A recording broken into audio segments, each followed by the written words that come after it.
Clive, you're back. I am. And with glad tidings for once. Hugo Kupka is no more. Well, I'll be. All of our comrades who lost their lives back at Sid's place be smiling down at you right now.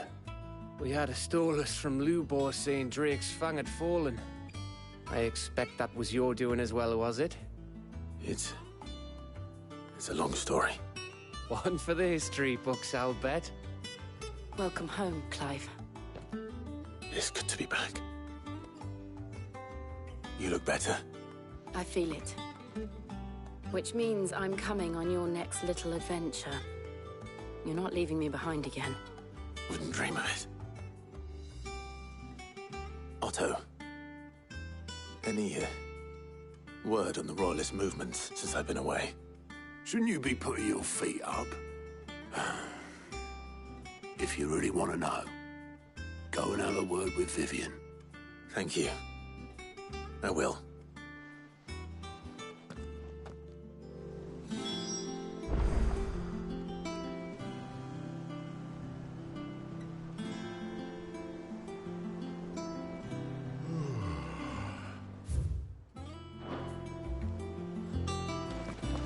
Not bad for a boy from the Imperial Barracks, eh? It's good to have you back. I was worried. If you're desperate to know more about Waloed, Vivian's your girl. But if I were you, I'd be heading straight into bed.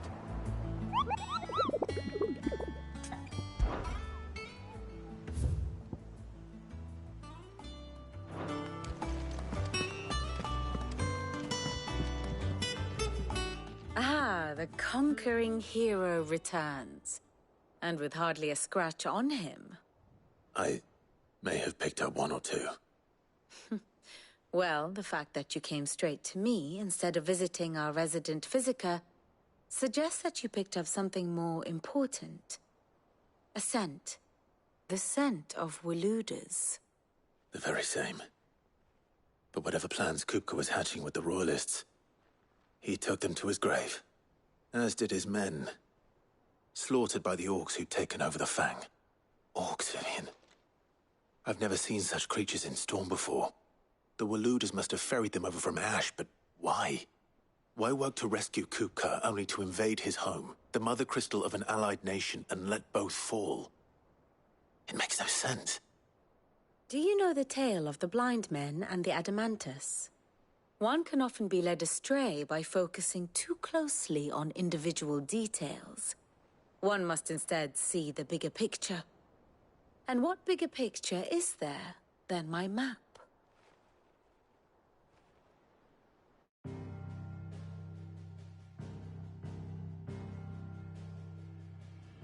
The Kingdom of Waloed claims dominion over all of Ash.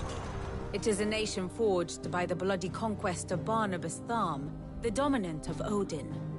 The Canvarian War of Independence in 849. The Battle of the Twin Realms in 865.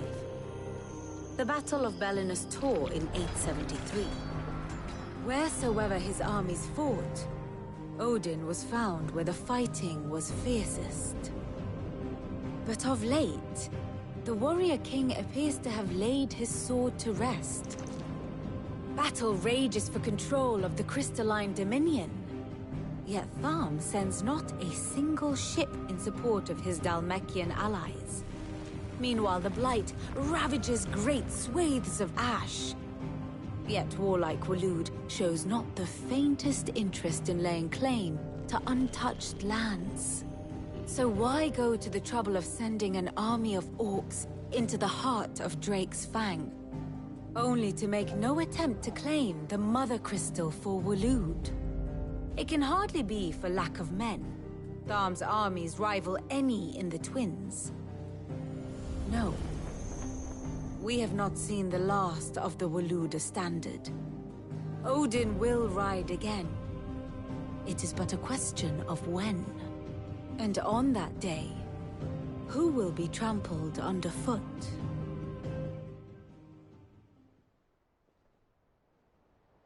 In summary, I know not to what end the Royalist betrayed Kupka. I know only that it is part of some broader scheme. A scheme tied to the ambitions of one man. King Barnabas. But there is no need to wallow in confusion. If one is to cure a sickness, one must first identify the symptoms. And your Lord Uncle has volunteered to do just that by keeping an eye on the Royalists' movements. He's really throwing himself into this. Indeed he is. Which means all that remains for us to do is await his reports. Well, not quite all in your case. The people of the Hideaway must hear the news. Justice has been done. Hugo Kupka is dead. The wounds he left that night are still raw. Especially for those who lived with Sid the longest. Tell them that those wounds might finally begin to heal. Consider it the price of today's instruction. I've never known you to be sentimental. What can I say? I am only human. And we are, all of us, sentimental animals at heart. I suppose we are. Very well. I'll go and spread the word.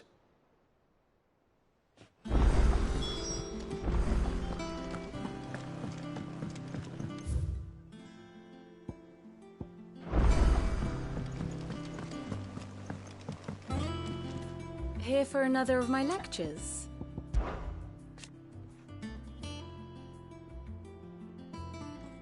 So what of its parliament? Which leaves but one man.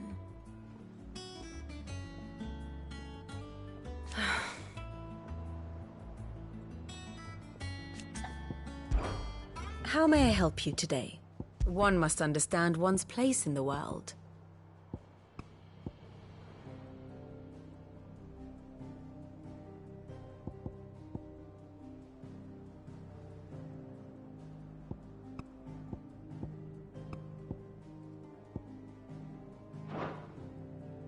Very good.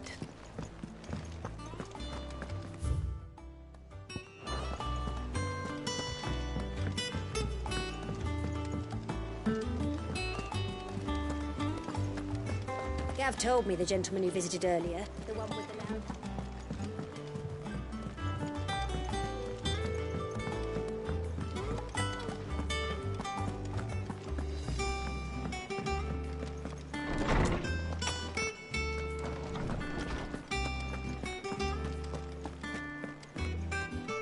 Ah, Clive. Have you come seeking the gift of knowledge? No. To share mine, actually. Hugo Kupka is dead. Oh, my. Can it really be true? Look, he's crying. He is. The big baby. And with good reason, children. These are tears of joy. We must offer up a prayer to your parents that the heavens might weep with us. There shall be no lessons today, only thanksgiving and merrymaking. Go, put away your things. All right. Brilliant.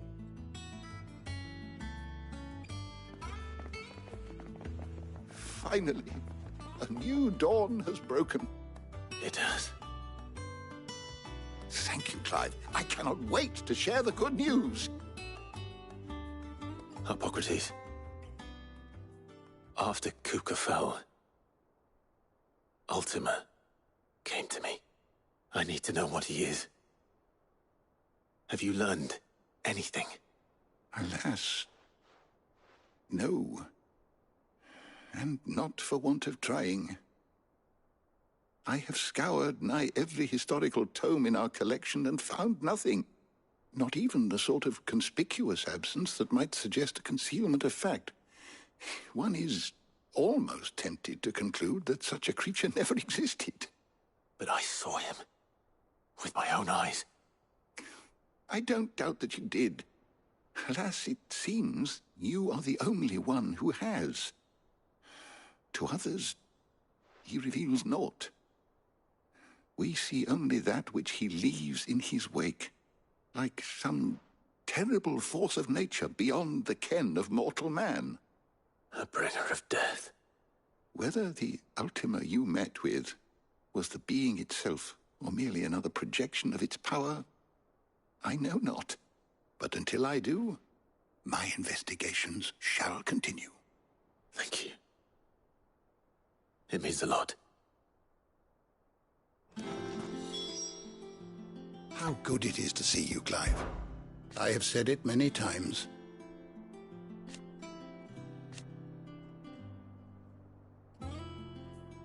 His story is ended. Were you aware...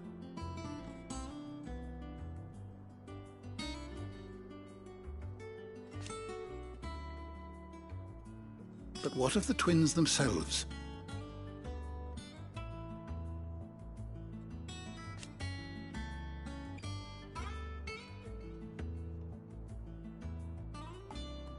Yes, change will come. I don't believe you've read this particular chapter before. What subject shall we consider today?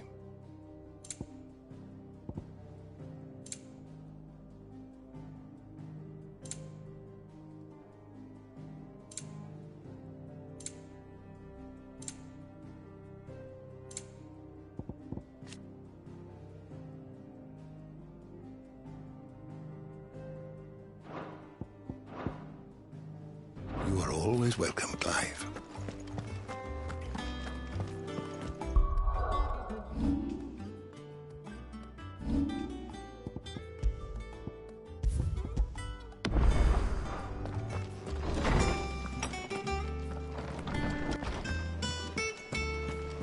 Thanks to Sid. I'm smiling too. Yeah, me too. Thanks, Sid.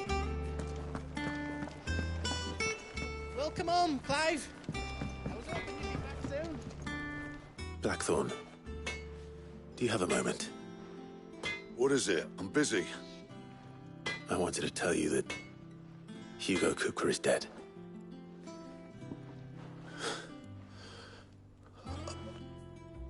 I can't tell you how long I've been waiting to hear those words. This is it then. A new beginning under a new Sid. I'll try to live up to the name.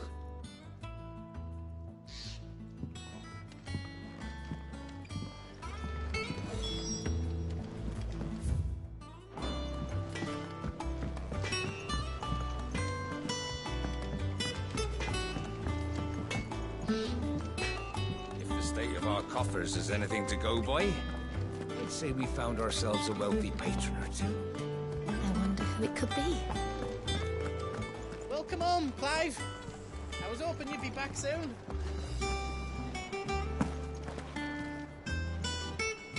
Well, someone looks pleased with himself. It's true what I'm hearing, then.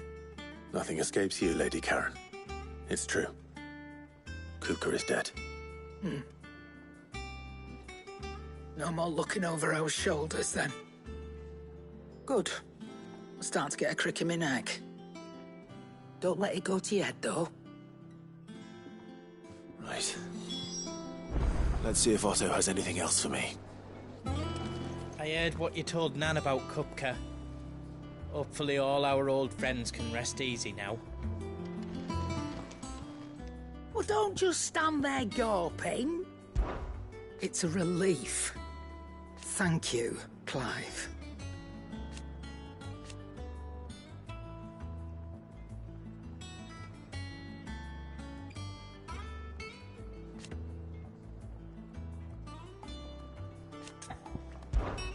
Coin purse weighing you down?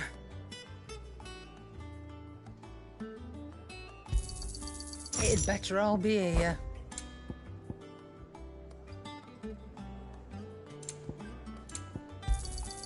You're rubbing me blind, you know. It'd better all be here.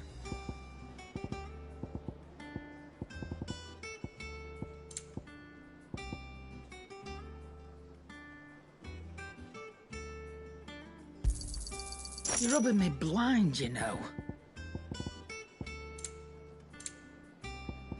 Finished, are you? Clive? To a bloody riddance.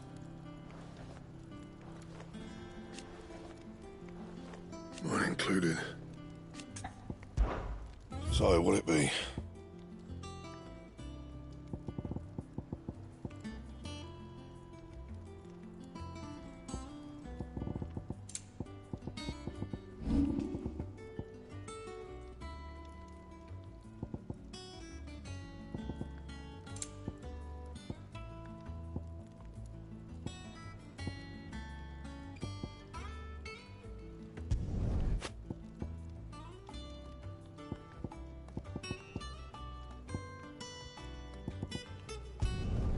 Yeah, that should do you.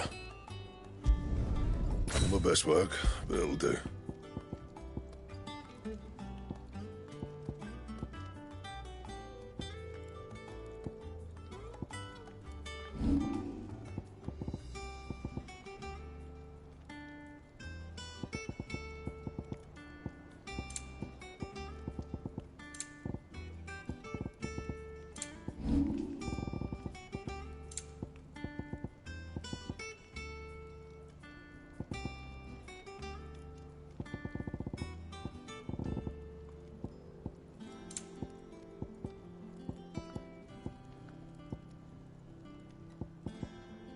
And?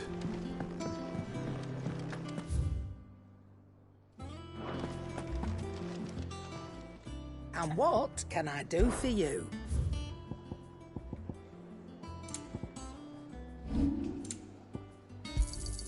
You got out else? I reckon I can find a buyer.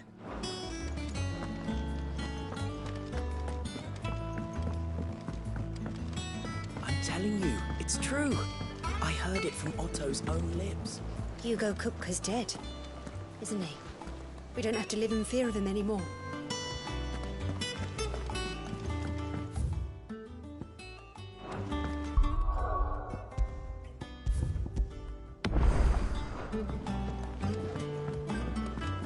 We're seeing troops amassing at every border crossing.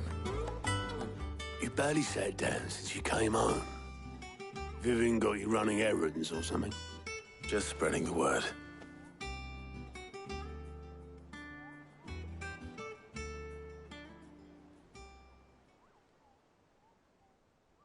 So, the Professor's got a soft side, has she?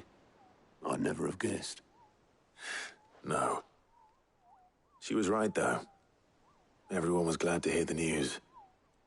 Ah, but you ain't told everyone. I can think of plenty of friends back at the old hideaway who'd sleep more peacefully for knowing. Not least of all Sid. You should tell him. You're right. I should. And I will. Well, when you do, be sure to take Mid with you.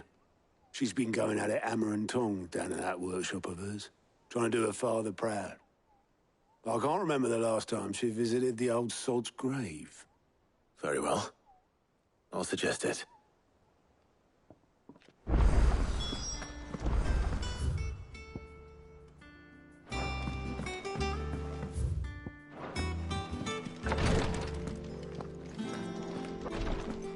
I know what you're going to tell me. Thank you, Clive. Thank you.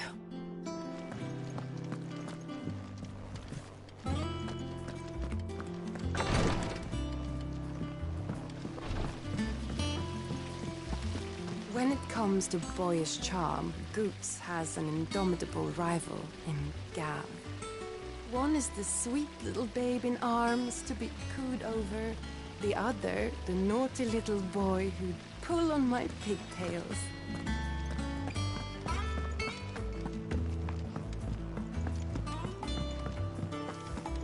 Think Mid might need some help tidying up that workshop. Think Mid might need well-meaning souls.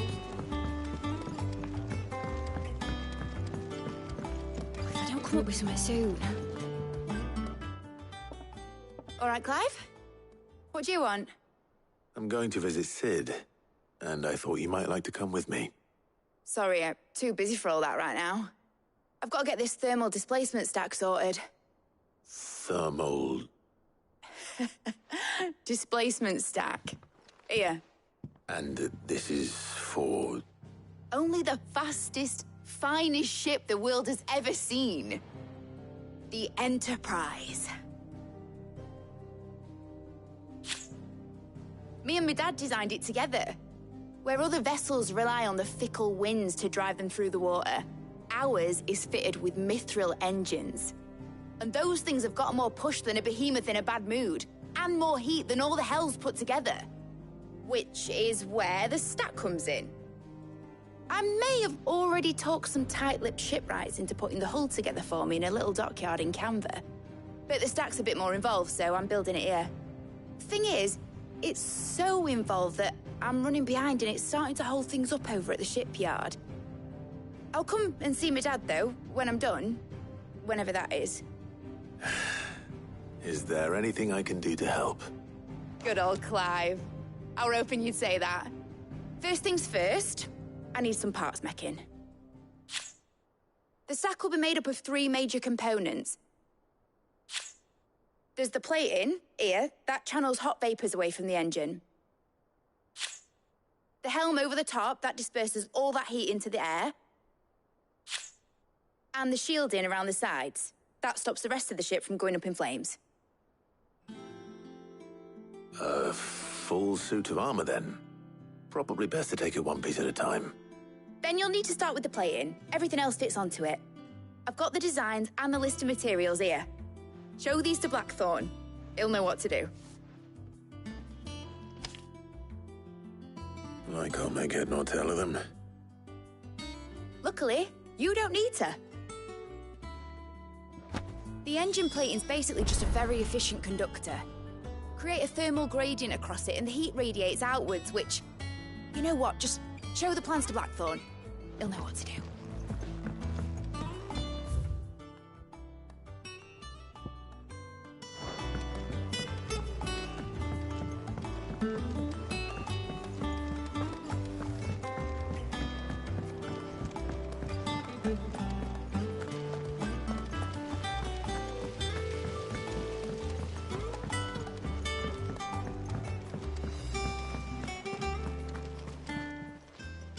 Clive. It was luck, and luck alone.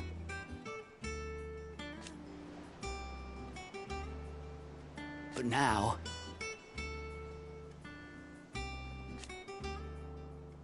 Thank you. Here you go.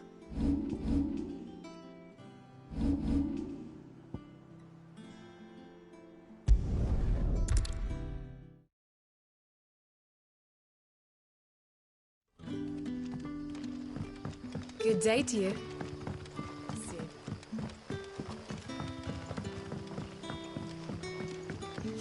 The crystals we get from the tail are all but worthless. It's not just the crystals. Bearers are having trouble with their magics as well. If you ever need a room, Sid, just say the word. I'll have a bed made up while you eat. And that goes for your friends, too. Good to see you, Sid, as always. Master Quentin's now back.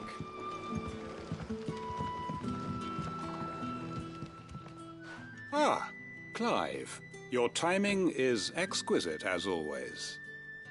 I have a concern which you may be able to assist me with. Go on. There are whisperings afoot of shadowy figures having been sighted outside the village. Rustlings in the undergrowth, suspicious noises. My people fear that they are being watched. It may be no more than a surfeit of nerves, understandable in the current climate, or it may be the prelude to something altogether more dangerous. Given what I hope you'll forgive me calling your nose for trouble, I wondered if you might investigate. Of course. Excellent. You might begin by speaking with the good citizens of Lostwing. Listen to their tales, and make what you will of them. All right. I will.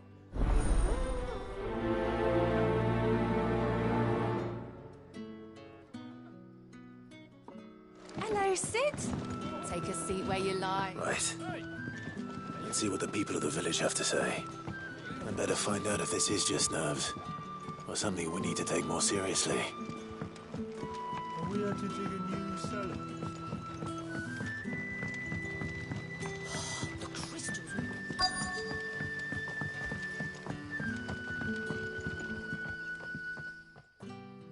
You all right, Sid? Something on your mind?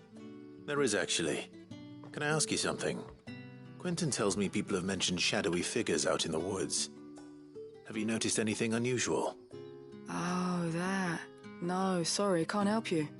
I heard the rumours, mind, from the lads working over at the vineyard, but none of them has seen anything either. All right. Thanks anyway.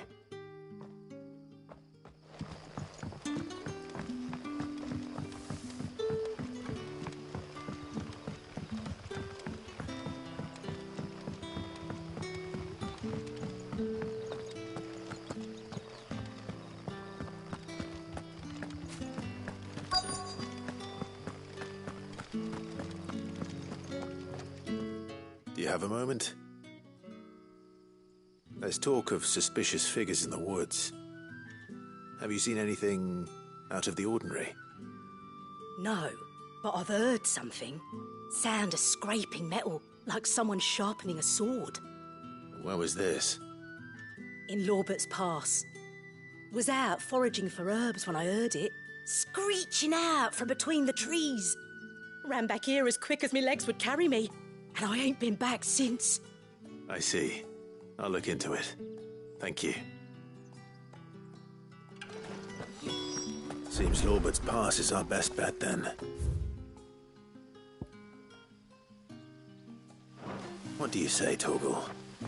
Shall we go and investigate?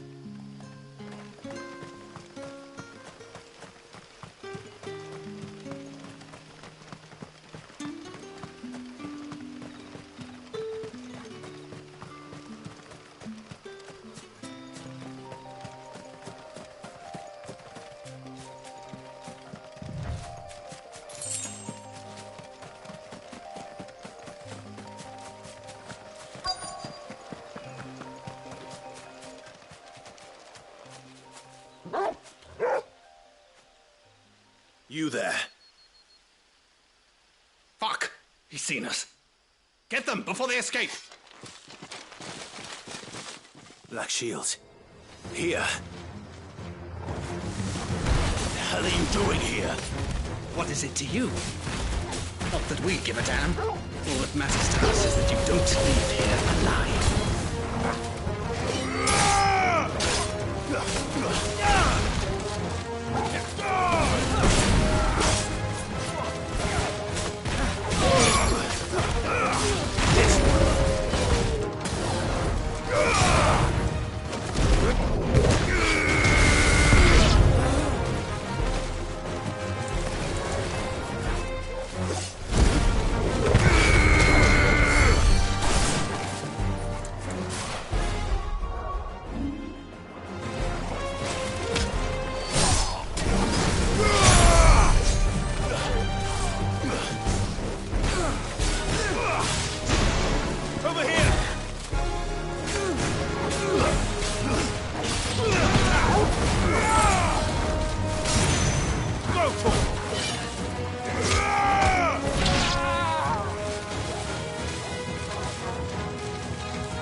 Why were they here?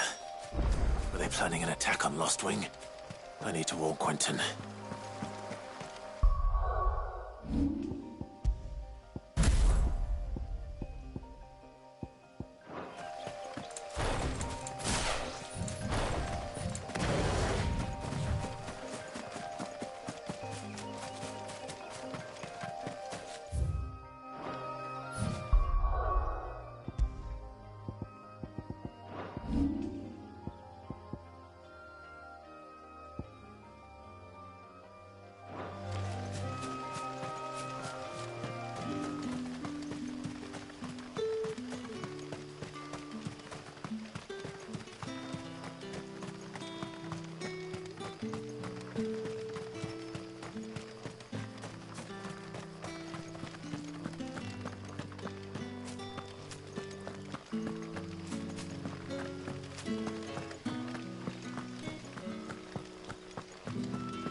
Clive, how goes the hunt for our sinister figures? I found some black shields hiding near Lorbert's Pass.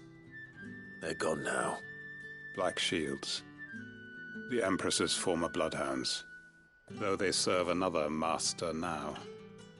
One who means to root out and destroy both me and those I care for. And it would appear the pack has finally caught the scent of its prey. Damn it all. I had hoped I would have more time than this. More time to prepare. But if we are cornered, we have no choice but to bite back. And bite back we shall. I'm sorry. You're going to need to explain. Who did the Black Shield serve now? And why would that person want you dead? Because I want him dead. Who? The former Lord Chief Justice of Sanbreque. All that I have built here is for him. I don't understand. Why him? Why Lostwing? I suppose it is better that you know the truth. I was a member of the judiciary once. So sickened was I by the injustice of this world, I swore to fight it. And fight it I did, in my own small way. I saw more than a few corrupt officials condemned to the very cells into which they had thrown blameless innocents. Men to whom the law was but a scourge to turn against the powerless. And throughout, it was the Lord Chief Justice who backed me, who was my one true ally in the quest to see justice done. So what changed? I discovered that he hunted bearers for sport. I was a fool to think he shared my hatred of venality and vice. His support for me was no more than a facade, a means of ridding himself of his rivals, a mask to hide the rot beneath. I filed suit against him immediately. His response, however, was rather more visceral. He had my entire family slaughtered, and he faced no punishment whatsoever. I lost everything. My loved ones, my livelihood, my position, the faith I had once held that any modicum of justice might be achieved through the courts. So I set about enacting my own. I tracked down every soul who served him, and slit their throats myself. But the man himself proved an altogether more difficult target. With money and power come protection. And so I saw that I would need an army of my own. I came here to Lostwing and began recruiting like-minded individuals. And everyone here knows this is why you do what you do. Of course. They too have lost loved ones to the bearer hunts. Seen faultless friends sent to the gallows to spare the guilty. All under the watchful eye of the Lord Chief Justice. Our wounds are the same. And our cause is the same. We are comrades. And our revenge is already in motion. We know where he hides, how numerous and well-trained his guard. What we did not know until now, however, was that his plans may already be in motion too. Quentin. Our time is short. He may move against us at any moment, unless we move against him first. My friends and comrades, it begins. Make ready for war.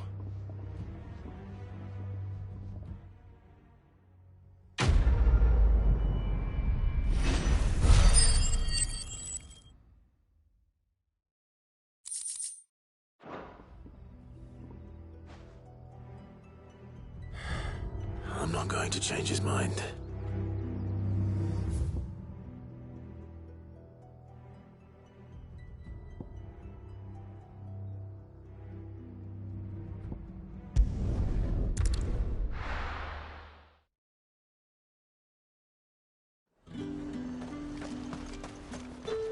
Do you see anything you like?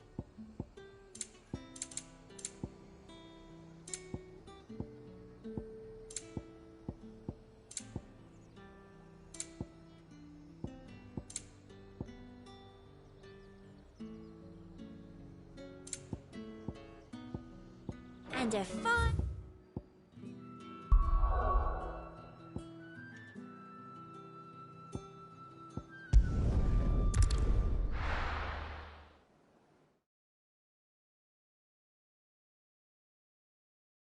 I'll be taking you all to a storehouse in the Bales. Leave anything you don't need behind.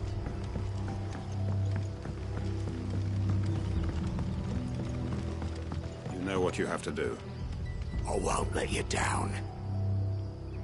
That his lordship's vultures should be found circling the village can mean only one thing. That he means to strike at us before we can strike at him. There is no time to lose. The final stage of our plan must be put into motion.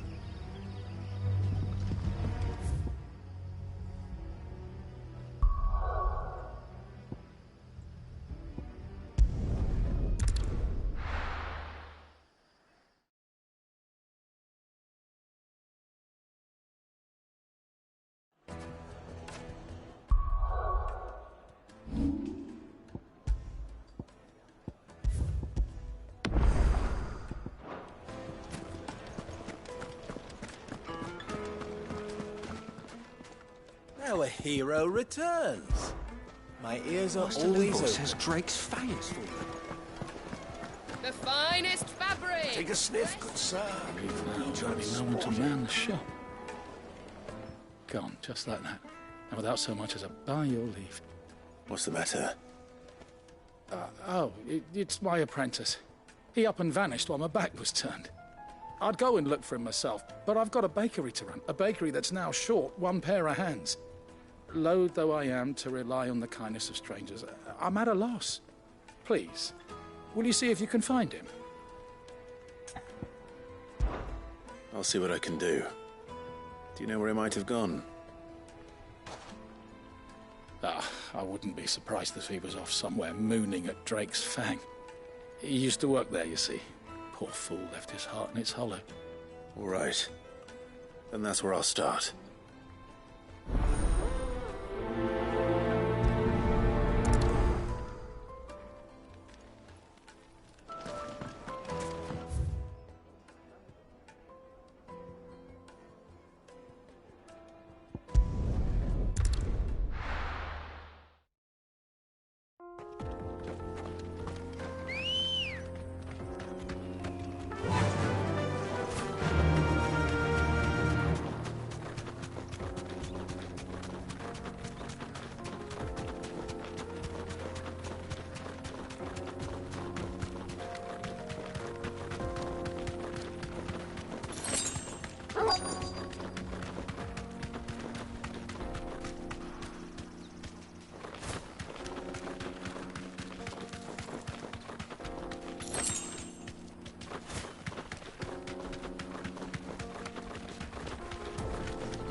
Thanks, Gal.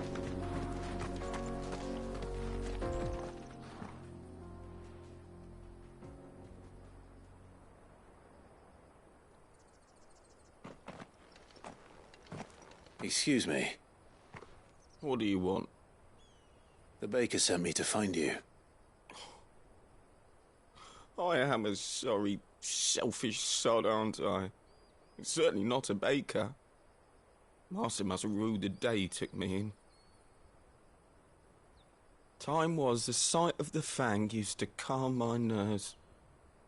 But now look at her. I take it you missed the Mother Crystal. I hated her, but she was all I knew. Worked her mines for years. And when she shattered, part of me shattered with her. I had to trade my pickaxe for a rolling pin. But I'm no good at baking. Every loaf I touch collapses. My bread's as hollow as I am. She was the only thing that could fill the hole inside me. Oh, I loved her, damn it. But now she's gone. She's never coming back. What am I supposed to do? I ask her. How does a shell of a man learn to live again?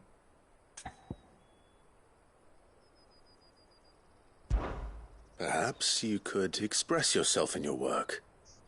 If you miss the Fang, maybe you could recapture it somehow. Recapture it? I'm a baker, not a You know, you might just be right. What a fool I've been! I have to get back to the bakery right away. Thank you. Thank you, my friend. You've opened my eyes. Wait.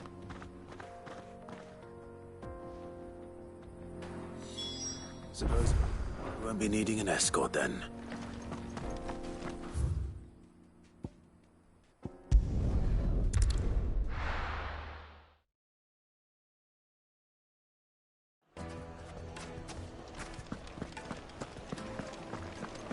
The finest fabric. Take a sniff, good sir. Be transported. Ah, there you are. The man who lit a fire under my wayward apprentice.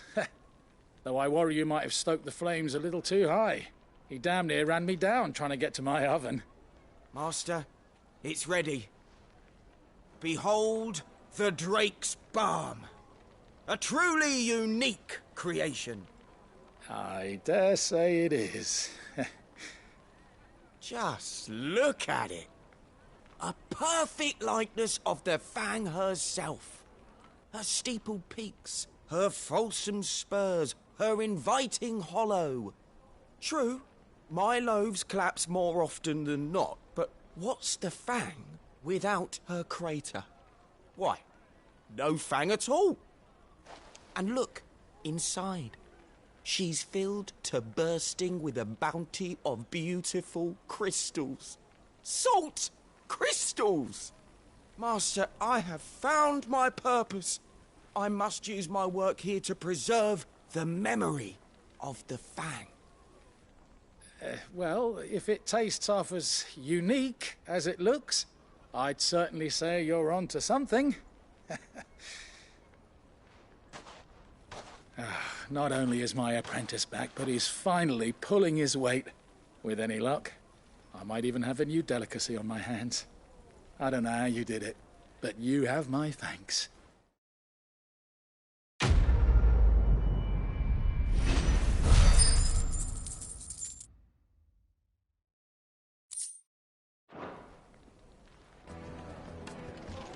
Now, Dusan, I know you're keen, but do you have to use the good salt?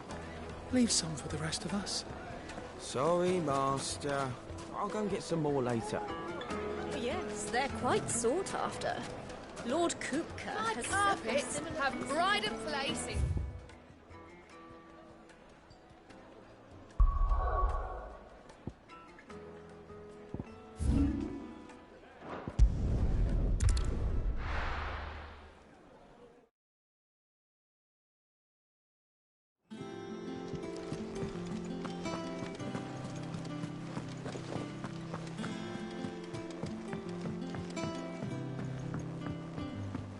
We're seeing troops amassing at every border. That bastard Shadow loomed over us all for far too long.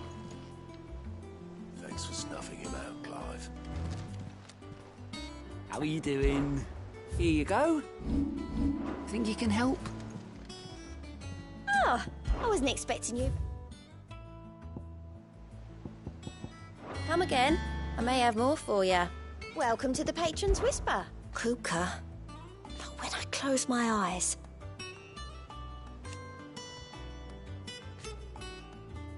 Only I don't know how. I wish you were here.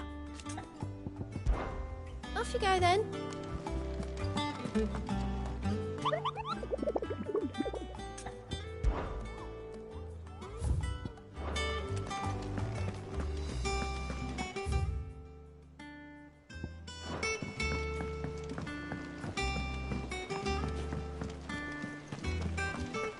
Hugo Kupka's dead.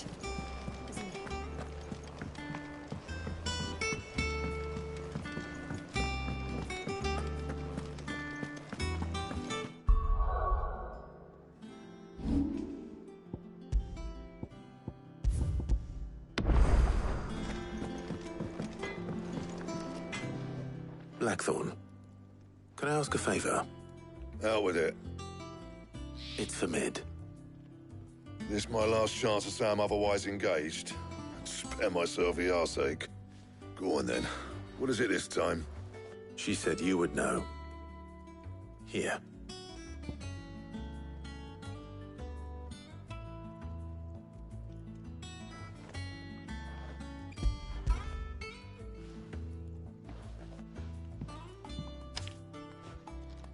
Rieger's teats. Well, I don't know what the hell you'd want this for, but I can make it. Won't be easy, though. And I'll need help. Get Gav and Otto in here, will you? Right.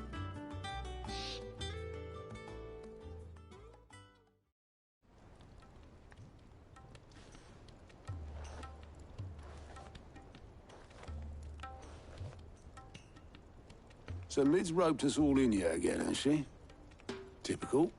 Still, if that's what it takes to get her to visit Sid's grave, I'll do what I can. And, what is it we need to do, exactly? Take a look at this. It's this plating. The usual sword-grade steel won't work. We need something that can get very hot, very fast, and still keep its shape. That means an alloy. Something that won't break or buckle at the temperatures she's talking about. Which is where you lot come in. I need materials, and I've got my work cut out already. You'll have to fetch them. Now, there's a special kind of sand I'm after that you can only find out in the Velcroy. Stardust, they call it. As for the rest of the stuff, my usual supply should have it in stock. It just needs buying and bringing back here. Well, we'll get it done quicker if we split up. One of us should probably give you an hand coat in the sand. And the other can go and get the rest from this supplier. Right then. Well, make your minds up who's going where. We can get this over with.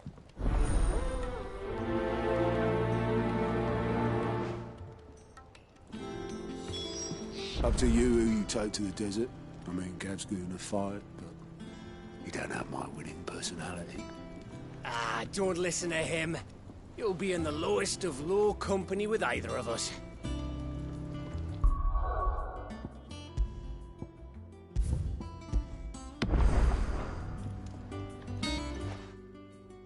You going after the Stardust then, are you? Which one of these two lucky souls is going with you?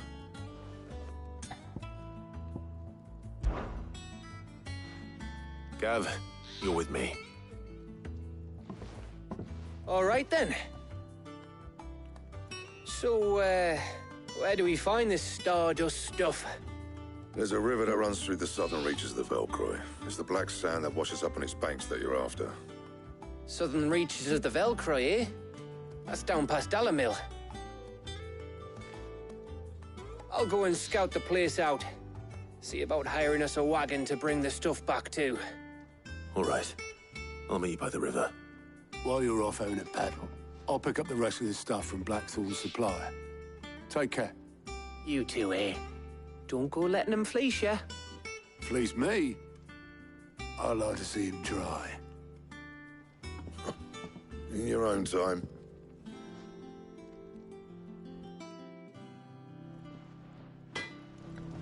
I'll get us a good price. Is that what you want to worry about? Sounds like this river we're looking for is south of the Dalamil Inn. I heard what you told Nan about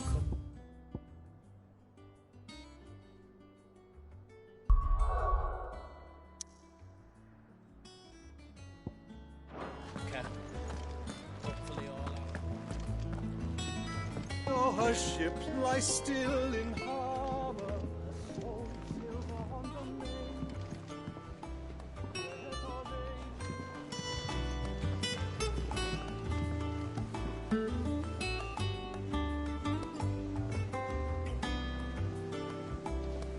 It's good to have you back. I was worried.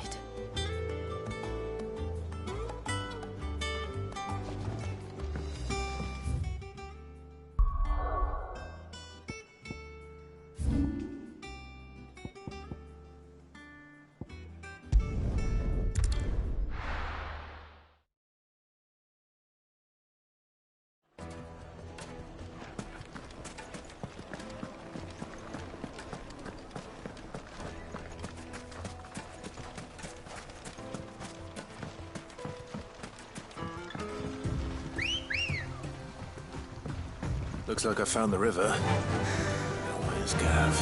Faster!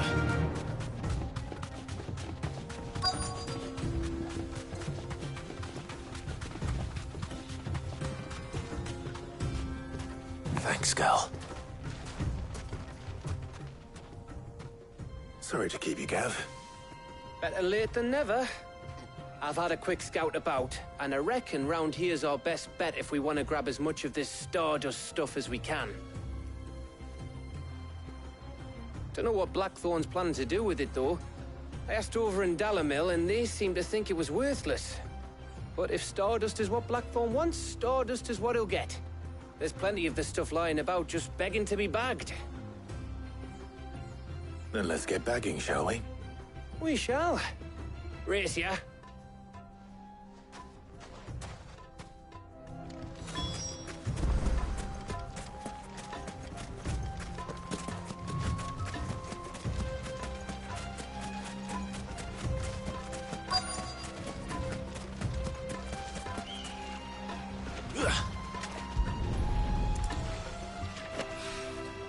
So this is Stardust. It just looks like black sand to me.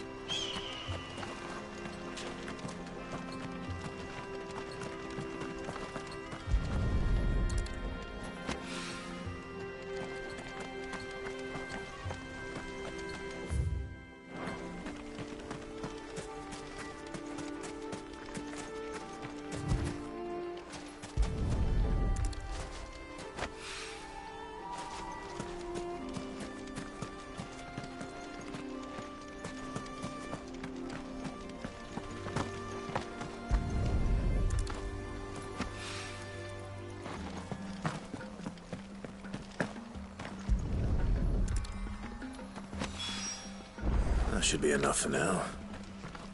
Let's see how Gav's getting on.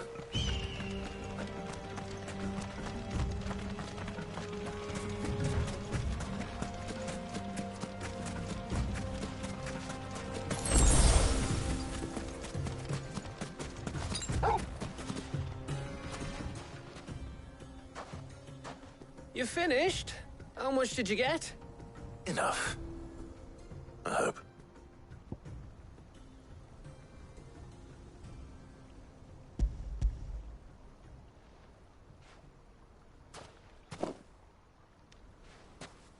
Oh, you win. That might even be enough for old Blackthorn. Hey, before we go, do you mind if we have a chat?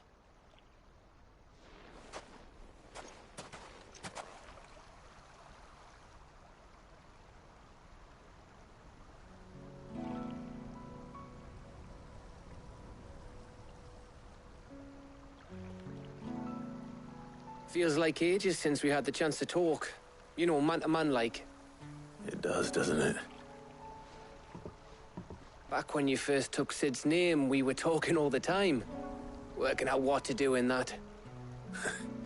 There was a lot to work out. And there still is. Those shoulders of yours starting to feel the strain. Hardly ever see you around the hideaway nowadays. Always on some errand or other. You can take a day off, you know. Says the man who spends most of his time behind enemy lines. Only 'cause you keep sending me there. I know I can count on you, Gav. Likewise.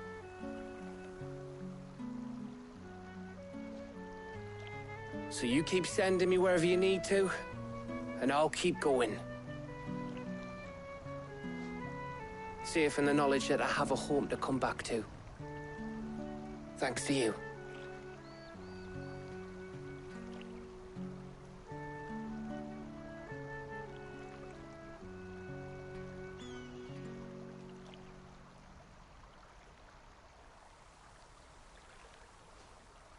Right. That's enough soppy shite for one day. We'd better get this lot back to Blackthorn before he slings his hammer at someone. You go on ahead. And try to get some rest once you're there. Oh, I plan to. Believe you me. After Blackthorn gets what he needs, of course.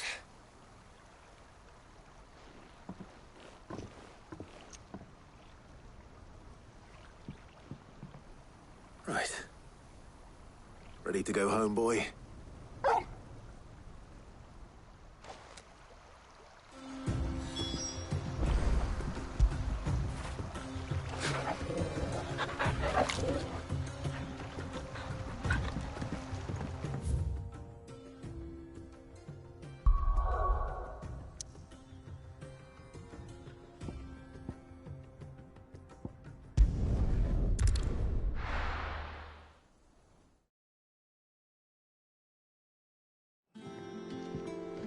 Let's hope this is all Blackthorn needs.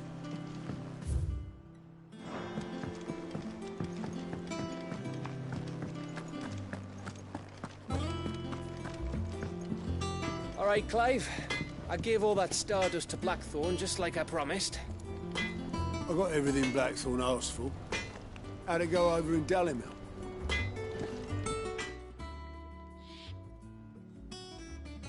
Blackthorn, got everything you need? Yeah. Yeah, I do. Cheers for the stardust. Should be enough to be getting on with. We should go out on maneuvers together more often. You know, it beats sneaking around on your Todd all the time. I'll make a start on putting this thermal plating together then. It'll take some time, mind. So if you've got other things to be getting on with, I could do without you breathing down my neck. Thank you, Blackthorn. I'll let Mid know construction's underway.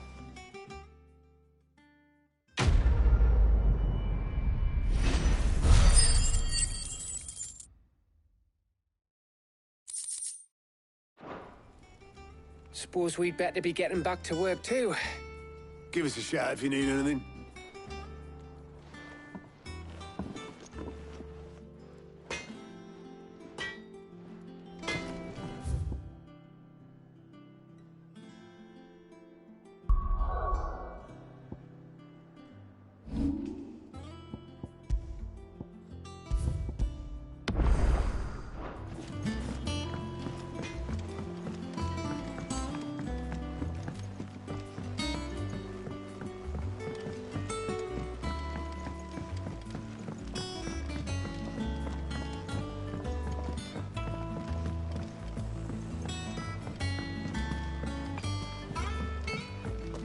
I have done it, Sid. I have learned all the letters. Everyone. I knew it was a good idea to have editors study alongside the children. It's really stoked their competitive spirit.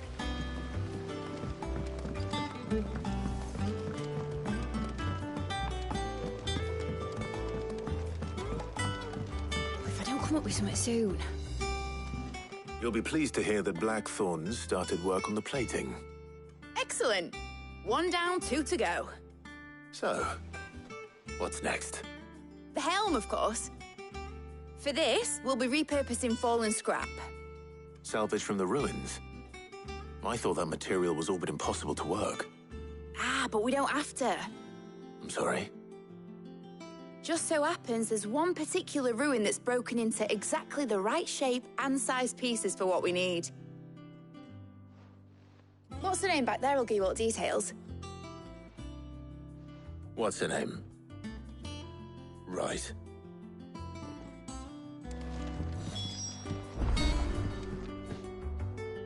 Oh, Sid, is this about the helm?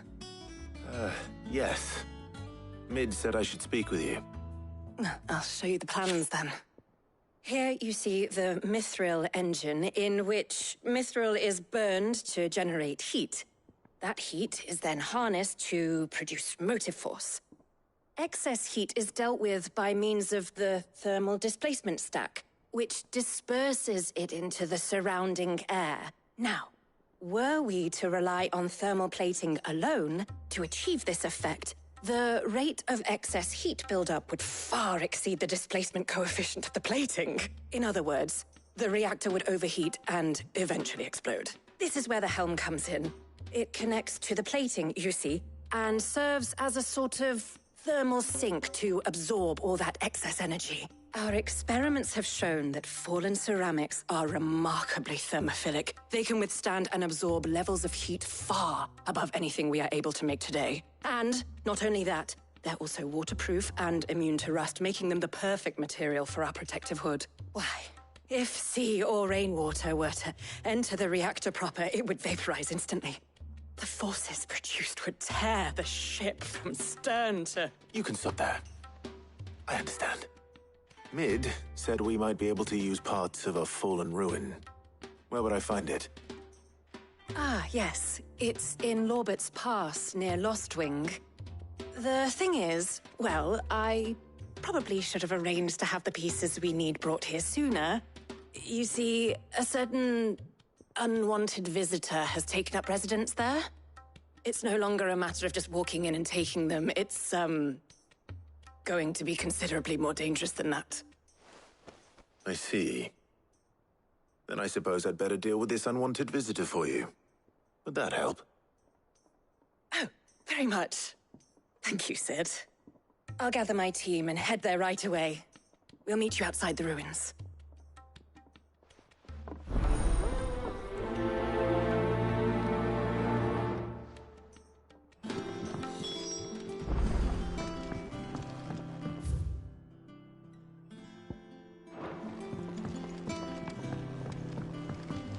Think Mid might need some help.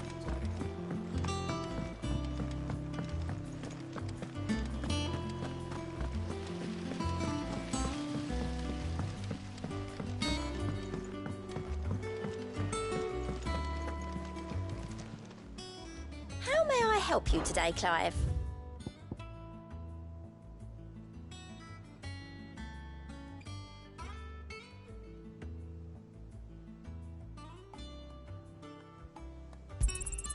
All yours.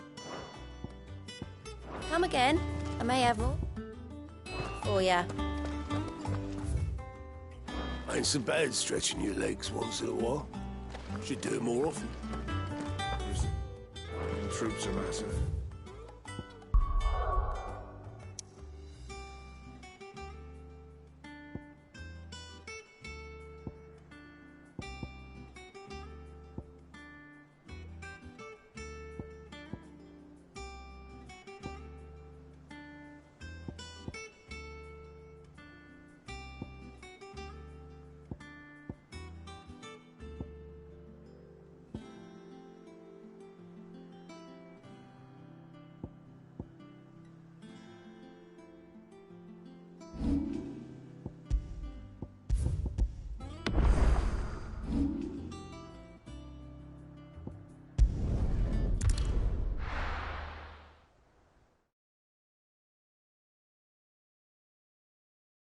I'll be taking you all to a storehouse in the Bales.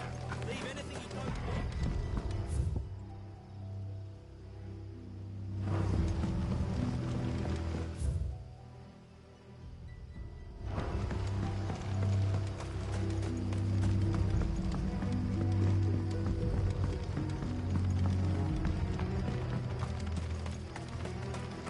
If you're ready, we leave at once.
I'll be taking you all to a storehouse in the Bales. Leave anything you don't need.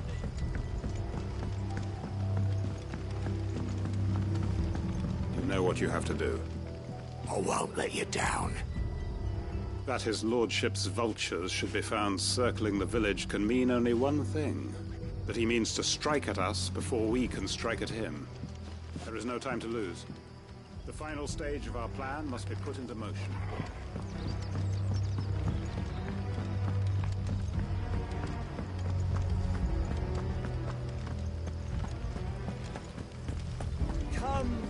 children.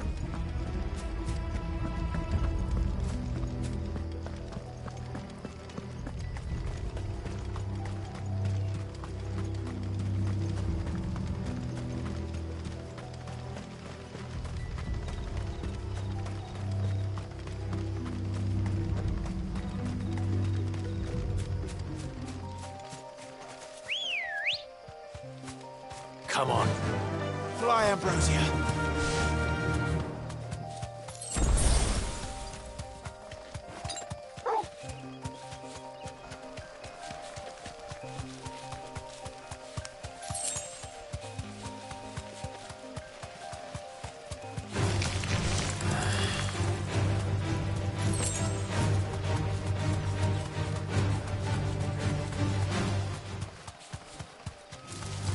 Time to fight.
Straight home now.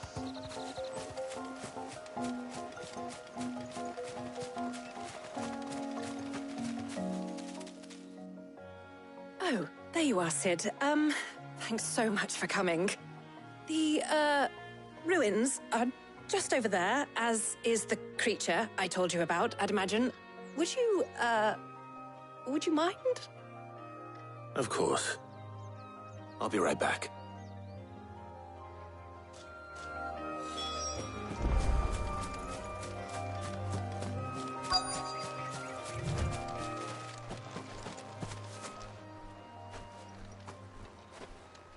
Anybody home?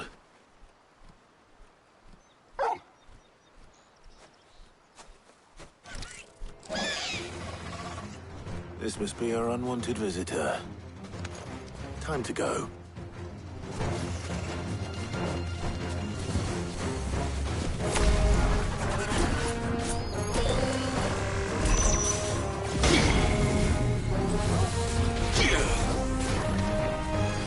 Forgive me.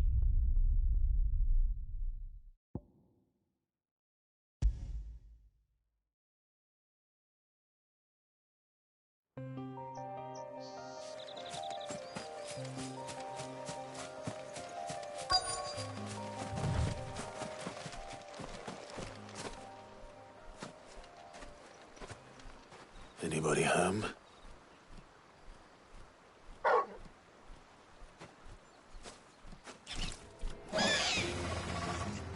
This must be our unwanted visitor. Time to go.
Too slow. It's over.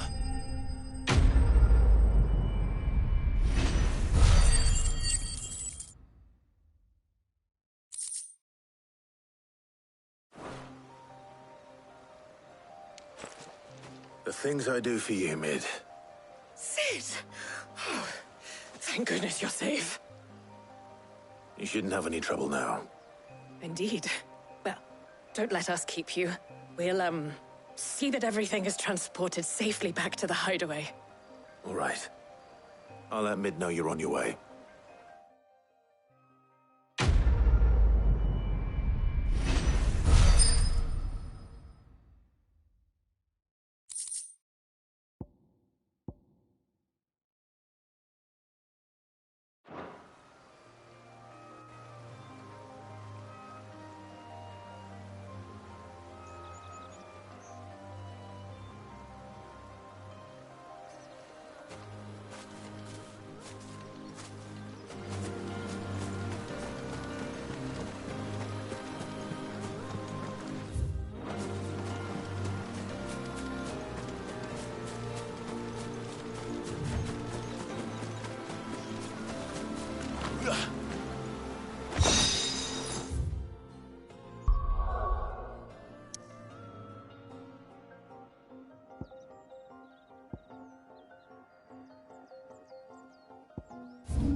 We're seeing troops amassing at every border.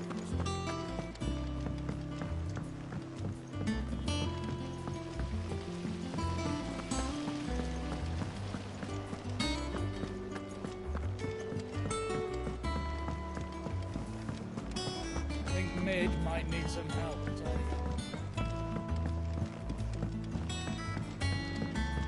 If I don't come up with something soon.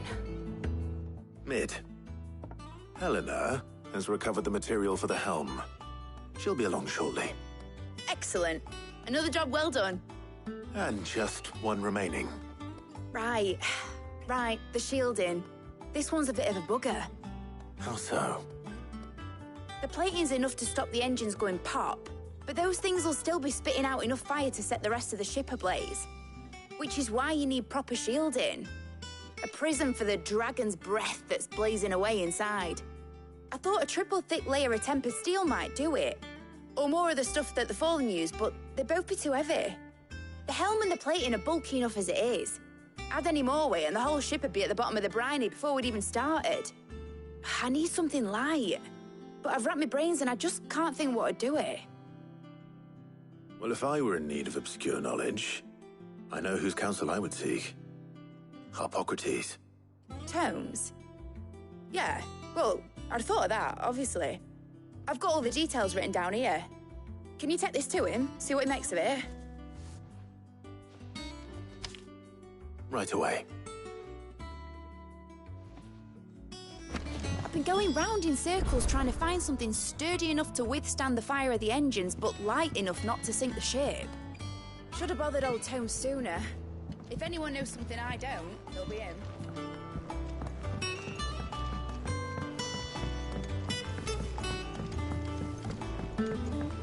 Editors started reading books that don't have any pictures in. Why would anyone want to see that? It hasn't been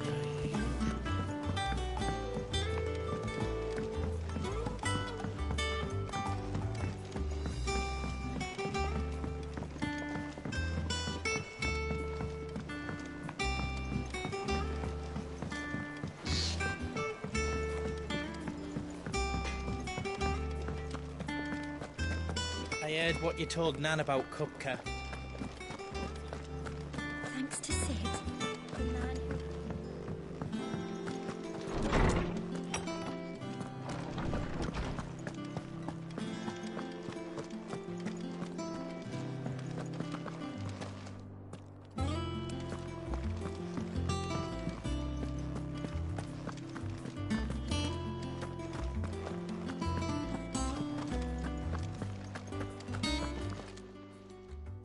Hippocrates, do you have a moment? For you, Clive, always. Well, actually, it's for mid this time. Could you take a look at this?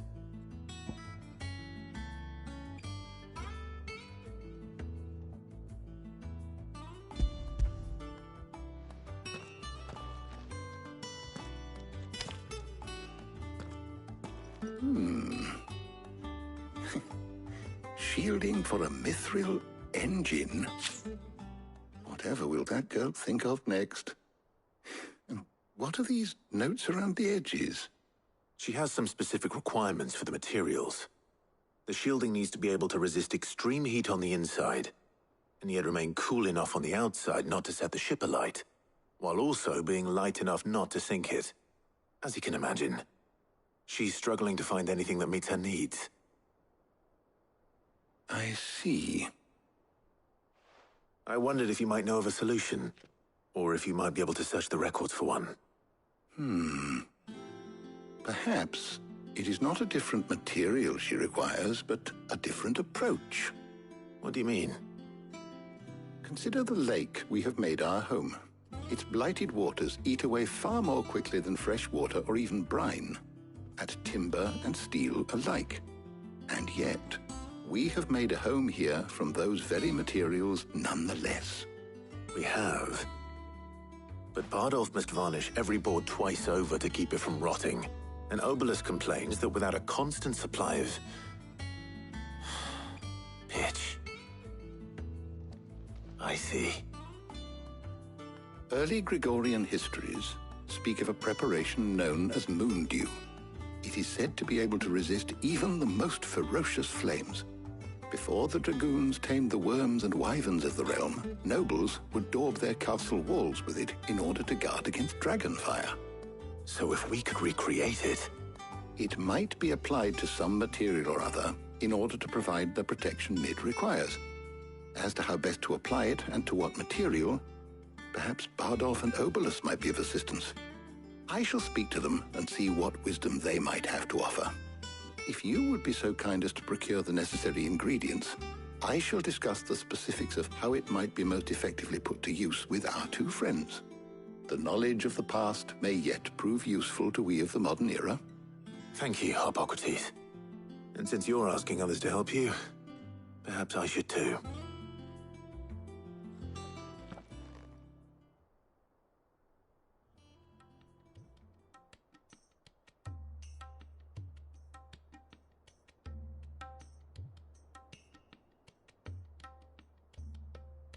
So you need a hand, do you?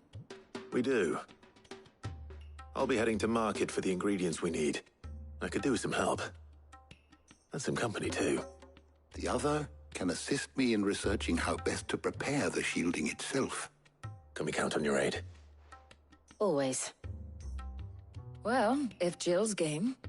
Thank you. I am sure either of these fine young minds would prove indispensable in my research. I leave the decision as to who will go with whom in your capable hands, Clive.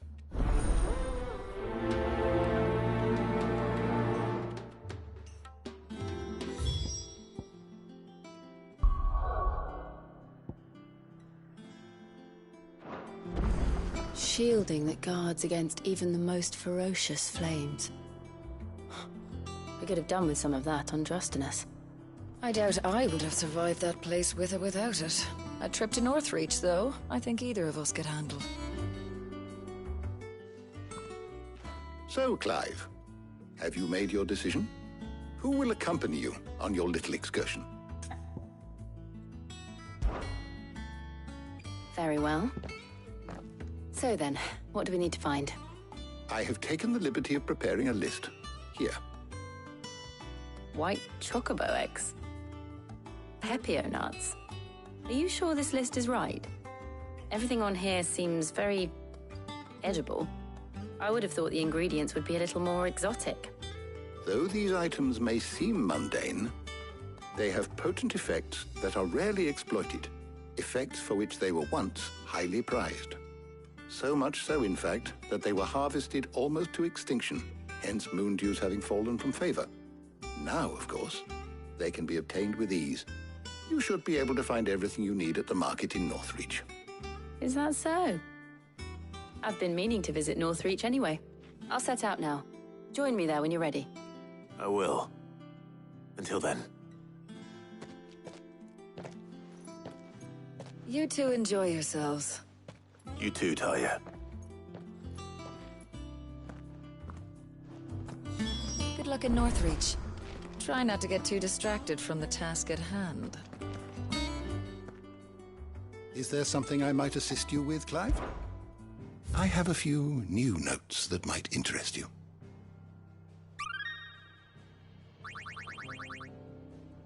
You wish to study the tomes?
You are always welcome, Clive.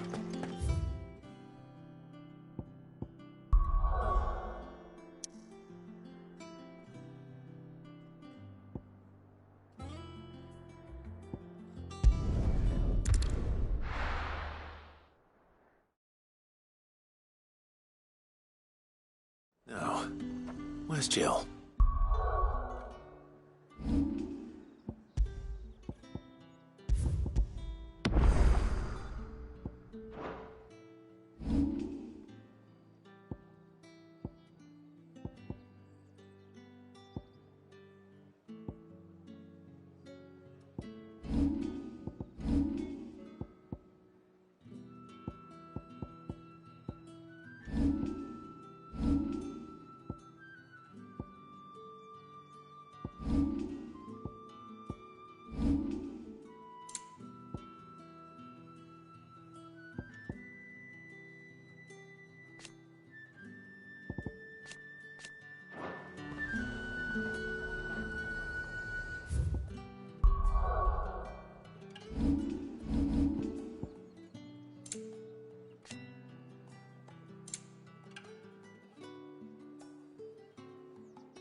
his talk.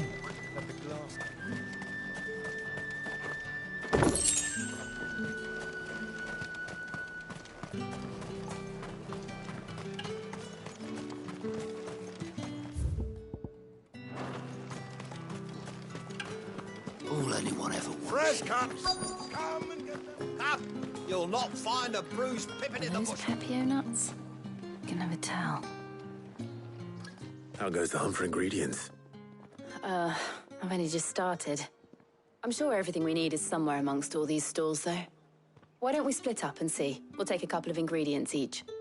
All right. What am I looking for? How about you look for the Pepio nuts and some garlic? I'll find the other things we need. We can meet by the gate when we're finished.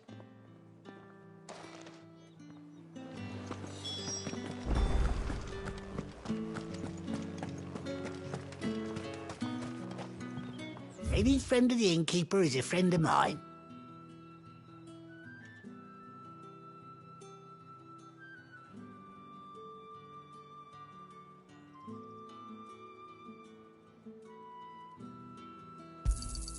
I trust it's all here.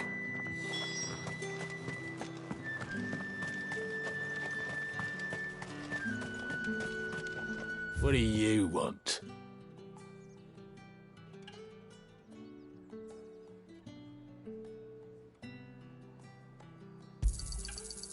If that's what you want. That's everything. Let's see how Jill's getting on. Fresh cuts! Up! You'll not find a bruised pippin in the bush. Did you find everything? I did. Here.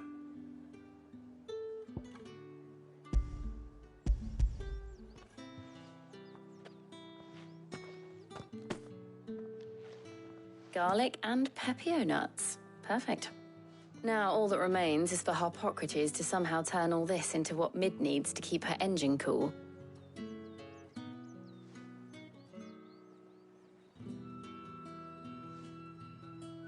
But before we head back, would you walk with me a while?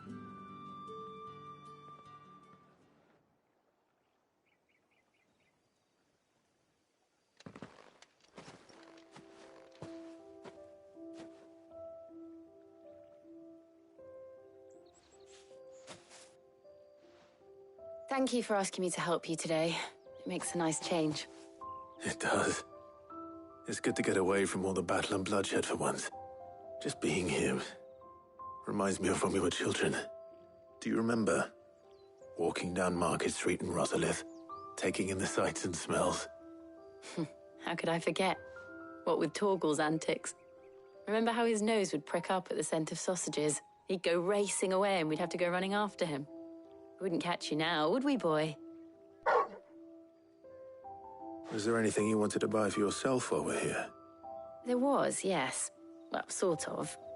Molly in the kitchens told me about a place that sells particularly good pies. Thought you might like to share one with me. I would. Thank you. And I saw some bread.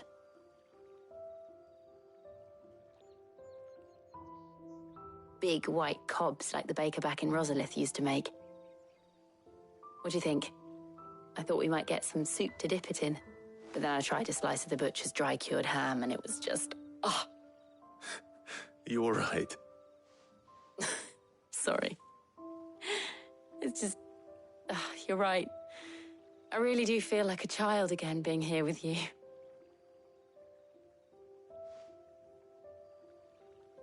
Clive. Is it wrong of me to enjoy this? No, Jill. This is how life should be. And it's how our lives will be when our work is finally done. When we can live on our own terms. I hope so. Thank you, Clive.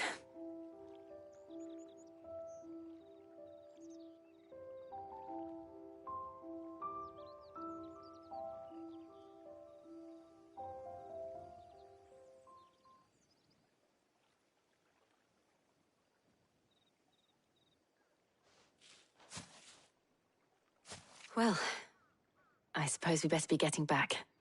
I need to give these ingredients to Harpocrates and Talia. I'll see you at the hideaway. Take care.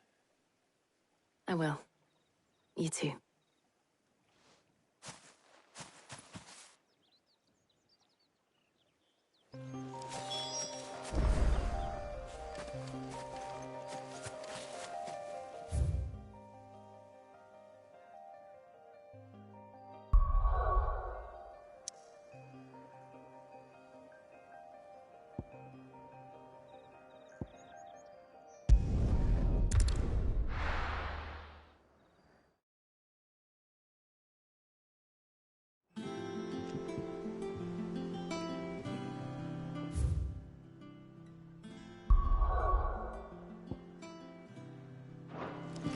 I wonder how Harpocrates is getting on with the moon dew.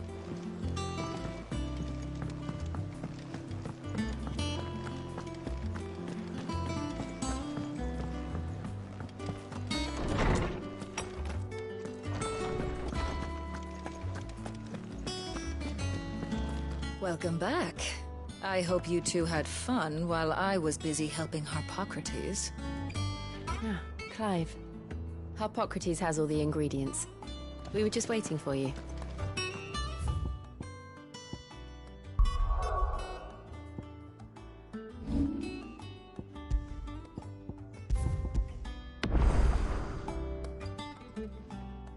How's work on the shielding progressing, Harpocrates? Well, very well indeed. And thanks in no small part to your kind assistance. I was just explaining to Talia how we might best go about preparing the moon dew. And now that we have all the ingredients, we may begin. You can count on me. I've mixed more than a few mysterious concoctions in my time. I'm sure you have. What about the shielding itself?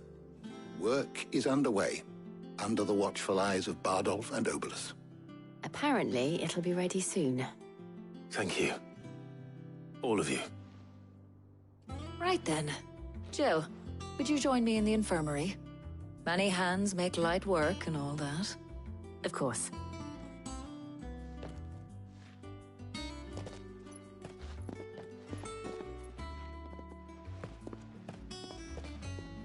Oh, and Clive, thank you.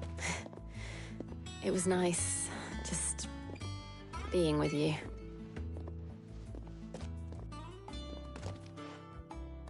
It appears our work here is almost at an end. A shame. I was enjoying playing the man of action for once. When both the shielding and the moon dew are ready, it will merely be a matter of applying the one to the other. Followed by a rigorous process of testing and retesting, of course. Perhaps someone ought to warn young Mid of that. Leave it to me.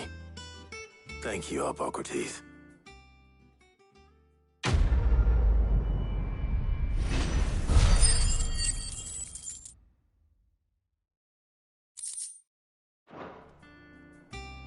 Well, I'd better go and give Mid the good news then.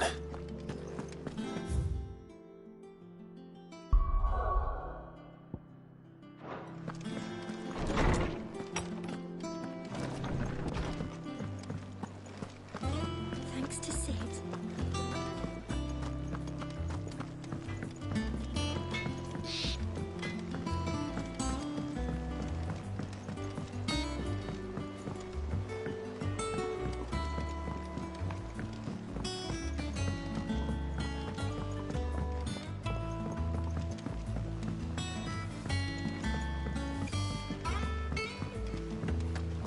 Editors started reading books that don't have any pictures in.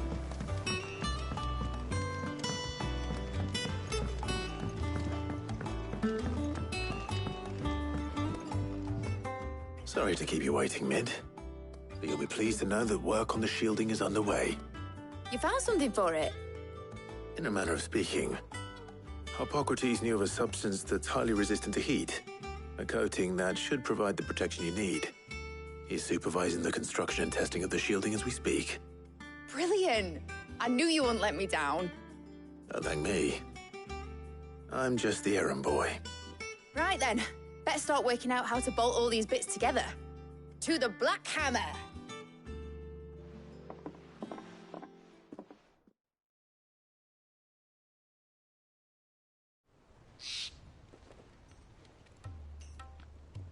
You know, when I got into the smithing game, I thought I'd be making swords and shields, not thermal bleeding didgeridoo-dahs. Displacement stacks. Same difference. Whatever you call it, I ain't putting it together in here. It's cramped enough as it is. Let's take this outside. Mid, you get all the parts lined up on the deck. I'll take care of the rest. On my way. Oh, and bring me the biggest hammer you can find. This is gonna require some precision walloping.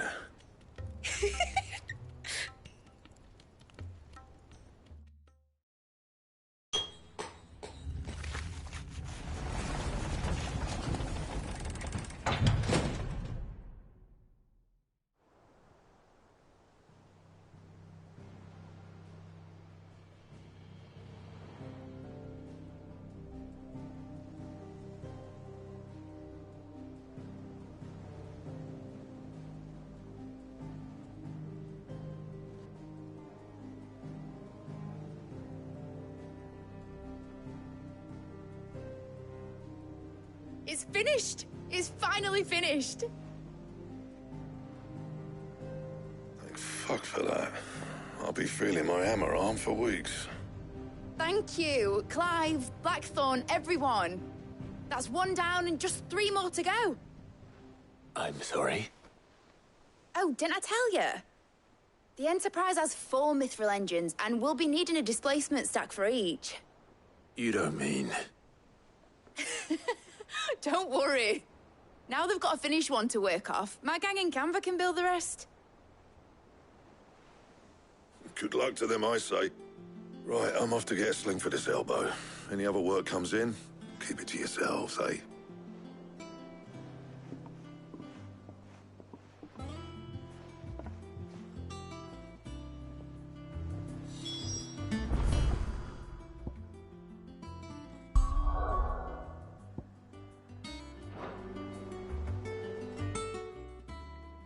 What's the matter? Nothing. Just daydreaming. Thinking about the Enterprise sailing off over the horizon to shores unknown. Searching for a land untouched by the Blight. Just like me and my dad planned. So if the worst came to the worst and every scrap of soil in the Twins turned black, we might still have a chance. That's what she was meant to be. You see, one last chance just in case we needed it. But now she's so close to being finished, I've realized I don't want her to be that. I don't want her to be just a lifeboat for us to cling to if things get desperate. I want people to sail aboard her by choice, not from the lack of it. In a world where we're not just trying to survive, but where we can actually live. I'm working on that. And I'll do everything I can to get you what you want. Don't you always? All right. My mind's made up. As soon as the Enterprise is fit to sail, I'm putting her under your command. Sod our plans, I'm trusting in yours. Are you sure about this? Something tells me it's what my dad would have wanted. He'd be proud of you. You were gonna visit his grave, weren't you? I was. And you can come too, now that your little project is finished. Right. There's just one thing I need to finish up first. Won't be a mo. All right. I'll let Otto know you're coming. Meet us in the mess when you're ready. Aye, aye, Captain.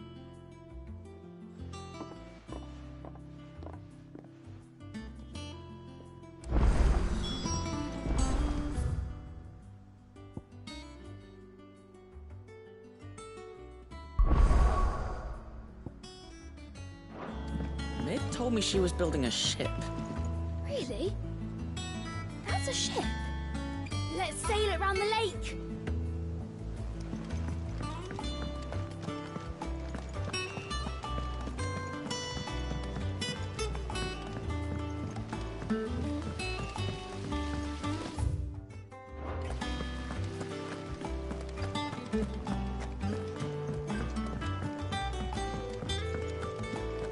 Think Mid might need some help tidying up.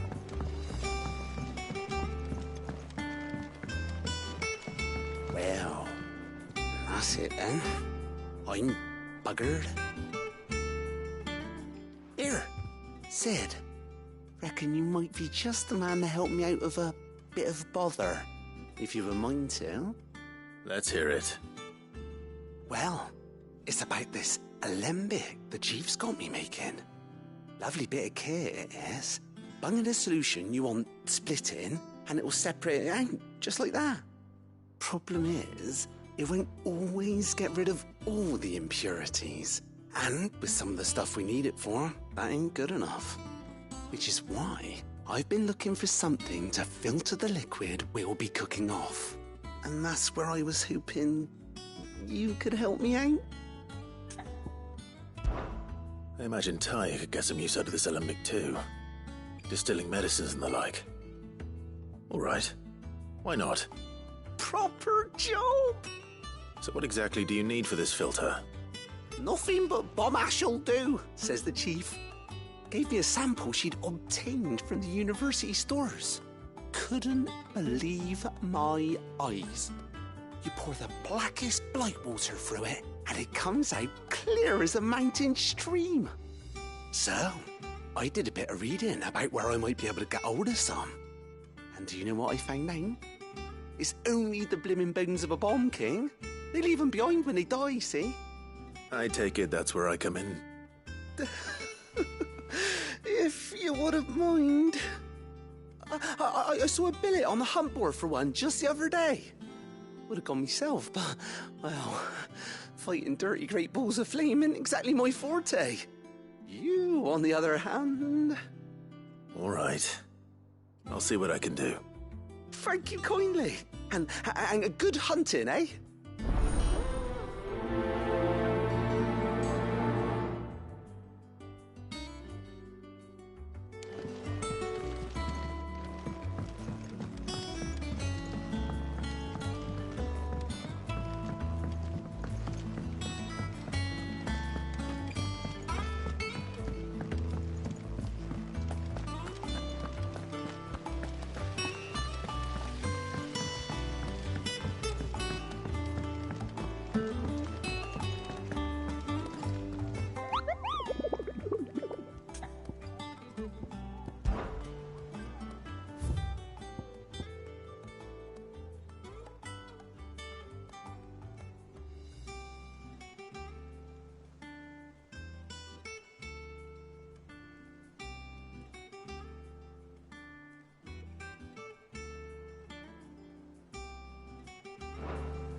It told me she was building a ship.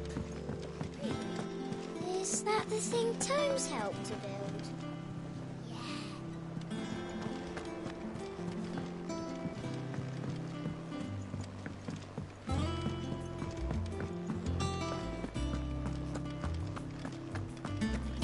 He cracked the crystal too. Joking.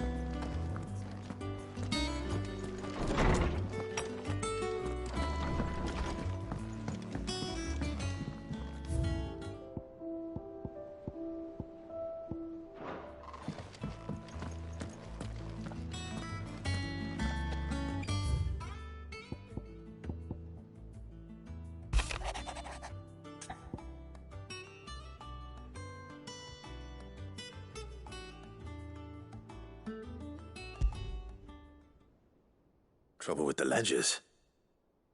Shouldn't he be asking Otto for help?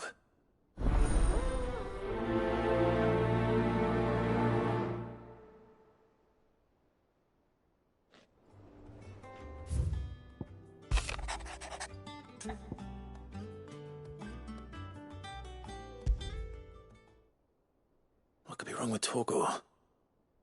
He seemed well enough when I last saw him.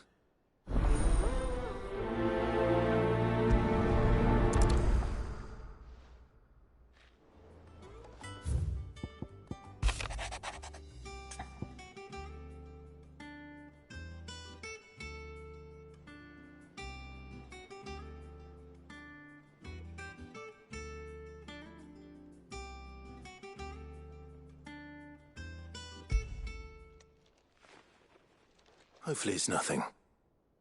But I should speak to Blackthorn just in case.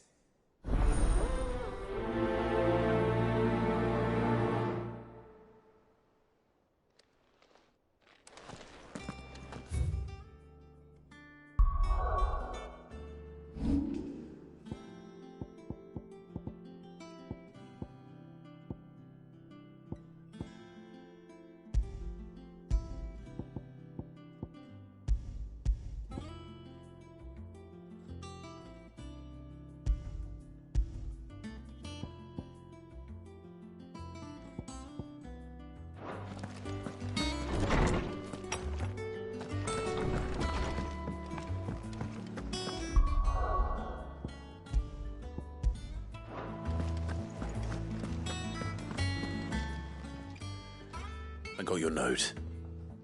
You think something's wrong with Torgor? So you can read. Congratulations. But I didn't say I were wrong with him. I said something weren't right. He's not been eating me treats. He used to love cracking the bones from Molly's boiled brown, but now he won't so much as look at them. Didn't like him. Which is why I'm of a mind that his mind's on something else. You've not been working him too hard, have you? No harder than usual. Is that it, boy? Do you need a rest? What was it he said he was? A frost wolf? That's what the lawsman seems to think. Then maybe this all has something to do with whatever it is that's woken inside him. I suppose things have been different since Rosalith. Perhaps Hippocrates knows something. Instead of everything, you mean? Perhaps.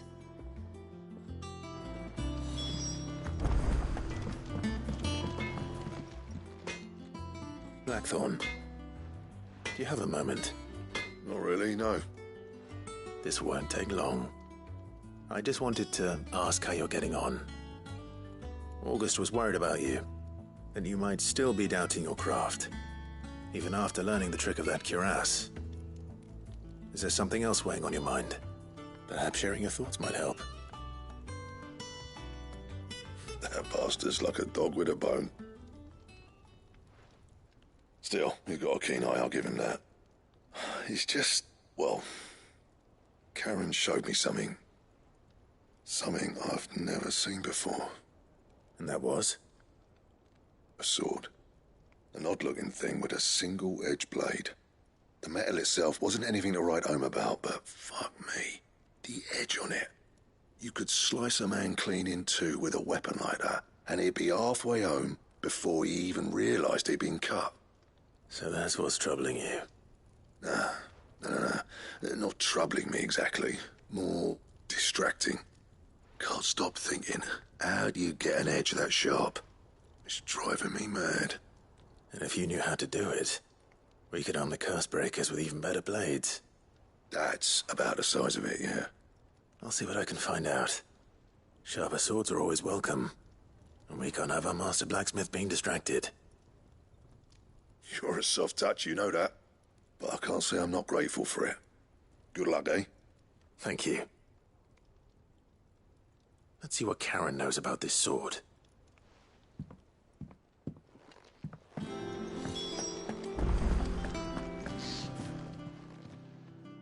You're looking well, Karen. What do you want? Out with it. I want to know about the sword you showed Blackthorn. Single-edged and extremely sharp. Running around after him again, are you? I suppose I am, yes. But I need to help him find out how to work an edge like that. It's driving him to distraction. Little wonder, I suppose. There's not many like that make it as far as the twins, and those that do go straight into private collections. Which made it nice and easy finding a buyer. Can you tell me who bought it? Where is it now? You think I tell people who my clients are? Suppose you're not likely to go nicking him off me, are you now? Fine. If you stop mooning at me like that. Lord Ignac's the man you want. Dalmekian bloke. Collects weapons and the like. And he's got more money than sense, which is why he's one of my favourite clients. Reckon he'll still be at the inn in Dalamil, where I left him. Thank you, Karen. Oh, and he's a touch eccentric, if you take my meaning. I appreciate the warning.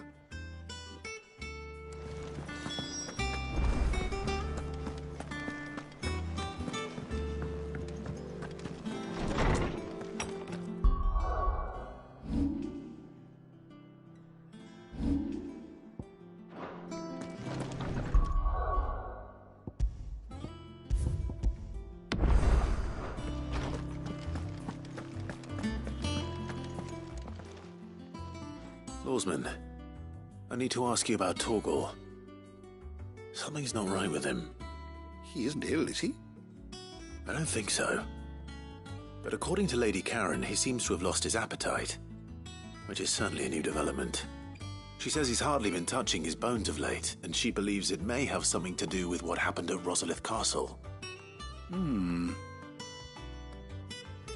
rather think she might be right, though not about his appetite. All canids are instinctively inclined to crack open bones for the rich marrow that resides within, and I see no reason why a frostwolf should be any different. Accordingly, I suspect it is not a lack of appetite that afflicts Torgal, but a surfeit of it. If we assume that his newfound magics require additional nourishment to sustain, it may well be that the bones Lady Karen is accustomed to providing are no longer sufficient. Frostwolves, after all, habitually prey upon far larger animals, whose bones may yield altogether different nutrients. As to where one might find a suitable substitute, some antelopes that graze the meadows of eastern Rosaria have been known to grow to a size more than double that of their lesser cousins. I don't recall ever seeing any that large.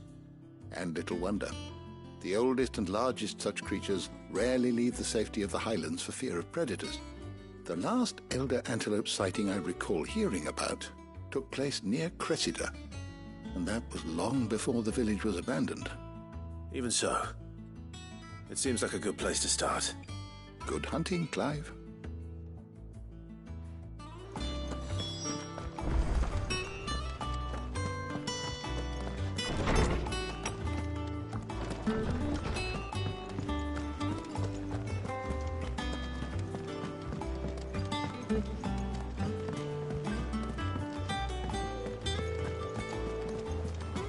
Is that the thing Tomes helped to build? Mid told me she was building a ship.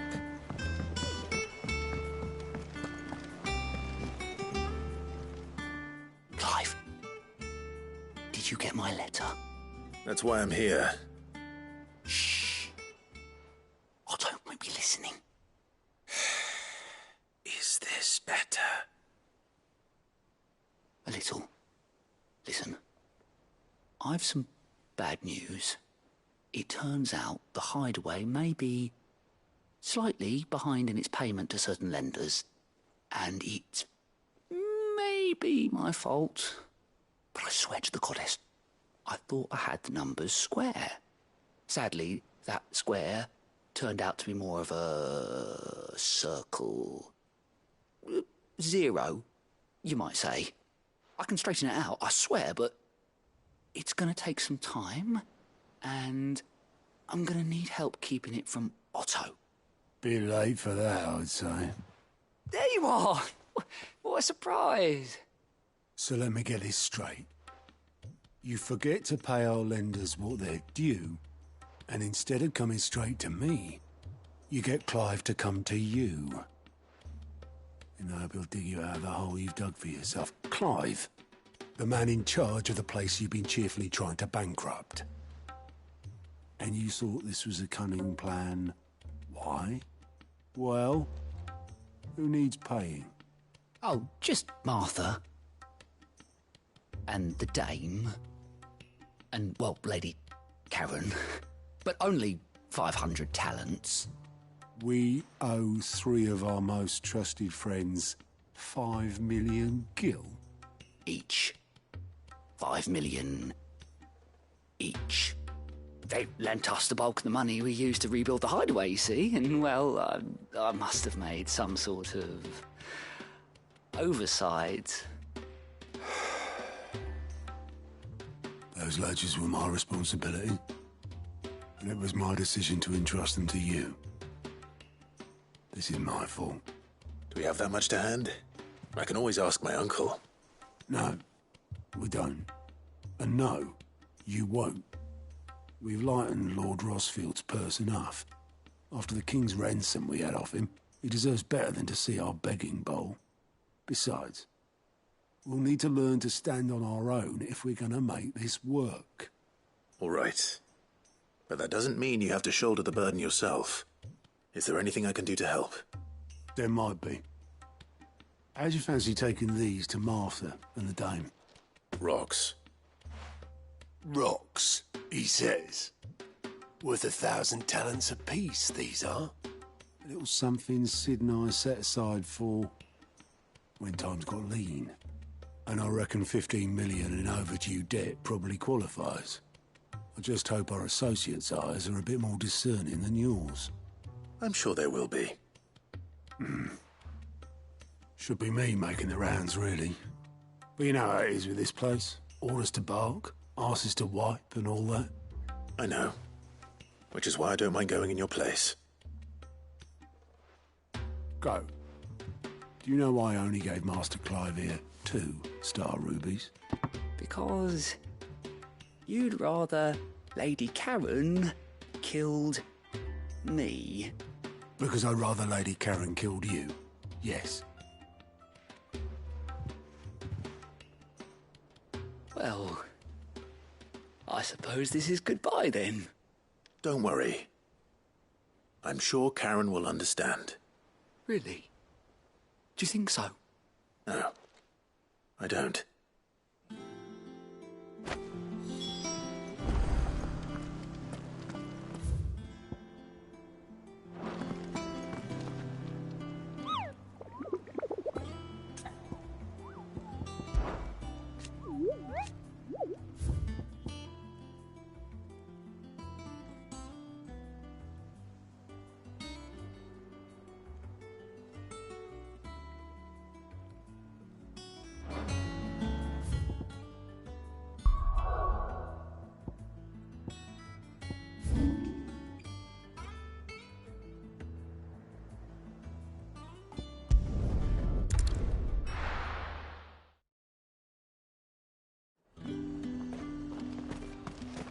There's talk. How the hell is anyone supposed to...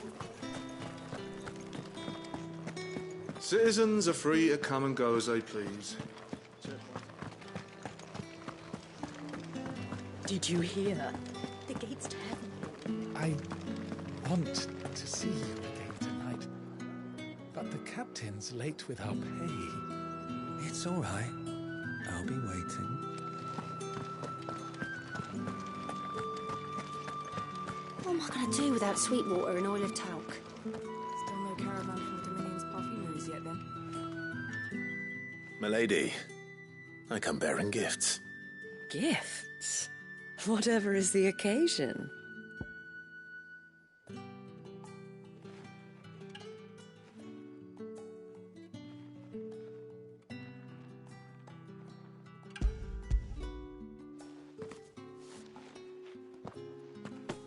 Oh, my. Clive, you really have outdone yourself. Otto asked me to give it to you. To settle the Hideaway's debt with the Veil. And to compensate you for the time it took us to do so. You disappoint me, Clive. I thought you might finally be warming to me. Tell Otto he can keep his baubles. I tried to tell him as much the first time around. The man owes me nothing, nor does the hideaway. My contribution to the restoration effort was made freely and willingly. It was the least I could do. You once told me Sid did you a kindness. I'd like to do the same. Please, accept it. For my sake. And for Otto's. For all of us. For all you've done. It is rather fetching, isn't it? Very well. Otto is lucky to have you, Clive. I doubt anything could ever replace his son. But you and the others at the hideaway are the closest thing he has to family. Otto had a son. Long ago, yes.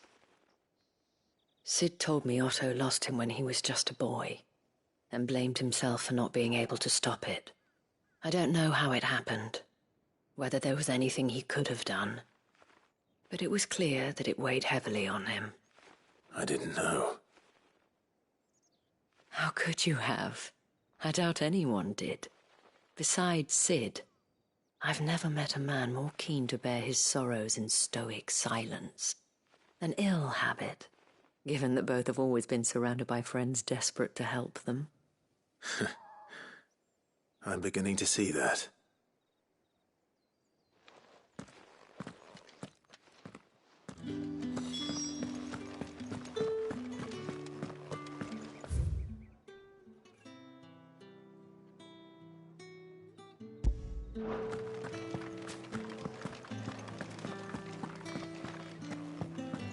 Did you hear? The gates to heaven,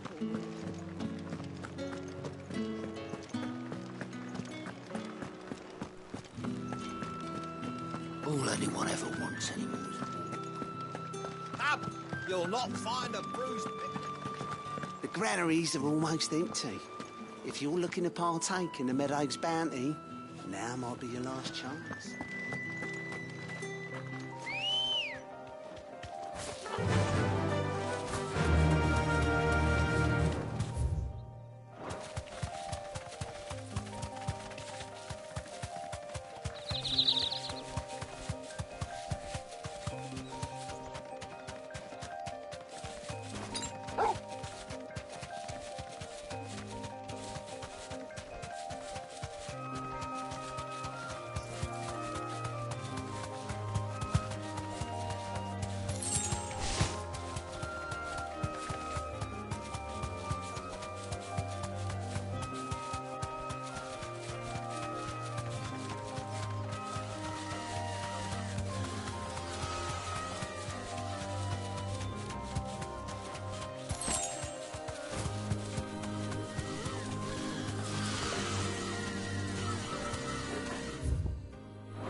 That'll do, girl.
Here. Greetings, Your Majesty.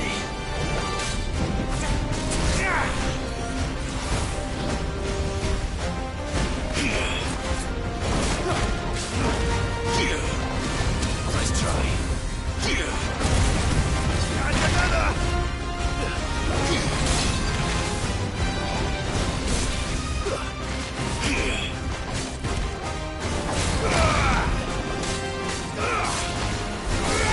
Too slow. Push it out.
Your reign is over. Now to collect the ash. I should probably have brought a bucket. This looks like the stuff. Let's see if there's any more.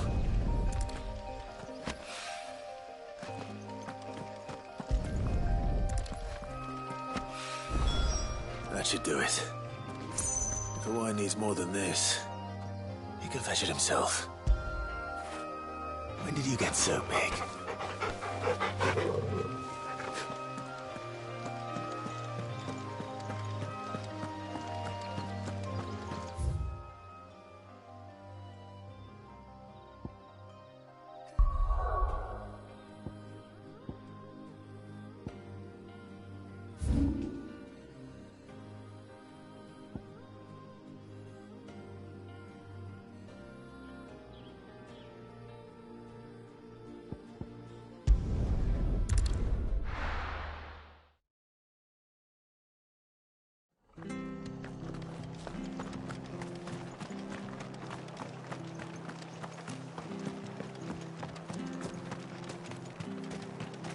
What are you after?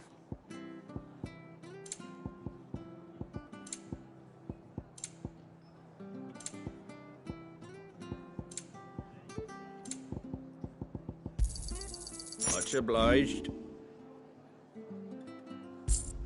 Fare thee well.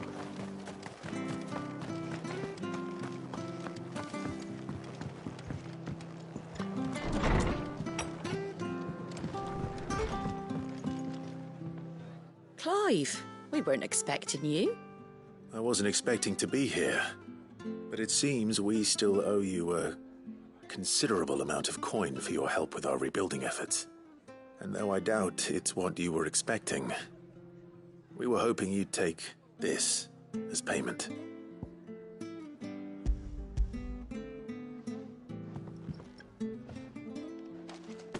A star, Ruby?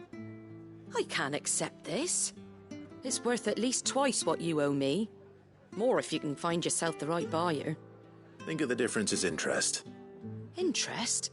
If word got out I charged that much, no one would ever borrow from me again. Anyway, why are you the one here asking me about this? I'd have expected Otto. Bit much sending the Lord Marquis out to settle your debts, isn't it? The old goat working himself to death again. Something like that. Most days I think he's the only reason the hideaway's still standing. Same as always, eh? Back when the place was nothing but a twinkle in the eye of a recently retired Lord Commander, word is he was the first one Sid reached out to. Probably knew that without his strong arm and level head, the idea would never get off the ground. Sid may have been the face of the hideaway, but Otto's always been the backbone. And when Sid passed away, we were all worried that would be the end of it. That Otto would just give up. His death was hard on everyone. But it must have hit Otto hardest of all. But he didn't give up, did he? Quite the opposite, in fact. If I recall, he was the one who nominated you as Sid's replacement, and rallied the rest around you. I reckon what he saw in Sid, he saw in you too. And don't we all? Doesn't hurt that you're half as stubborn and twice as handsome, neither. That, and you keep good company. I suppose I do.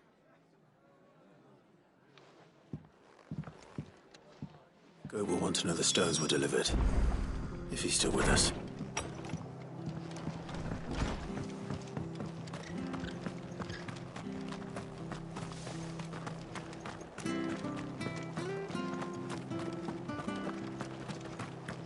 Ambrosia won't help me here.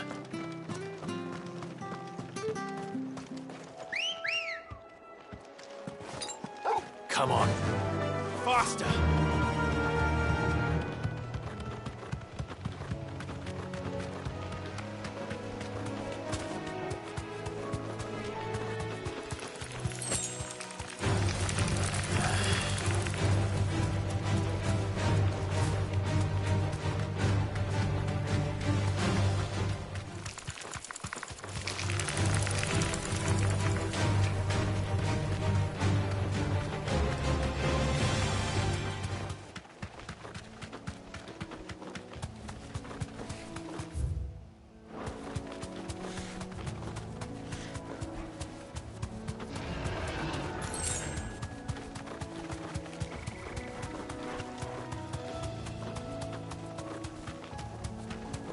Well, it's certainly quiet.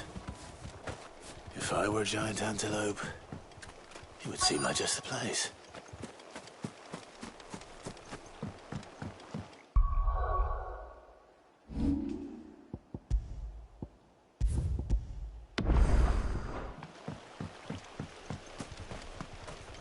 I doubt we'll find one bigger than that. You hungry, Torgal?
Now.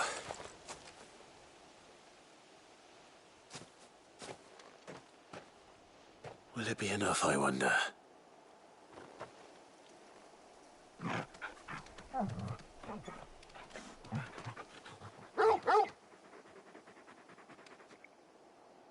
I say that answers my question.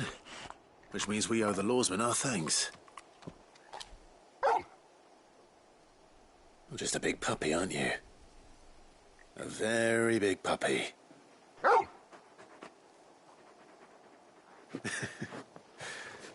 do know you can take that with you, Torgal. Lady Karen will be relieved to hear you've got your appetite back. Come on, boy.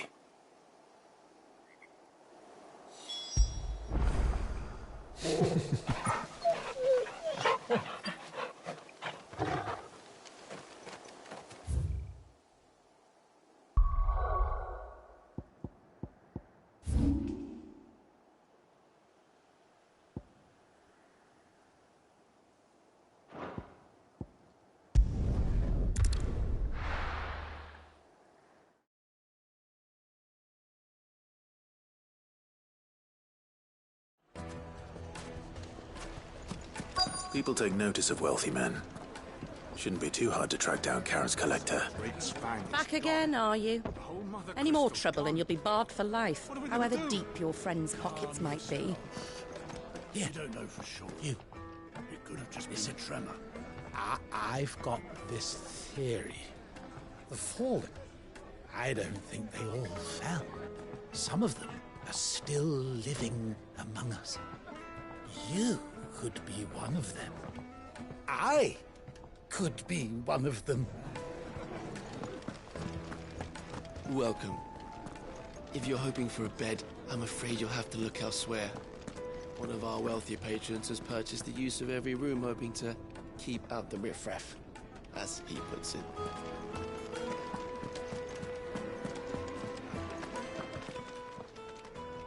My reputation will be ruined! Ruined! Calm yourself, Lord Ignac, I beg of you, before you do yourself a mischief. Pardon the intrusion, but... Out! Get out! I paid for these rooms so I wouldn't be disturbed. Leave me be! Please, allow me to apologize. His lordship is going through a difficult time, and he's never been fond of guests arriving unannounced. Radim! Get rid of the filthy oaf this instant! Very good, Lord Ignac.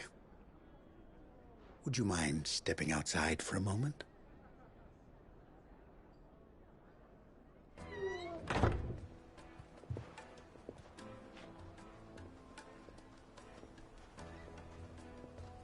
I'm sorry if I've caused you any trouble. That? No. That's just how his lordship is. Though the morning's events have left him somewhat fractious. He has been dispossessed of his luggage, you see. The thieves also made away with a considerable amount of coin. Coin the innkeeper will soon be keen to collect. I don't suppose a certain blade was among the stolen items. A single-edged sword. It was purchased from a merchant friend of mine. Ah, you know Lady Karen. Yes, I'm afraid it was. Then I'll retrieve Lord Ignac's luggage. But I have one condition. You have but to state it. You are welcome to anything that is within my power to grant. I want an audience with Lord Ignac. A few minutes should be enough. Then I'll be on my way. A condition I would be a fool to refuse. Of course, you shall have your audience. I don't suppose you saw where the thieves went? I did not, no.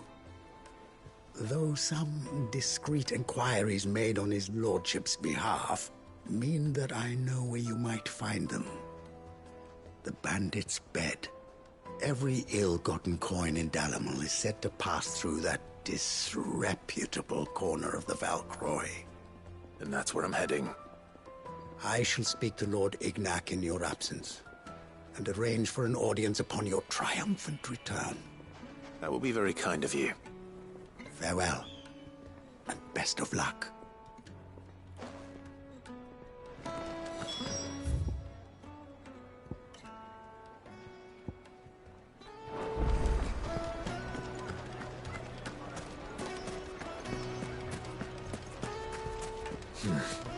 Not here.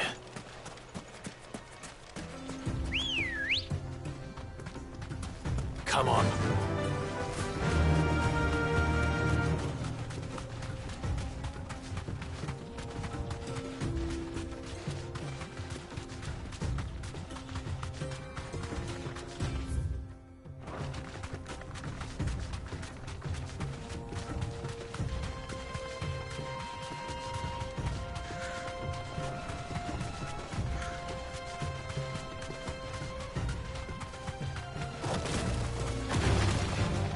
always.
We've got company! Come on, lads, let's tear the bastard's head off!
This must be Ignac's luggage. Nothing seems to be damaged. All right. Let's get it back to Delamil.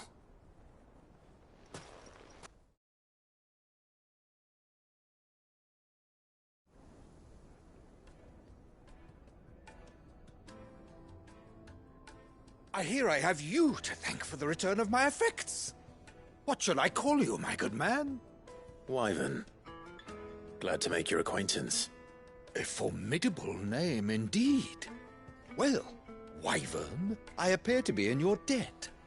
Redeem here tells me you wished for an audience. Is that all? A few moments of your time should suffice, yes.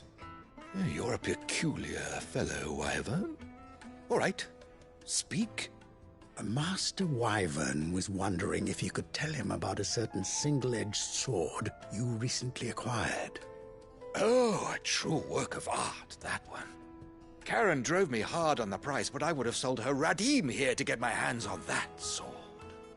It was made in the Outer Isles, far beyond the Twins, and is used exclusively by the practitioners of a unique school of swordsmanship. They believe no combat should ever exceed a single strike, and hone their blades to such perfection that none ever does. Each sword is made for that one perfect stroke, and for that stroke only. They crack upon a second blow. There's a brutal sort of beauty to it, really. But how do they hone such an edge? Fine question. Why, they use a whetstone, of course. Whetstones, rather. A whole array of them, ranging from the coarse to the fine. 10,000 licks with the sharpening stone, then 10,000 more. But it is the final stone which lends the blade its legendary sharpness. A mineral quite foreign to this great realm of ours. And that is the key. The secret ingredient. Wyvern, it occurs to me that my little lecture is hardly equal to services rendered. Take this, together with my regards. The very stone of which I spoke, far rarer among collectors than even the blade itself, and a far more fitting payment. Thank you. Pardon the intrusion, my lordship. However, it is long past time we prepared ourselves to depart. So it is. I am locked in bitter competition with a rival collector of curiosities. I am one step ahead of the unscrupulous scoundrel, but he is hard at my heels. Are there many other collectors out there? Too many to count, but only one do I consider my nemesis. Lord Byron Rosfield. And is a perennial thorn in my side.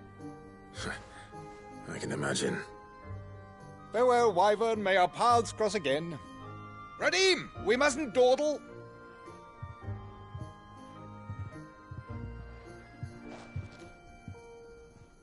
I think his lordship is rather taken with you, Master Wyvern. Thank you again for your assistance. Coming, my lordship. I'll be right there.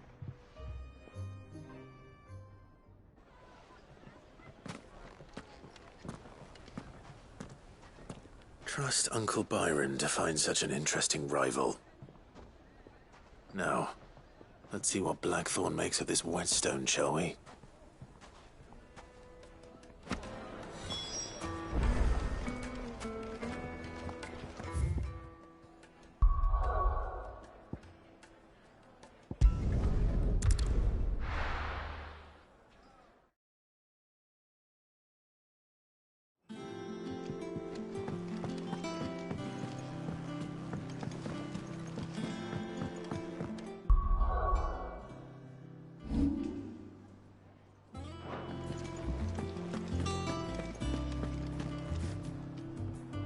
I noticed you and Torgal had gone off somewhere. Take him for a walk, did you? You could say that.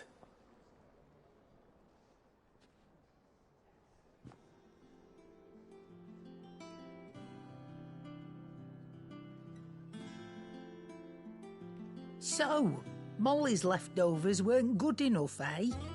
That'll teach me for treating you like you're still a pup. All right, no need to shout. Now we know what you're after, I can see about getting some in. Speaking of which, I brought one for later. Can I leave it with you?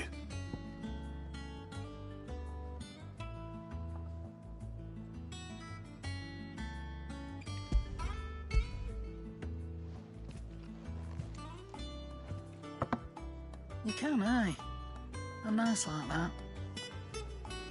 In return, you can thank Tomes for me. The bloody know-it-all. I was just on my way to see him.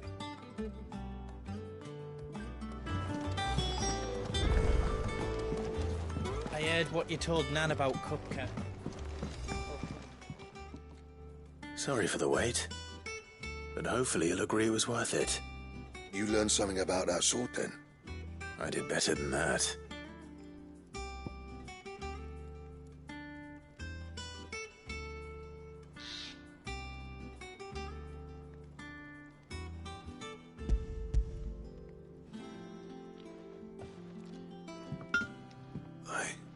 A whetstone? Yes. But not one you'll find anywhere in Valisthea.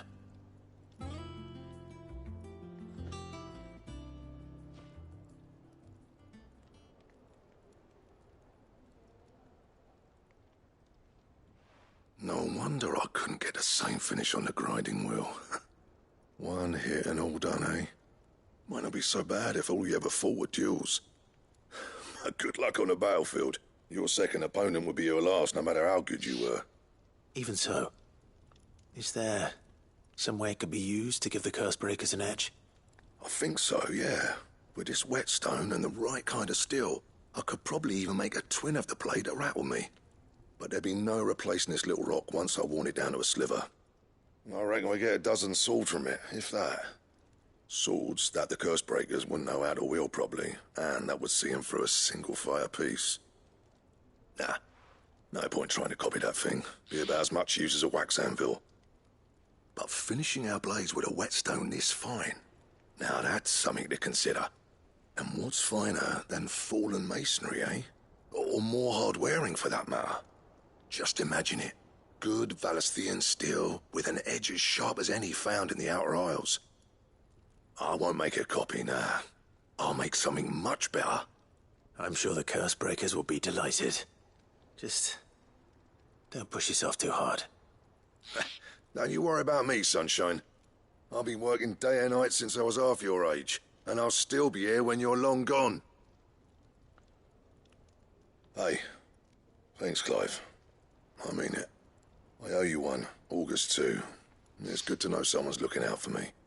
You'll be happy to hear you said that. And I'll see that my debt to you's paid. First new blade I make's got your name on it. You come and find me when you've got the materials. All right. I will.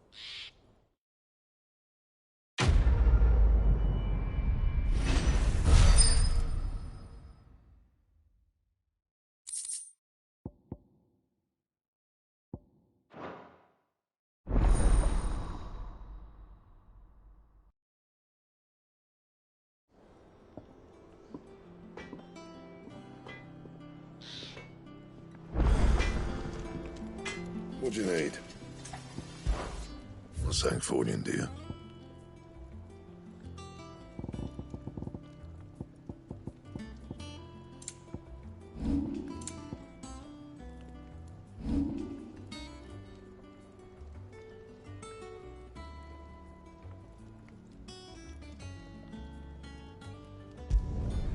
Not bad, if I do say so myself.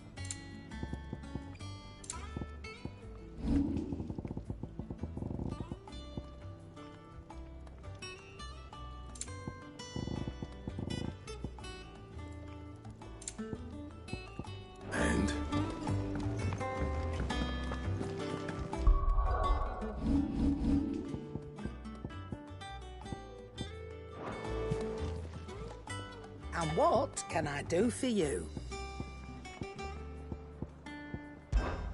Ta-ra, then.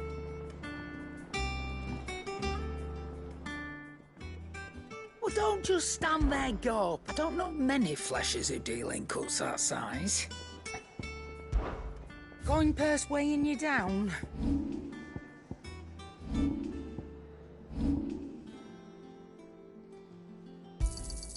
You got out else?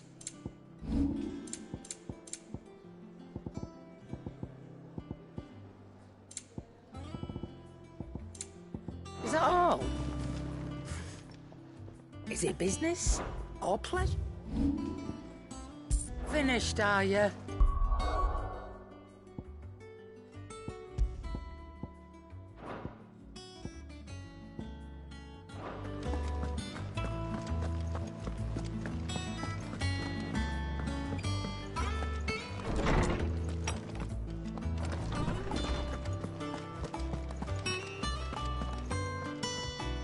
Ah, Clive. Were you able to locate your quarry? We were indeed, Lawsman. You pointed us in exactly the right direction.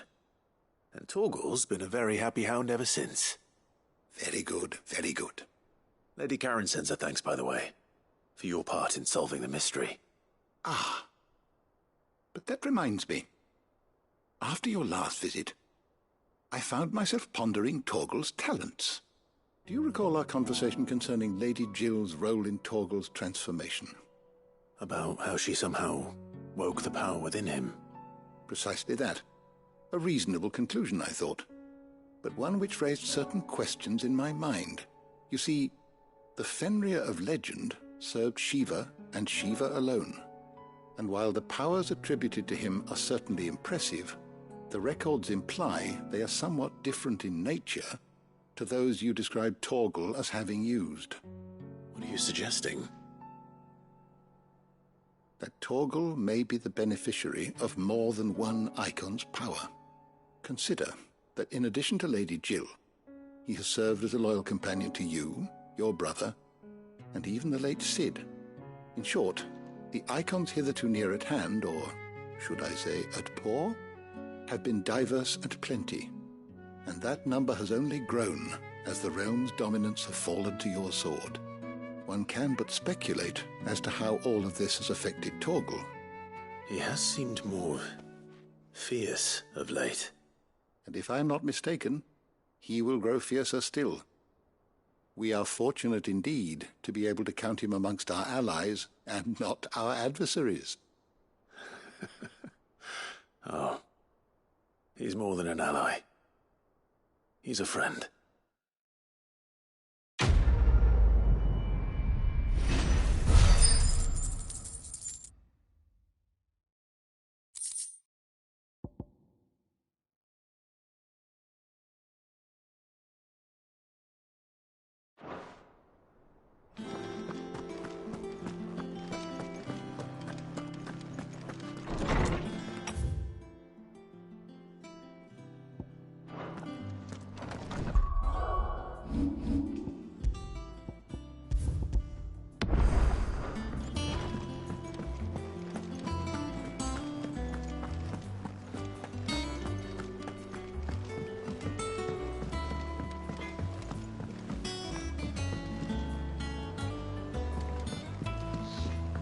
What do I have to eat to grow as tall as you, Mr. Stelts?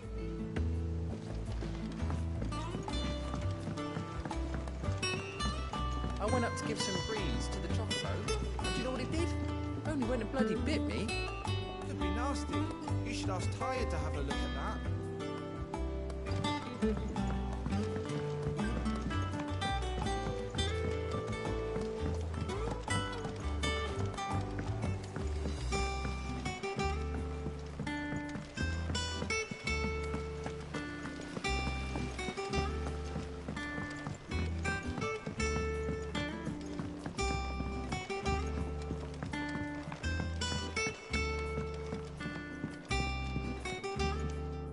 All right there, Cid? How's that hunt for the bomb ash going? I have it here.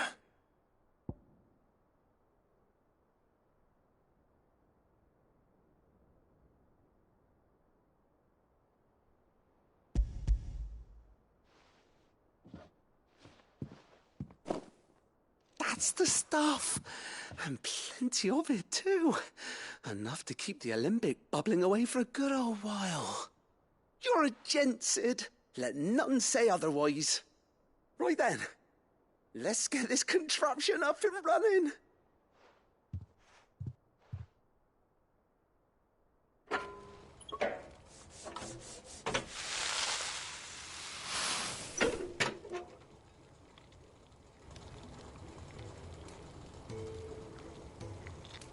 There we have it. The Telemon Alembic. And it works just like the chief said it would. Very impressive. Says the man who cut down a burning boulder. Speaking of which, I still haven't returned the favor. There's no need. The good it will do for the hideaway is reward enough. Don't be silly. Why don't you let me take a look at that bag of yours? The one you keep your potions in. Reckon I could work some magic on that, huh? What kind of magic? Well, we happen to have isolated a substance in our test run of the alembic that I reckon will make even the toughest leather supple as anything. Thought we might use it to breathe new life into old boots and the like. Save the hideaway a few gil. Ah, I reckon if we slap a bit on your bag, it'll loosen it up enough for you to squeeze in a bottle or two more. Well, it can't hurt to try, I suppose. That's the spirit. Leave it with me. I'll only be a mo.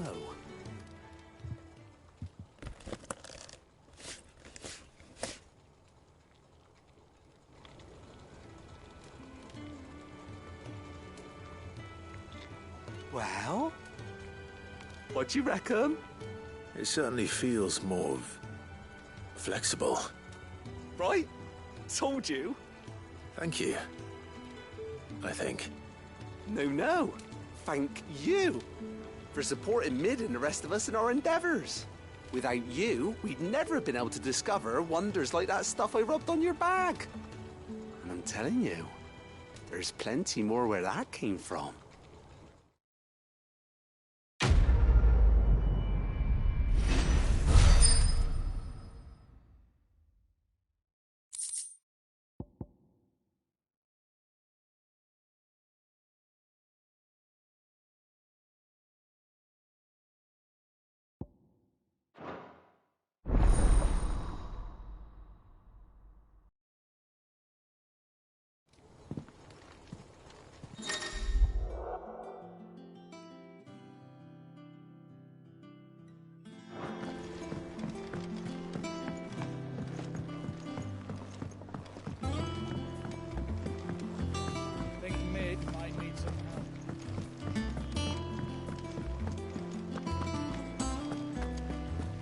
When it comes to boyish charm, Goops has an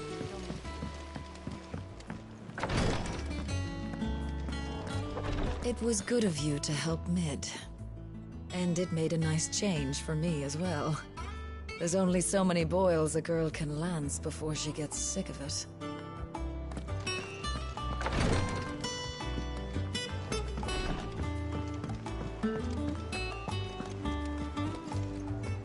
Goat. Still alive, I see. So Lady Karen accepted the ruby. Ah, about that.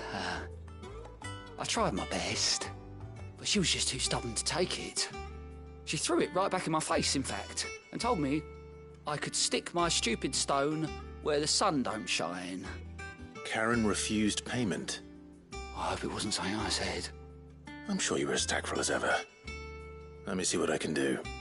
Oh, wonderful. I hope you have better luck than I did.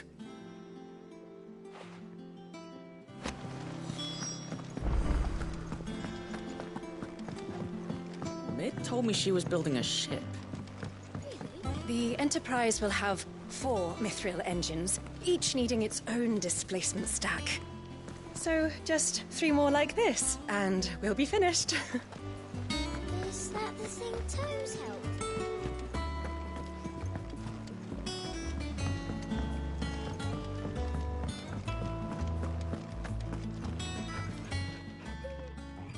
Lady Karen, Goad tells me you weren't happy with our offer. Would you prefer the debt was repaid in coin? What debt? I don't recall lending any of you lot me hard-earned gil. I may have tossed a talent or 2 in the Hideaway's coffers, but those were donations, and you can hardly call it charity if you go asking for it back. Of course not. But one good turn deserves another. And our circumstances have changed. Surely you wouldn't shun the gratitude of a pauper who happened to have become a prince. Oh, so you're a prince now, are you? Fine. But I'm selling it and taking what I'm owed, then you're getting the rest whether you like it or not.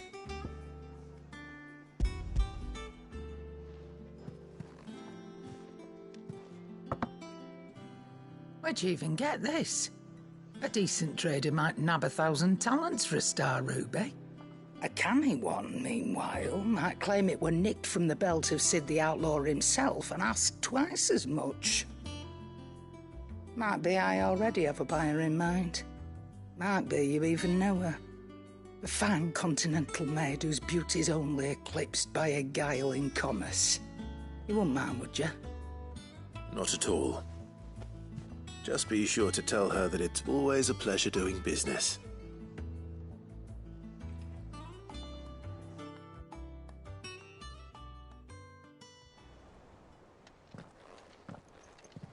I hear you ended up delivering all 3 stones.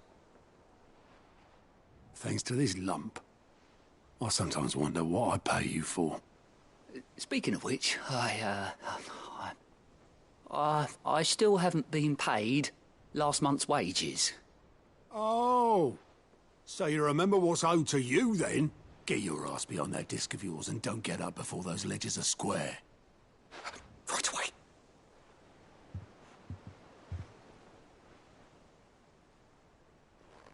I've seen that before.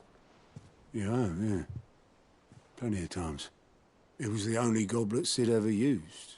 Either out of habit, or because the filthy sod couldn't be bothered to find a clean one.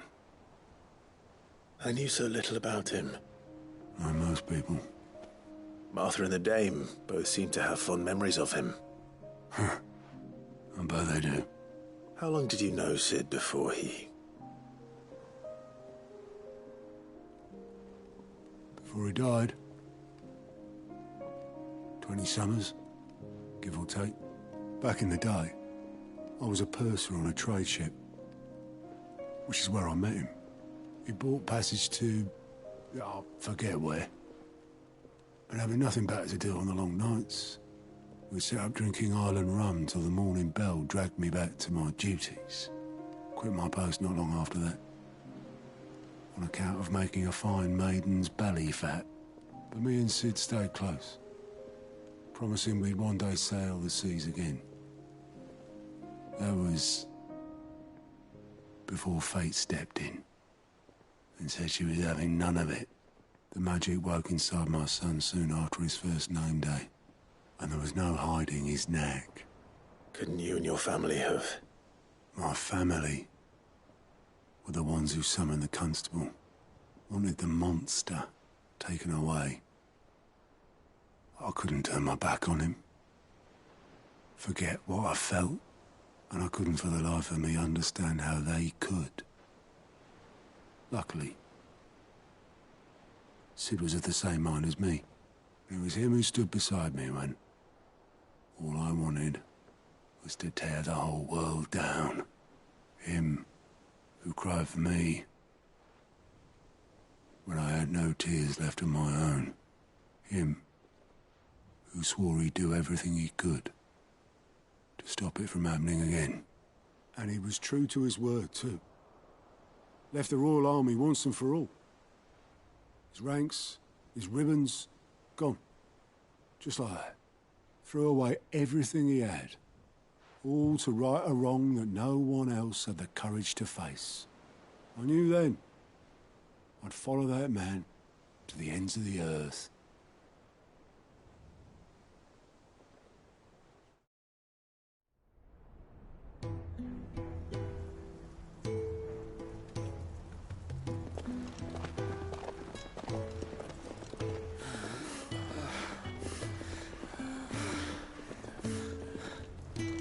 He was always too clever for his own good, was Sid. Saw the world for what it really was, while the rest of us were content to go along with the lie we were shown. And it can't have been easy, bearing that burden alone.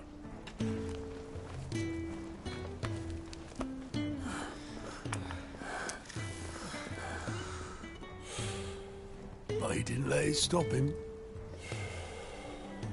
He never lost faith in what he believed was right. And that gave us faith in him. Faith he'd steer us true. So I swore to myself that I'd always be right behind him, ready to catch the stubborn sod, if ever he should fall.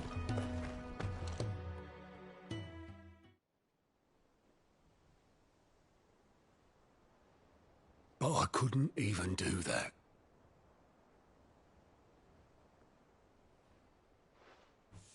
Ignore me. Just the ramblings of a tired old man. Leave that lot. I'll tidy it up in a bit.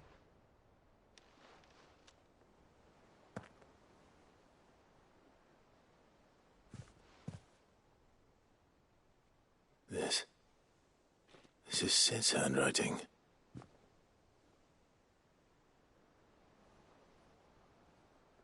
Dear Otto. I may be drunk, but I wanted you to know this place would be fucked without you. Love you, you grumpy old sod.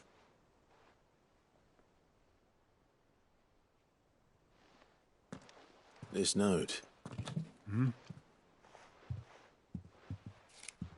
What about it? Sid was right. Without you, we'd all be lost.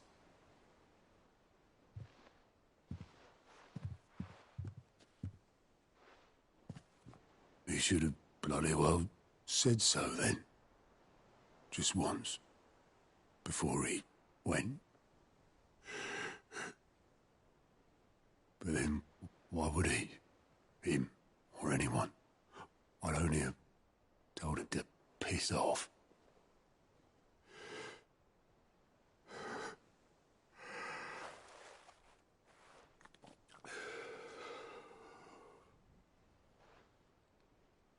You're wrong, though. Both of you. It was never just me keeping the hideaway afloat. It was all of us. I just shoved people in the right direction, and I barely seem to be able to do that anymore.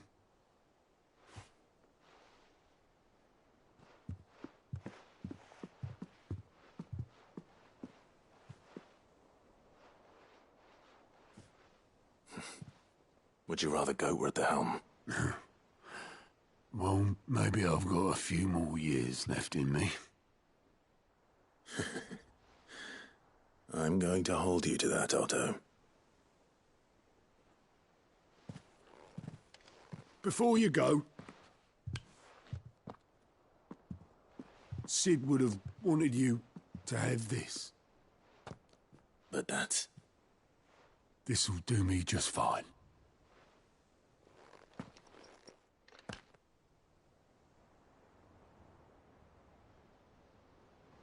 Thanks for the ray of sunshine. I'll see if I can't pay you back. Already have.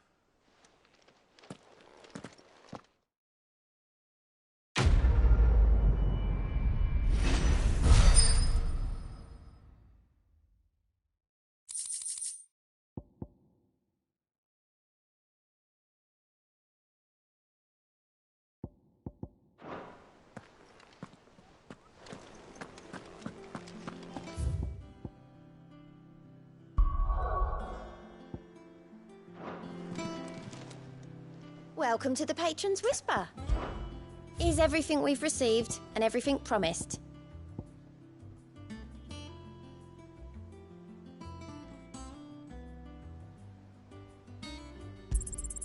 You earned this.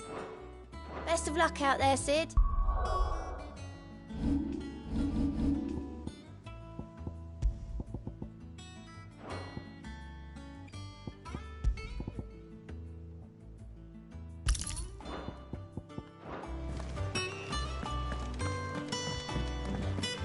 Is that you done, then?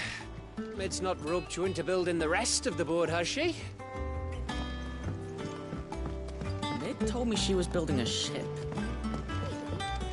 Is that the thing Tomes helped with?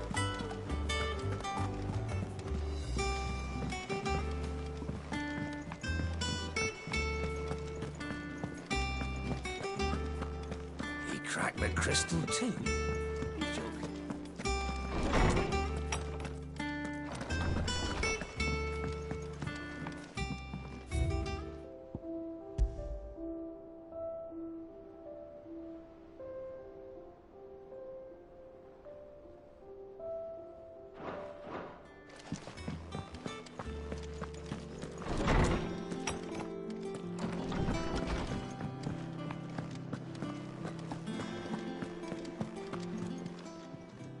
Well, don't just stand there, Gob.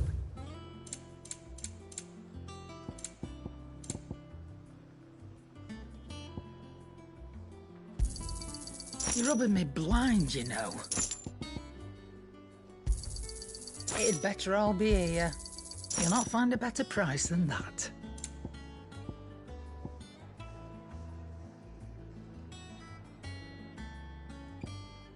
Finished, are you? Thank you, Clive. Not just from me, but from Kenneth, too.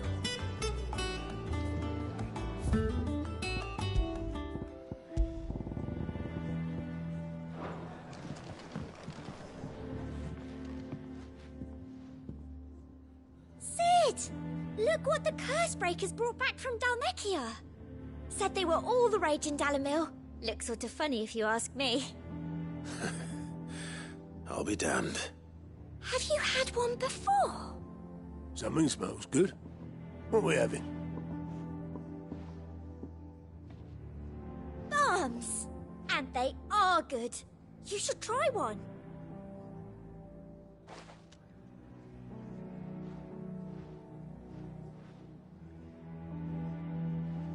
Eh? The bloody great hole in it. Who ate the rest? It's supposed to be hollow, silly. Haven't you ever seen Drake's Fang?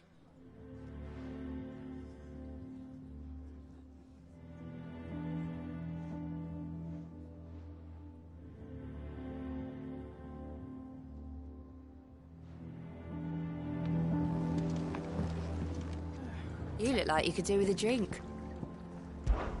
Don't be a stranger, Sid.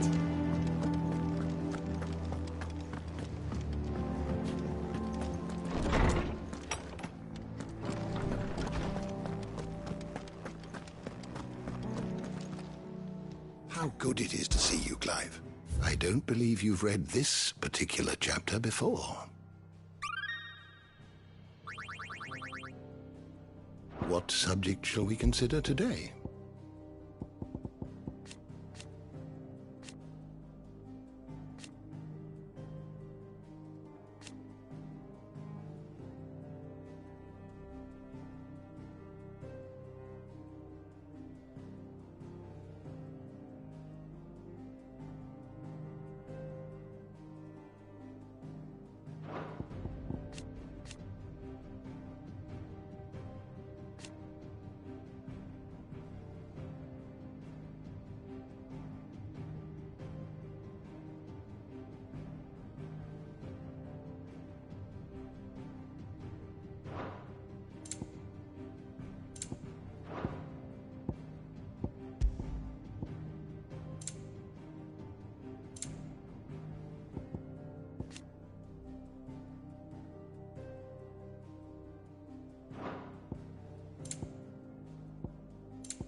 The door to the shelves shall ever be open.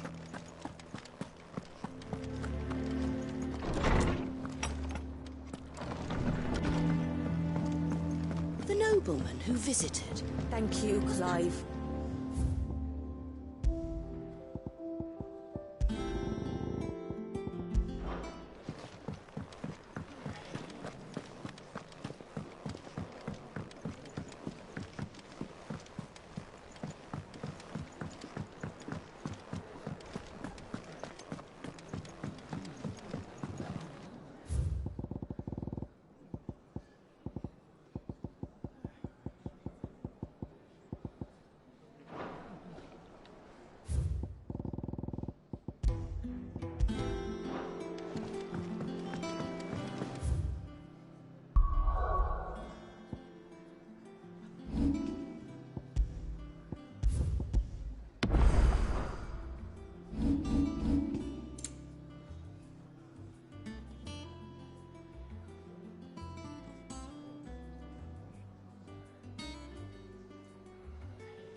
that the thing Tomes helped to do? Mid told me she was building a ship.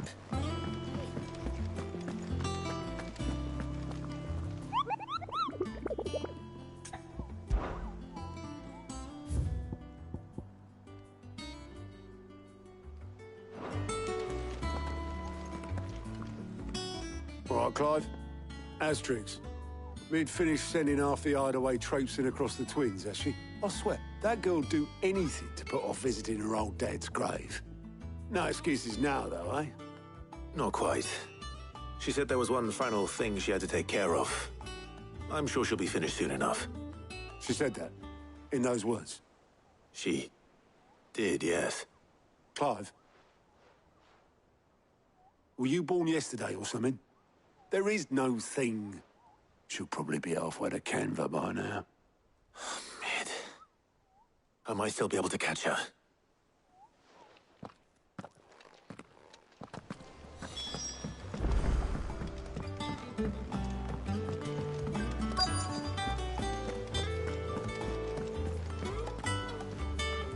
Obolus, have you seen Mid? Yep. In a boat, going that way. Then I'm too late. You in a hurry and all, are you? Oh, I offered to take her across, but she wouldn't wait. Just paid for a dinghy and rowed off. Oars going like the clappers. Got some life in her, ain't she? But anyway, I was on my way up to see you, as it happens. Got a letter for you. Urgent, by the sound of it. One of your uncle's men said I was to hand it to you in person, post-bleeding haste. And you're here now. Thank you, Obolus.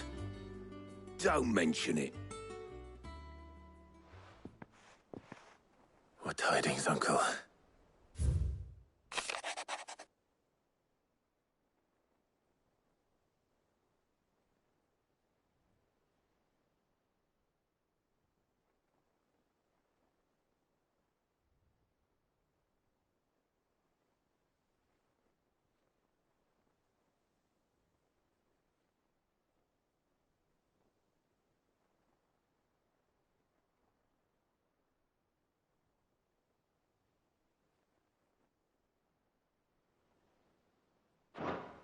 Trouble in Canva. Well, I'll need someone to keep an eye on Mid.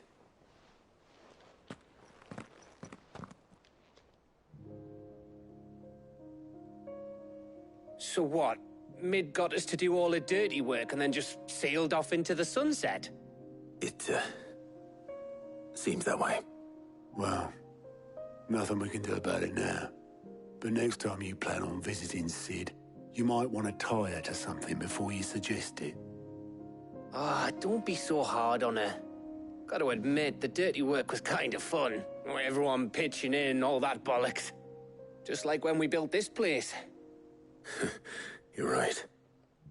Anyway, we all set to head to the old hideaway. I could do with getting to Canva pretty sharpish. Wouldn't do to keep Lord Rosfield of the Seven High Houses waiting now, would it? Not after he asked for me personally. Gav will be leaving with me. Will you mind the place while we're gone? You can count on me. Just be sure to give Sid and the others my regards. All right. Oh, by the way, Jill will be joining us too. She's got some things to take care of, but she'll meet us there. I hope she's telling the truth at least.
Sid. I remember what you told me. That if no one is listening to what you have to say, you may as well not say it.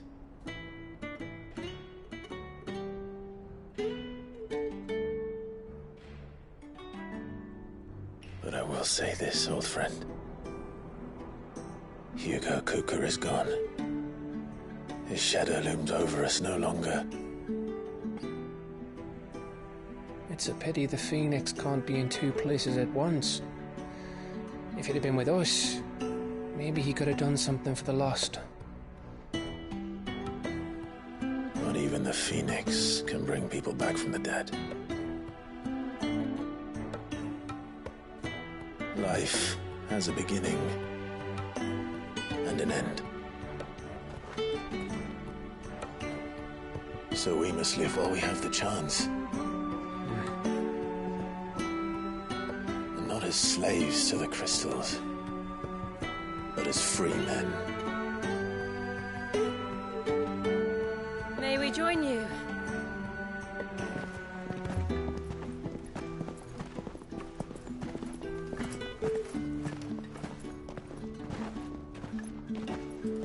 Lady Karen, what a pleasant surprise. I thought I'd drop by and see how you were all doing before heading off to restock my supplies.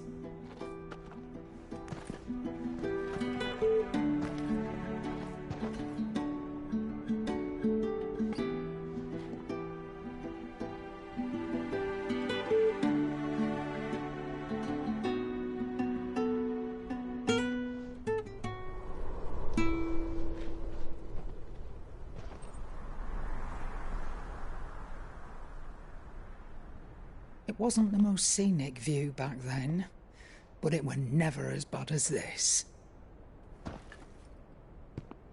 I know. The blight marches on. And soon, there'll be no escaping sights like these.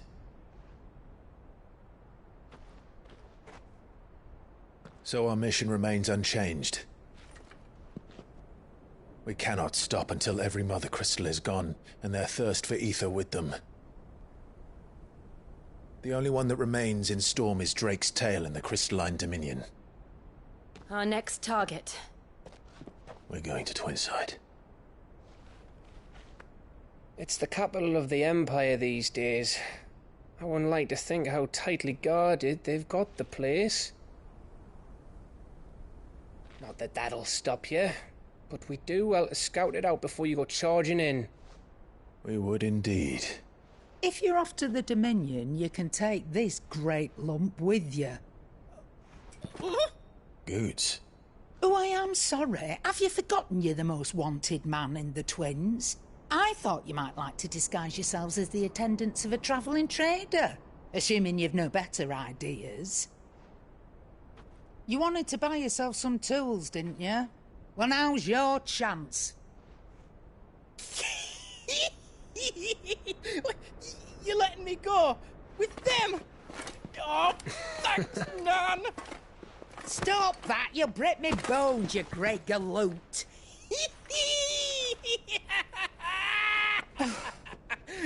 There's a caravan that runs back and forth between the Dominion and the Bocklad markets. It's managed by the Merchants Guild. Just show them Goots' traders pass and you'll be on your way. It'll be a damn sight less risky than footing it the length of the Crystal Road. That's for sure. Thank you, Karen. And glad to have you with us, Goots. Okay then. I'll get me things and I'll meet yous there. See yous down in Bocklad. Get off! Me poor fingers!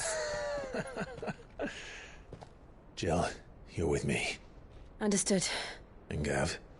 Already on my way, Captain. Be careful. Aren't I always?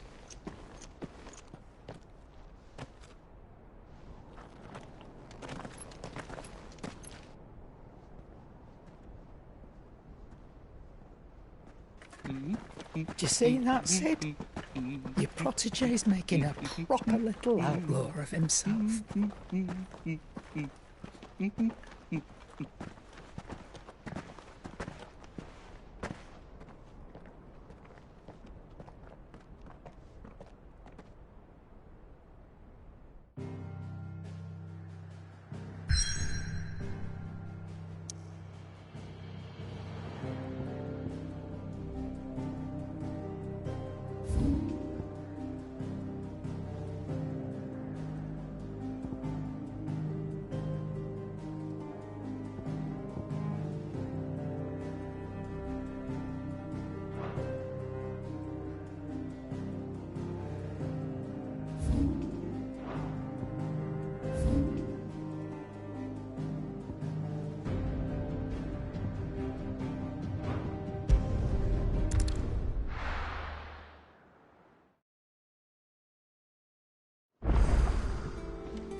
crack the crystal too.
Feeling?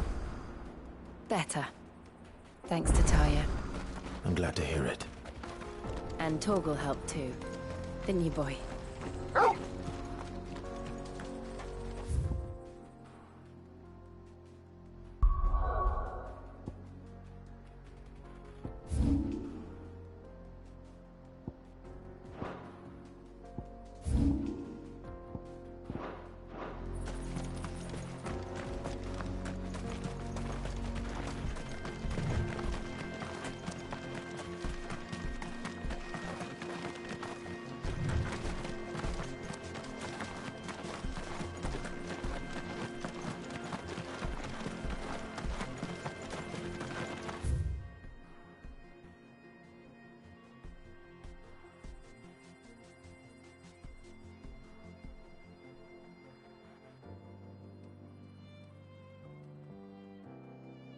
This used to be a trade route for merchants crossing the Scars, till the Republic laid a new road wide enough to let wagons pass, and all official traffic moved there.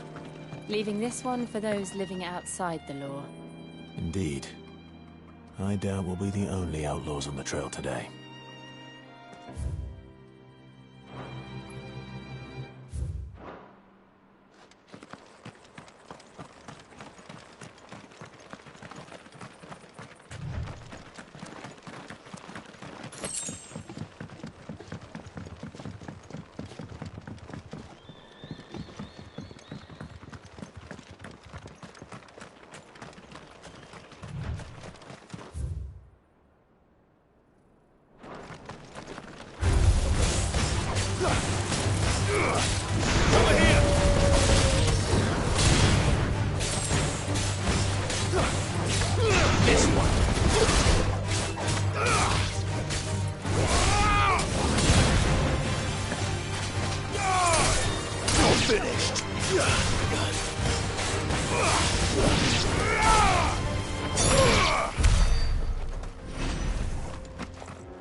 So what do you think?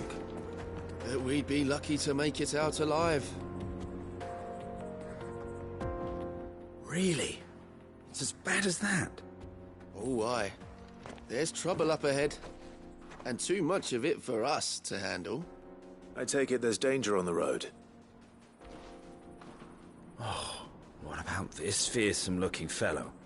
You think he'd be equal to the task? Oh, no doubt. Assuming he's willing to hear us out. Well met, friend. My brother and I have been tasked with finding a merchant's missing cart. You seen it by any chance? How does a merchant misplace his cart? Oh, the man's a coward. When he thought goblins might come a-snarling, he ran. leaving his livelihood abandoned in the pass. He sent the two of us to fetch it, but it's gone. Now, I'm not much of a thinker, but I know the work of thieves when I see it. My brother's right on all accounts.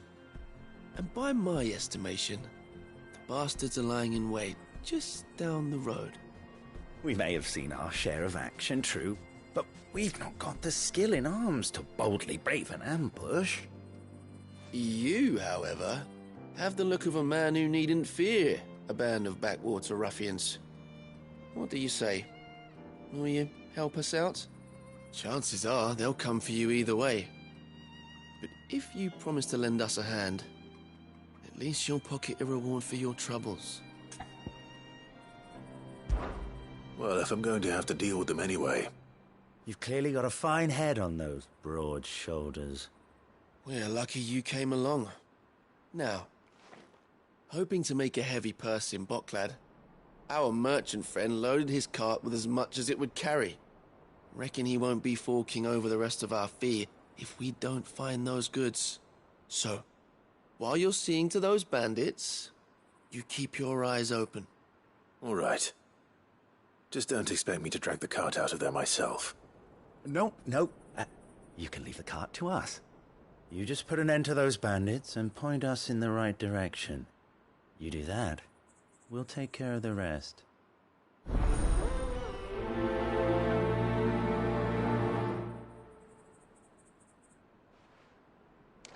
You'll be doing Boklad a favor if you can clear out that pass. I'm not sure I trust those two. But if there are bandits lying in wait, I should probably take care of them. Look lively, you lot. We've got guests. These must be our bandits.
That's them dealt with. Now, where's that cart?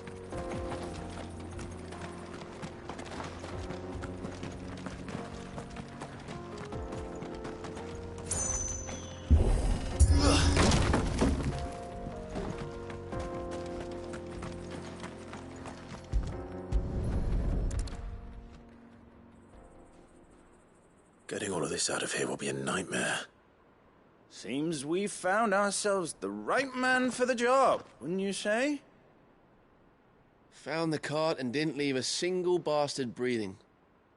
Our merchant friend will be delighted. And how exactly will he be getting his goods out of here?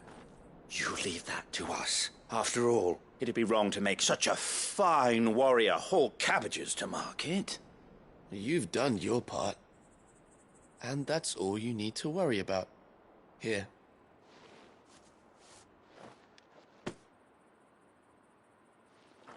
It's been a pleasure. Now piss off. There's no need to be so rude, brother. What if we want his help again next time?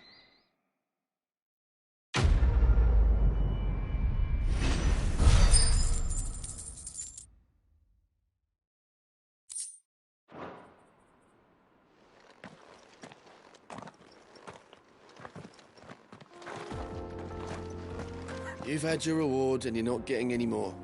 Now piss off.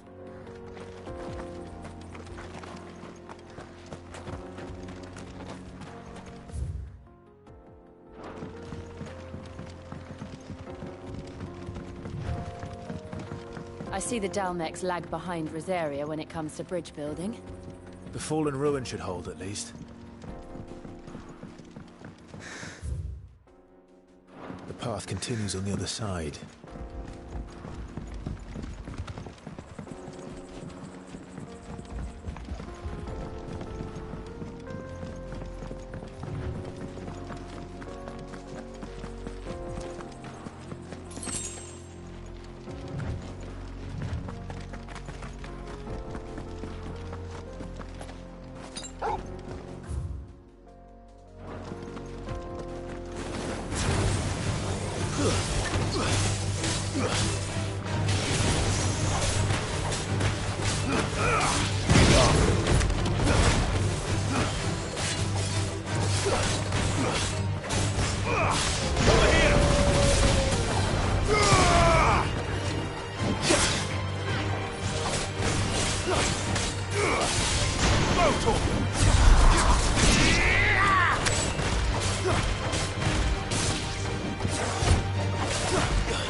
So this is Zemeckis. The land of the gods. It's even more impressive than I imagined. I remember being captivated by the story as a child. Long, long ago, man was overcome by avarice and challenged the gods in a bid to win their power. The final battle took place here, at these falls. Or so the legend goes. If anyone ever manages to plumb those depths, perhaps we'll learn if there's any truth to the tale. That the gods emerged victorious and punished man for his defiance by visiting upon him 2 curses. Dominance and bearers. To tell the truth, I always thought it strange that the dominant and their icons were deemed a curse. Back home, the dominant inherited the throne. They were admired and exalted, not spurned. Whenever I got to that part of the story, I always assumed there must be something I'd misunderstood. You had a lot of storybooks, didn't you? In your room, I mean. When we were young. The old legends were always my favorites. Epic battles between gods and men. Father encouraged me to read as much as I could. He thought it good for my education. You really were a boy like any other, weren't you?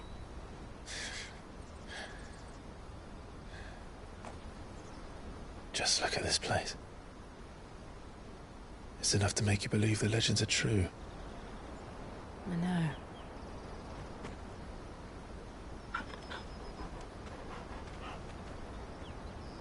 We're not far from Boklad. The road will be busier up ahead. And we'll have to keep our wits about us.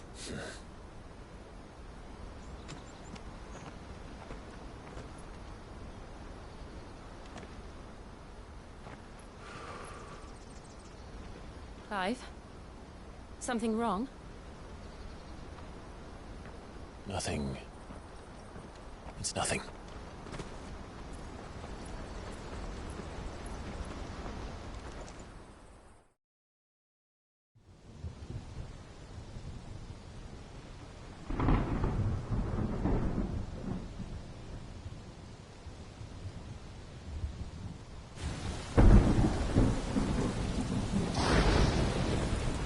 I see the reports are true, Father. You have surrendered the throne to Olivier. I have. Emperor Olivier shall rebuild the Holy Empire of Sanbreque.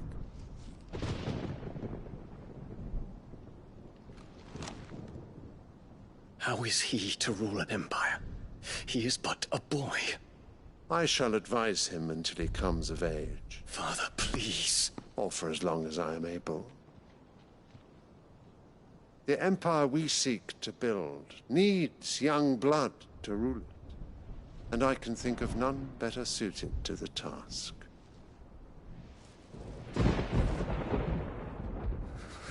There is other news, Dion.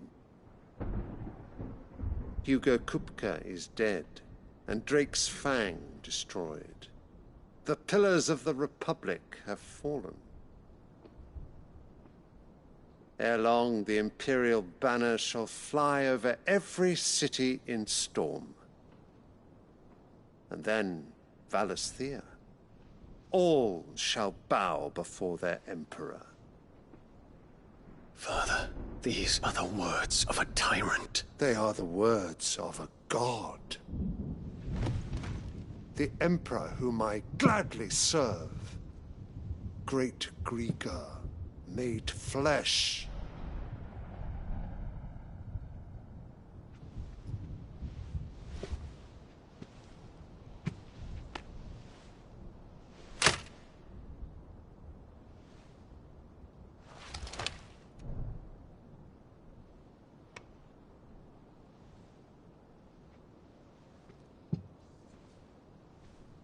Return to your camp, Dion, and ready your forces. It is time to show the world the true power of Sanbreque. Father. I find you much changed. Is this truly the path you wish to tread? Or are these the ambitions of another? Of Ultima, perhaps? What nonsense is this? I speak my mind, and my mind only. Though I do owe Annabella thanks for reminding me of certain truths regarding the nature of nations, of rulers, and of the divine. You would trust the words of this traitress? She betrayed her country. She slew her husband. You have ever been an invaluable servant to Sanbreque, Prince Dion. I trust you will continue to serve your Emperor in the wars to come. The canker! Silence! Insolent wretch! You will bend the knee. All else is heresy. Sire, forgive me. This audience is over. Come, Your Radiance. The Rowena Syndicate awaits your pleasure. Oh, not another meeting with silly old men. They're so boring. I'm hungry, Father. Can't we have luncheon instead?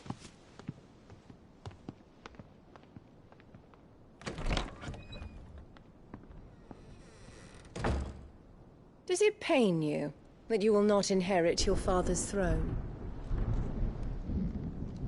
I have suffered worse.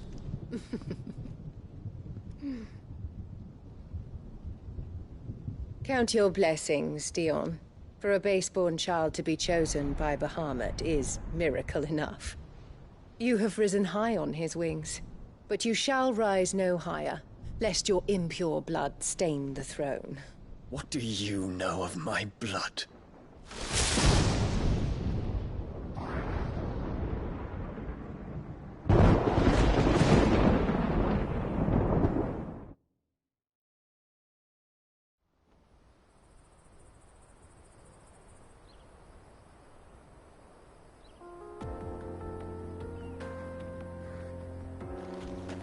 The Boklab markets are to the north. We just need to hug the coast.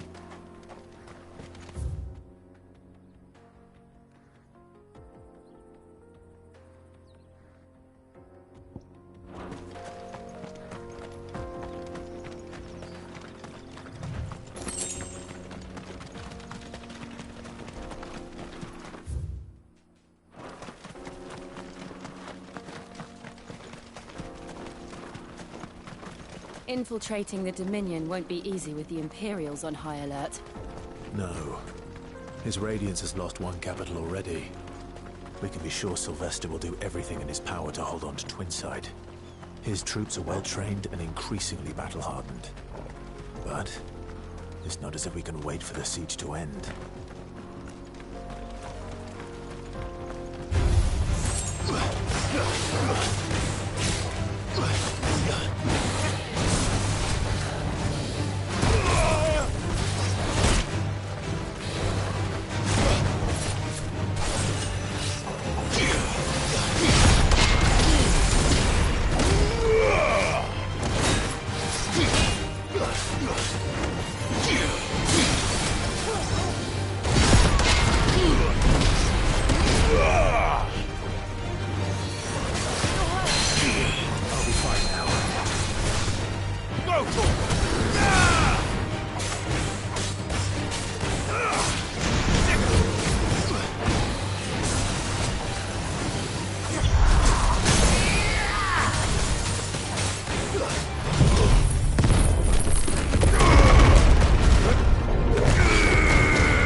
Headed over to the Crystalline Dominion too, are you?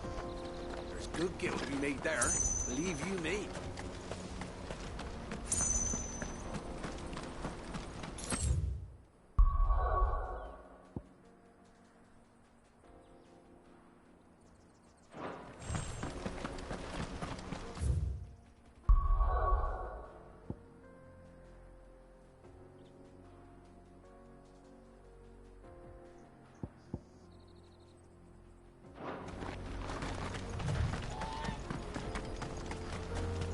How much further to Boklab now?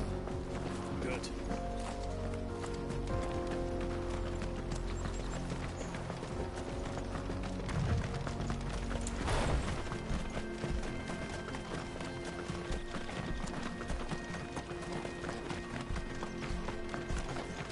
More refugees.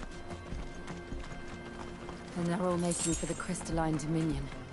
Because they don't know how to live without the Crystal's blessing.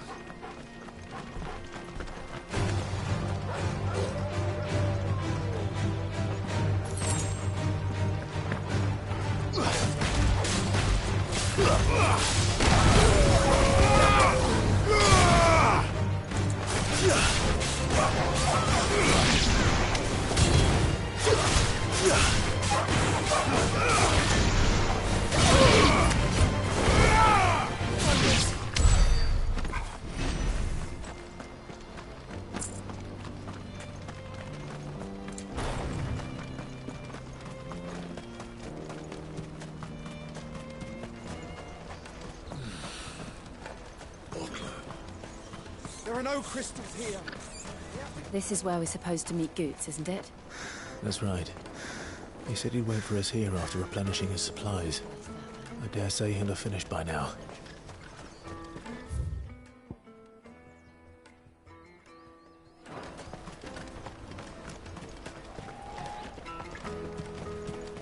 Hurry, men. I must leave for the... Bloody Crimson Caravan scooping up. I wish to engage the Crimson Caravan services. Where's the proprietress? She's otherwise engaged.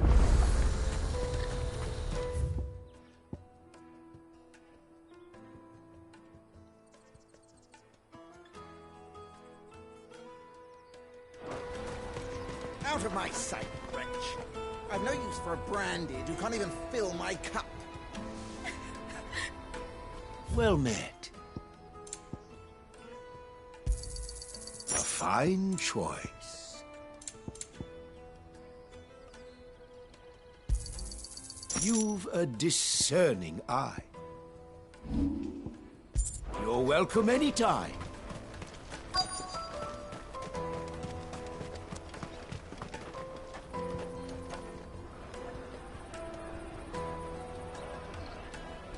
Wonders from across the water. Come one, come all. Feast your eyes. Good sir, can I interest you in...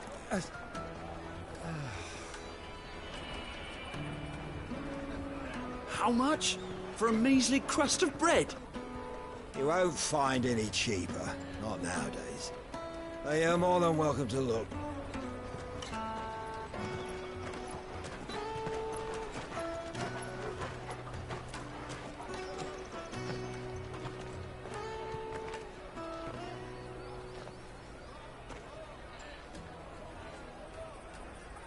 The Empire's unlawful and illegitimate occupation of the Crystalline Dominion is still in effect. Only those whose business in Twinside has been officially approved by the Republican Army will be permitted to cross the border. All who seek entry are to form a line and ready their documents for inspection. Looks like we aren't the only ones who are eager to leave. And they're checking everyone. Can't you make an Not for the likes of you. We won't get through without that pass. Let's go and find Good, shall we?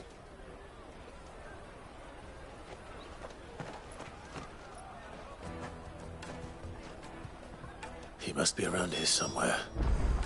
Come, taste my peaches. They're sweet as nectar. I'll take the large one. An excellent choice, my lord. Ah, Good. There you are. Clive, I'm so sorry. Don't tell Nan, will you? Slow down, Good. Just tell us what happened. It's me trader's pass. It's gone. We cannot ride the caravan without it. We won't even be able to get through the flipping checkpoint. Do you remember when you last saw it?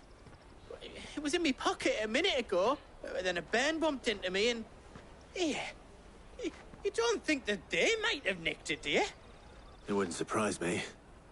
A busy market like this is prime territory for pickpockets. So, to get the pass back, we need to find this child. Where would we even start? I know where! I've got a pal in Bocklad who might be able to help us. No one knows more about what goes on round here than she does. Where do we find her? She's the owner of the Crimson Caravans, up that way. Sign's got a red chocobo on it. No time like the present. You two go on ahead. I'm gonna check the rest of my stuff, make sure no one else is missing. All right.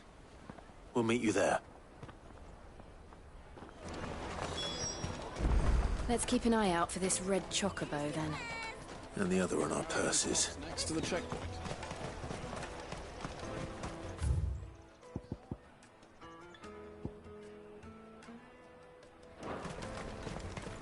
If you're looking for the Crimson Caravans, head out of the...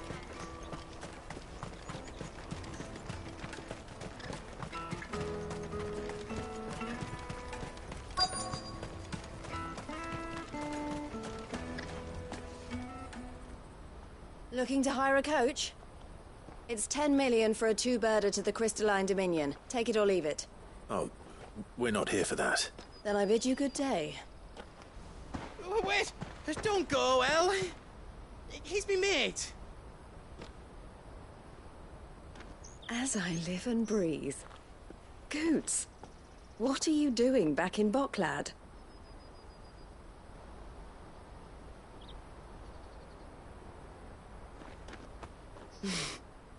I gather Lady Karen didn't send you.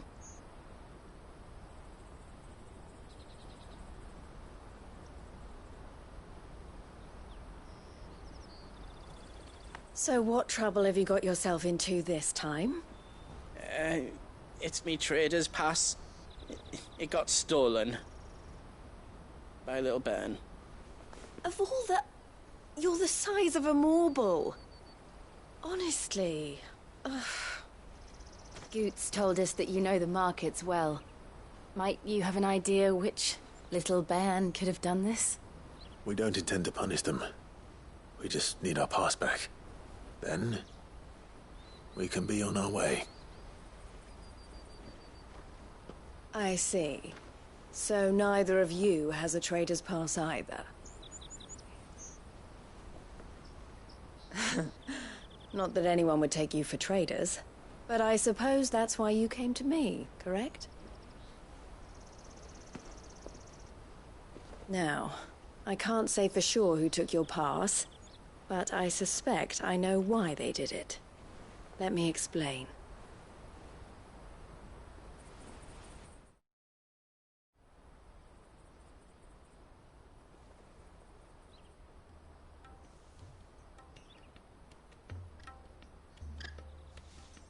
Ever since the Fist marched on the Dominion, the Republic has been clamping down on any commerce that might aid the Empire more than it does us. Which means traders' passes have gone from being merely a way of easing one's progress to being essential if one wishes to cross the border at all. And with demand outstripping supply, they've become a precious commodity, leading some to seek to acquire them by less than legitimate means. So the children are stealing passes to sell on the black market? Yes, and no. Passes are inscribed with the names of their owners, and yet none of the victims' names have appeared on the register of those passing through the checkpoint. Which means? That someone is doctoring the stolen passes. The same someone who is encouraging the children to steal them. And the same someone who has Goots' pass, no doubt. Whoever they are, they're ruining the livelihoods of honest merchants, which is why we've decided to take a stand. Will you stand with us? You want to get your pass back, and we want to ensure that no more are stolen. Catch whoever's behind it all, and two birds shall be slain with a single stone. Is there any other way of getting to the Crystalline Dominion, Goots? They won't let you in if you're not with the caravan. It's that, I don't know, try swimming across the strait. But the guards will definitely spot you if you try and do that. Like, we don't want to get spotted, right? So either we find the people who took the pass, or give up all hope of entering the Dominion. All right. We'll help. Thank you kindly. But I don't know your name. Eloise at your service. Clive. A pleasure doing business with you, Clive.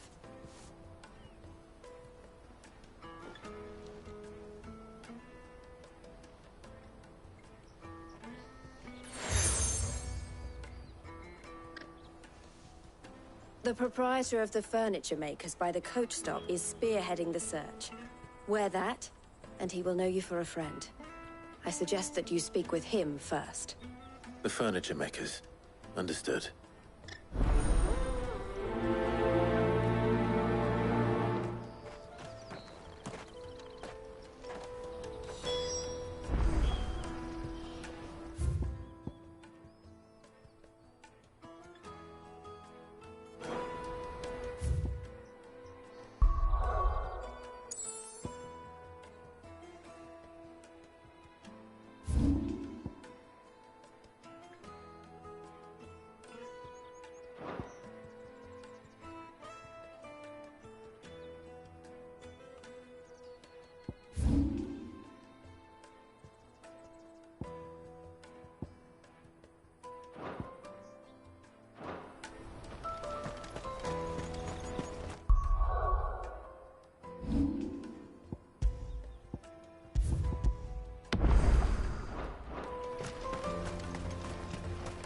Out of my sight, wretch!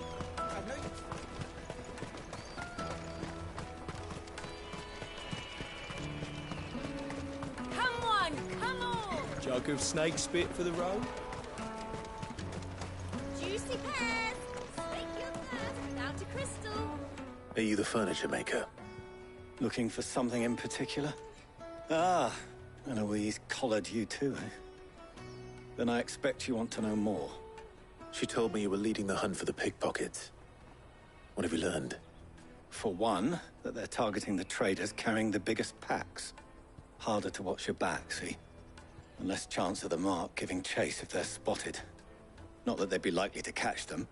Those imps know every inch of this warren like the backs of their hands. Their eyes must have lit up when they saw Goots. The fishmonger round by the gate's been trying to track down the children involved. You should go and have a word with her. Thank you. We will.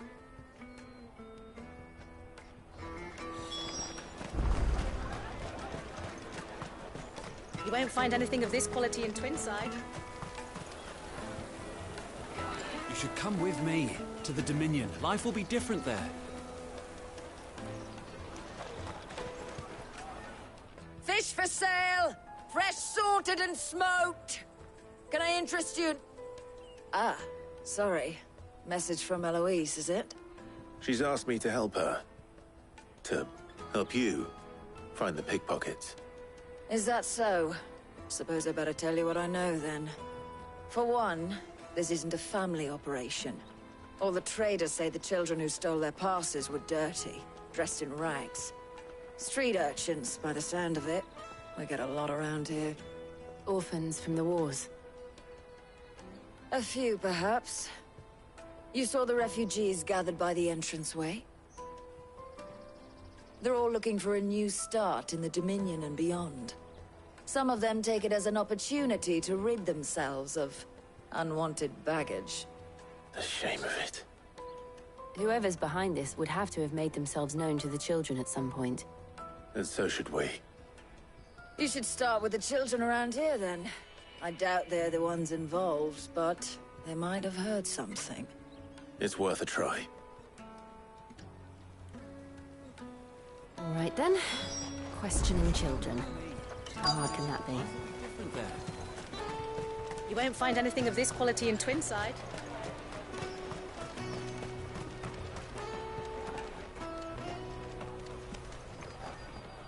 Do you have a moment? What do you want? What I want is to know who's asking children like you to pick pockets. I don't know. Nobody's asked me. What's picking pockets? Do you get paid for it? No, you get in trouble for it. So if they come calling, you know what to tell them.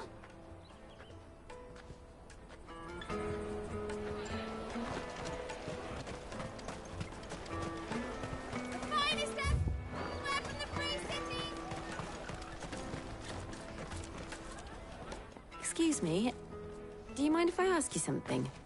Can't stop you.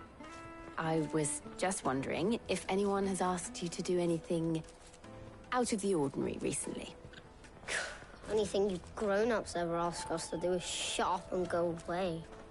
So guess what I'm about to tell you to do? Sorry. I'll leave you alone.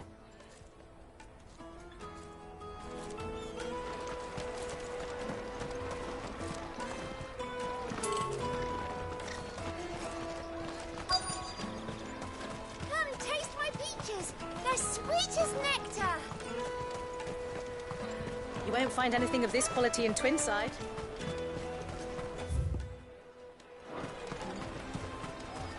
The caravan stops next to the checkpoint. Jug of snake spit for the road?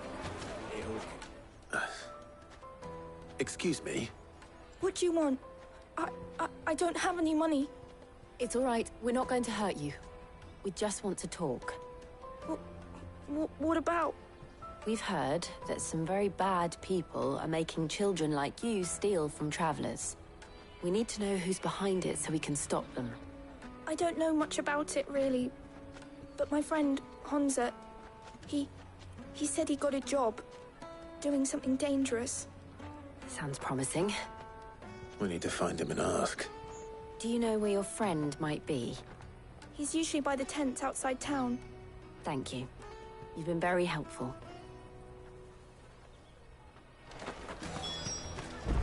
Come on, come on.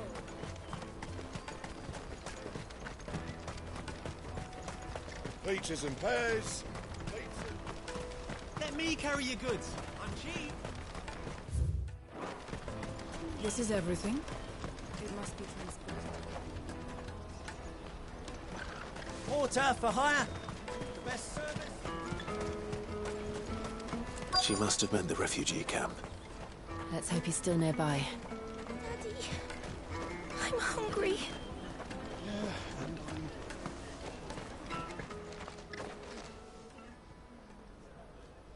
That big fat donkey was easy pickings. He wouldn't have noticed if we'd robbed his boots off him. Yeah. Wish we hadn't handed over the pass, though. Could use one of those things to get out of this dump. Chance would be a fine thing. The moment they found out, they'd string us up by our guts. Would they now? Perhaps you'd like to introduce us to these charming characters. Shit, we're in trouble now. What do we do? You two get caught if you want. I'm off.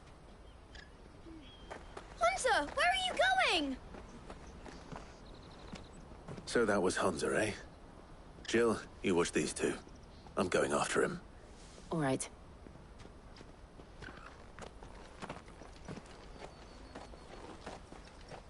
He can't have gone far. I need to find him before his employers do.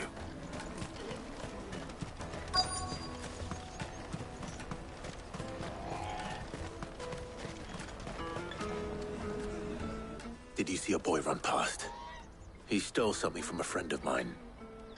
There was a boy ran back there towards the Chocobo pen, but... Thank you.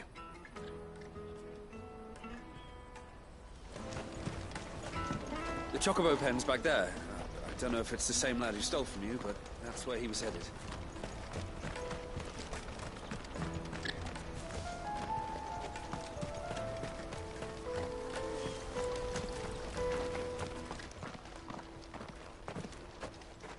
Oh, shit. I'm cornered. It's all right, Hansa. I'm not going to hurt you. I just want to ask you some questions. Fine. Not like I've got a choice. I'm looking for the people who are making you steal for them. Who are they? Call themselves the Carstones. They said they'd give me good gill if I did what they told me. I knew they were bad, but bread doesn't come for free. Didn't come at all half the time, before I started buzzing for them. You know, if I didn't do it, they'd just pick on someone else. Someone they could push around easier. Hansa. You found him, then? Jill. Where are the other two? Eloise is watching over them. She sent Goots and I to look for you. You're... him! I haven't got your pass anymore, if that's what you're after. I gave it to the Carstones. Whatever you do to me, I can't get it back. Not that I go against them, anyway. If it weren't for their gill, me and my mates would have starved.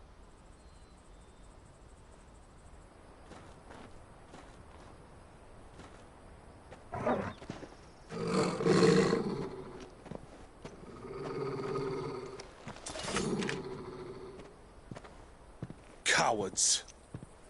You will not force another child to do your bidding. Wait, we're not... Don't hurt him.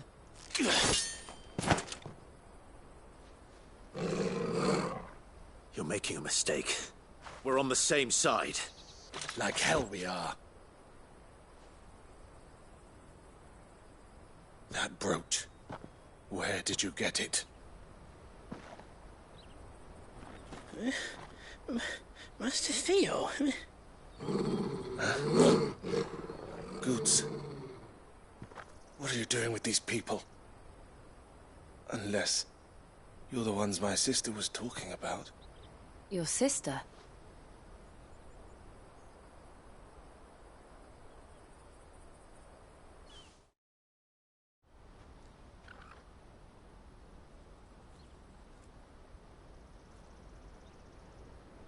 Eloise didn't tell us she had a brother. And why would she? I'm just her back and a blade. Theodore, at your service. Sorry about before. Theodore, what do you know of the cast stones? Vultures who have made Boklad their hunting ground. They prey on the desperate, stealing from those with Gil and bullying those without it into joining their flock. I'd been looking into their activities in hope of sparing the refugees any further hardship.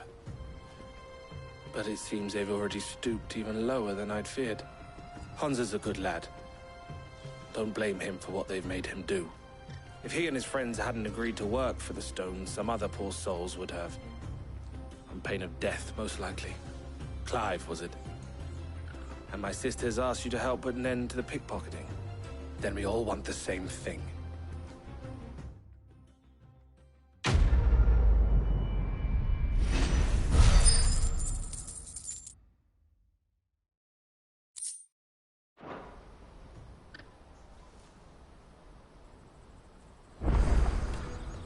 I'm sorry.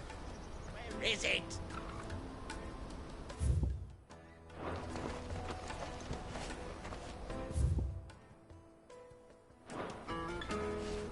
So, what's the plan?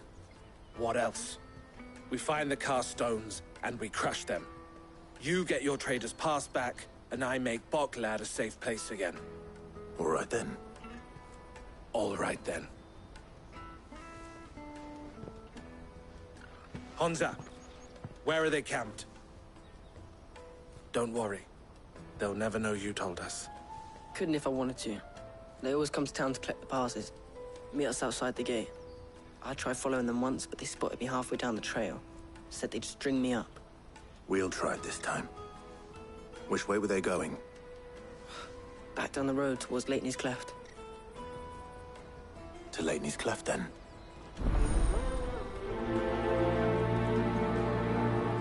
Leitney's Cleft is to the south, past the camp. It looked like they were about to turn into Leitney's Cleft before they spotted me. You can do it, Clive!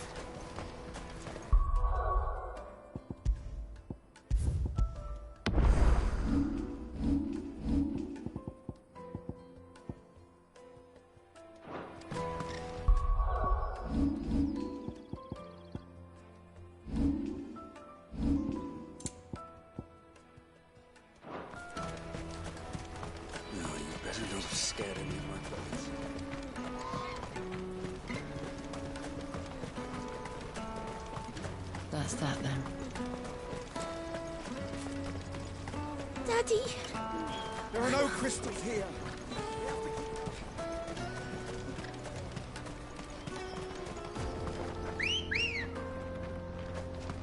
Let's go. Run like the wind.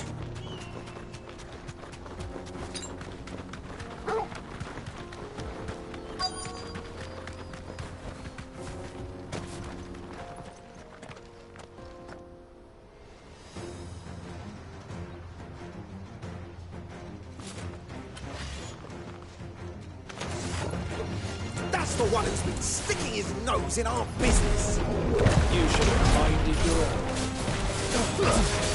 No talk. This one.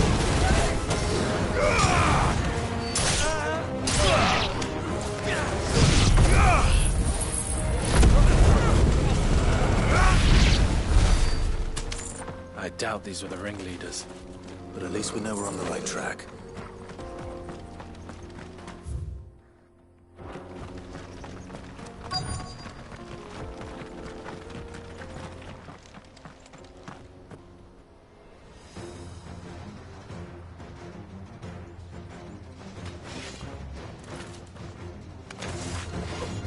We got company!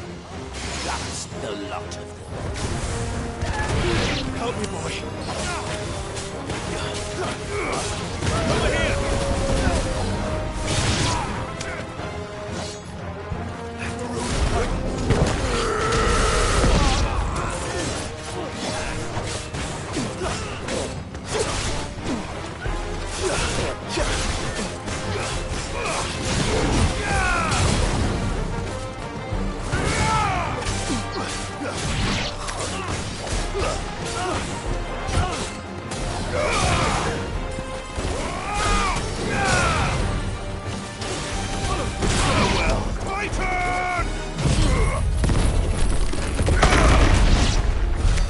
More foot soldiers. Fewer now.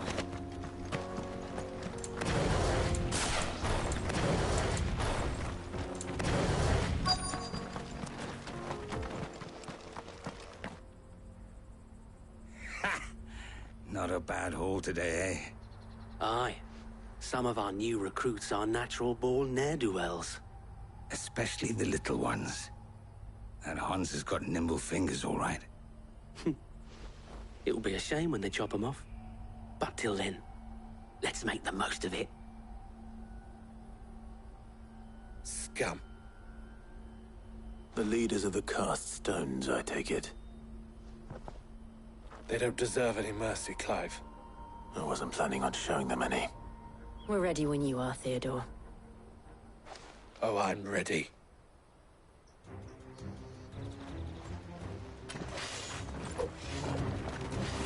Fuck! It's that guard from Boklat! Kill him! Kill them all!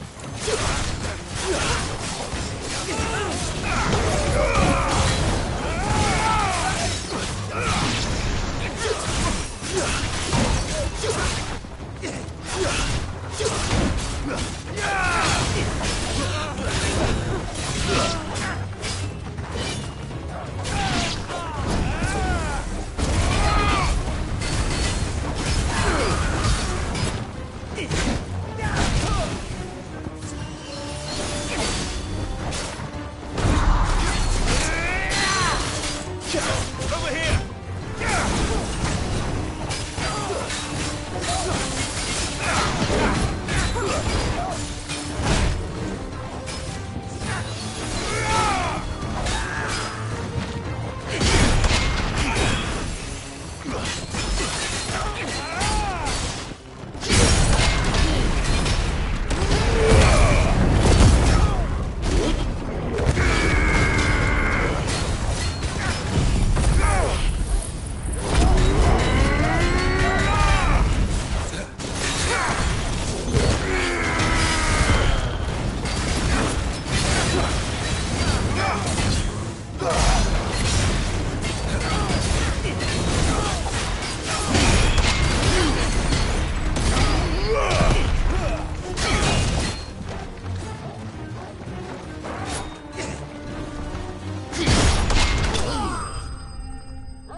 And they say crime doesn't pay.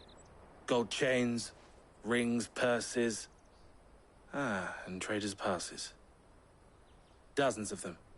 Have the names been changed? Not yet. I recognize some of them. No doubt Goots's is somewhere among them. Now I just need to sort through it all and return everything to the people it was taken from. We should go and give Eloise the good news. Can we leave things here in your hands, Theodore? Of course. Oh, and, be sure to tell her of the part I played, won't you? We'll be glad to.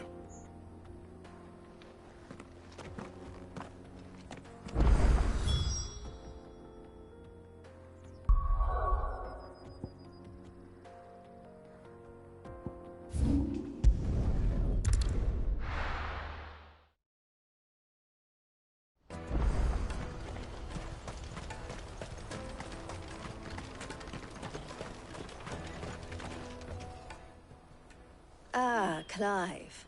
How goes the hunt? My brother isn't getting in your way, I trust? Quite the opposite.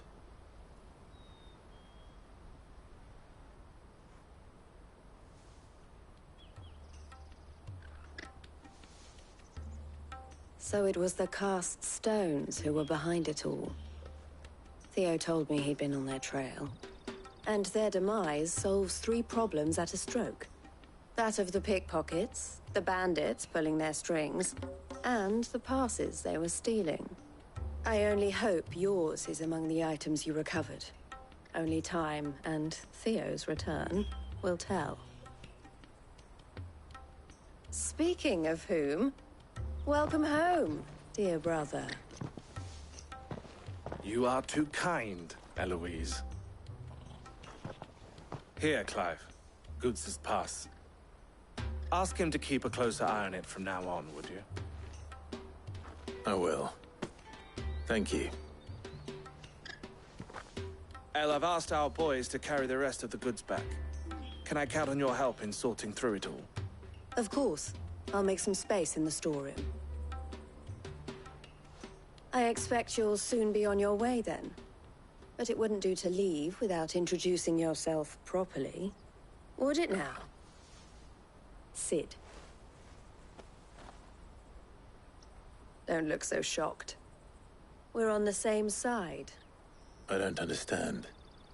As you now know all too well, we at the Crimson Caravans are always happy to help those in need. For a small fee, we will move anything that needs moving. Be that goods to market, or bearers away from it. I was the first my sister helped escape. If it wasn't for her, I'd have been branded as a boy. I had no idea. It just so happens that we are seeking to expand our operation. And who better to join forces with than the leader in the field? Wouldn't you agree, Theo? I would. It seems our purpose is the same in more ways than one. So what would you say to working together again? It would be our pleasure. And our honor. The honor is ours. Here, Clive. This is for you.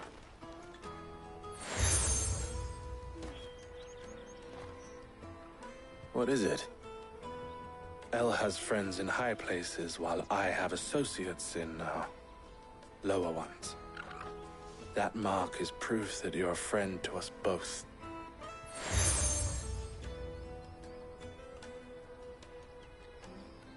I shall bear it with pride. Well, all that remains is to wish you a safe onward journey. Goots' pass should secure you a place on the caravan, but if you encounter any difficulties, we would be delighted to provide you with a coach of our own. For a discounted price, of course. Say, 9 million? We'll try the caravan.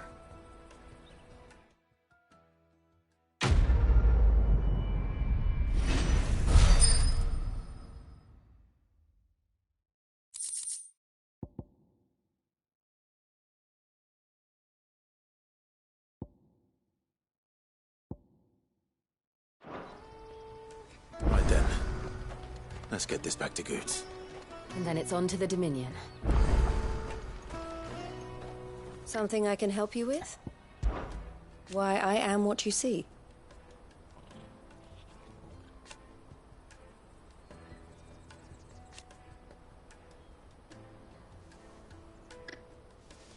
It can be a risky business.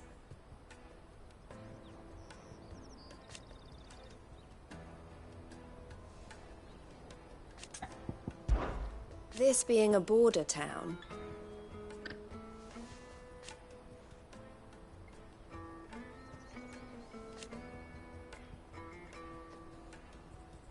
or at least, it did.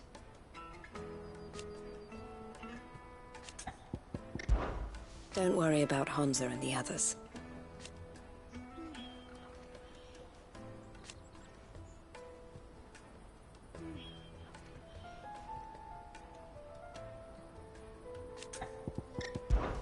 Best of luck, Sid. Clive.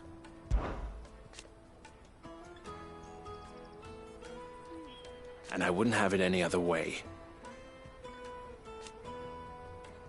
All the better.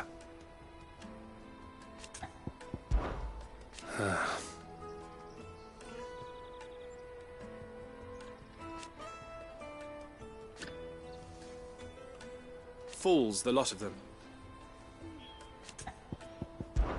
Criminals and cowards.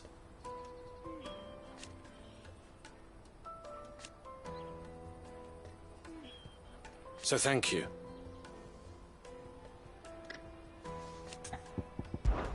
Farewell, then.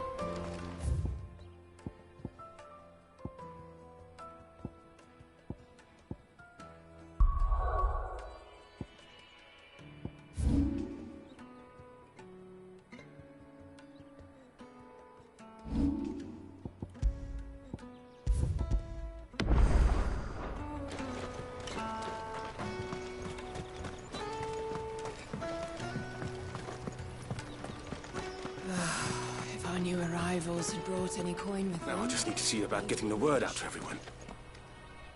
I want to know right away. Bad news. Good, actually. Something worth celebrating for a change. Only trouble is, the serving girl's still new to the job, so I can't leave her while I go and invite those I'd like to celebrate with. What exactly are you celebrating, if you don't mind me asking? I've come by a particularly fine bottle of red. A Gotan 66, no less. Gotan Rouge is the only good thing to have ever come out of the Empire. And most wouldn't part with a 66 if you held a knife to their throats. So I've heard. Oh, so you know of it then? Clearly you're a gentleman of taste. A gentleman who might sympathize with my predicament, perhaps? Would you pass the good news to a few friends of mine? I'll give you a little something for your time, of course. Sounds simple enough. So you'll do it? Marvelous. Thank you. You won't need to go far. All three of them should be right here in the market. There's Aldrich the porter, Milan the butcher, and Bollock, a guard over at the north gate. Three of the finest fellows in Boklad, if you ask me. Tell them to come to the tavern when they finish for the day. Stop by again when you let them know, and I'll give you your little something. I'll be right back.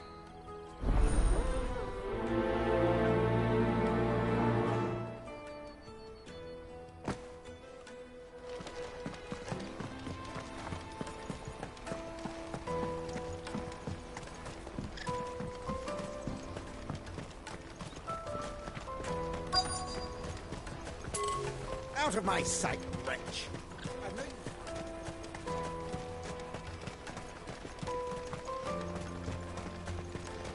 Come on, come on! Caravan stops next to the checkpoint.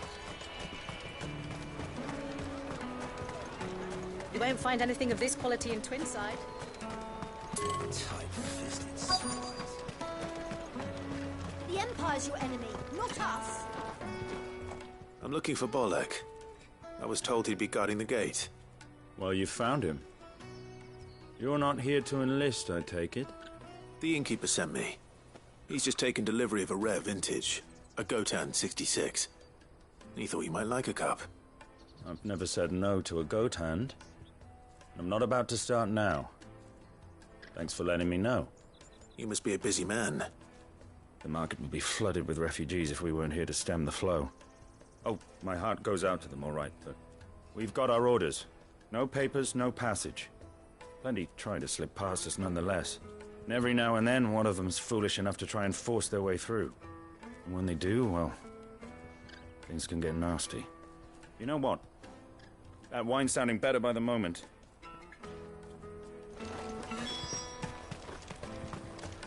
Let us through!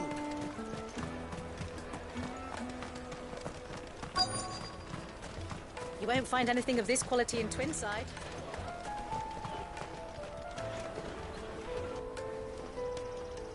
Are you Milan, the butcher? That's me. What can I do for you? The innkeeper's just had a special delivery. He thought you might like to join him for a cup of wine after you pack up for the day. He knows me only too well. And I've got a ham here that will go handsomely with a nice drop. Wine and ham to spare. Boklad clearly isn't suffering then. Comes with being the place everyone has to pass through to get to everywhere else. Those who travel the Crystal Road bring all manner of goods with them. We get meat from San Brec, herbs from Rosaria. Why, sometimes we even see curiosities from across the Narrow. My old man knew what he was about when he set up shop here all those years ago. Anyway, thanks for the good news. Oh, you know what? Maybe I'll shut up shop early. Wouldn't want to keep our friend waiting. The caravan stops next to the checkpoint. Jug of snake spit for the road? Come on, come on!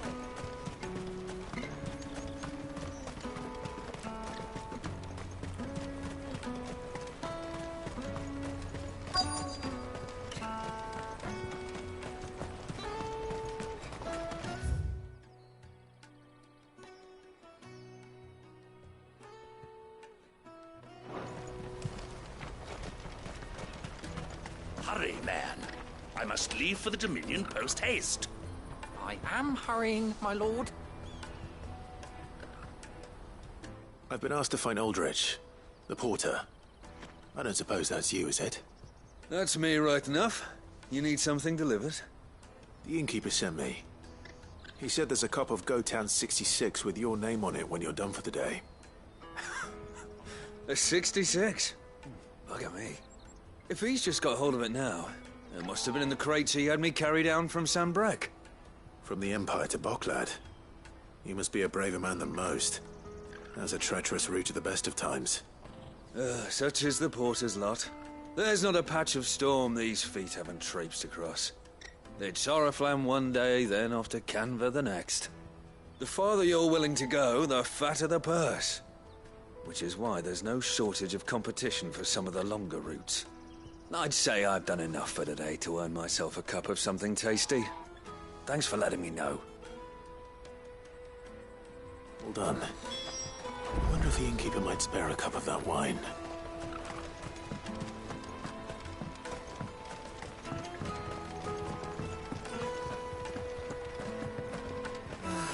If only arrivals brought any coin with them.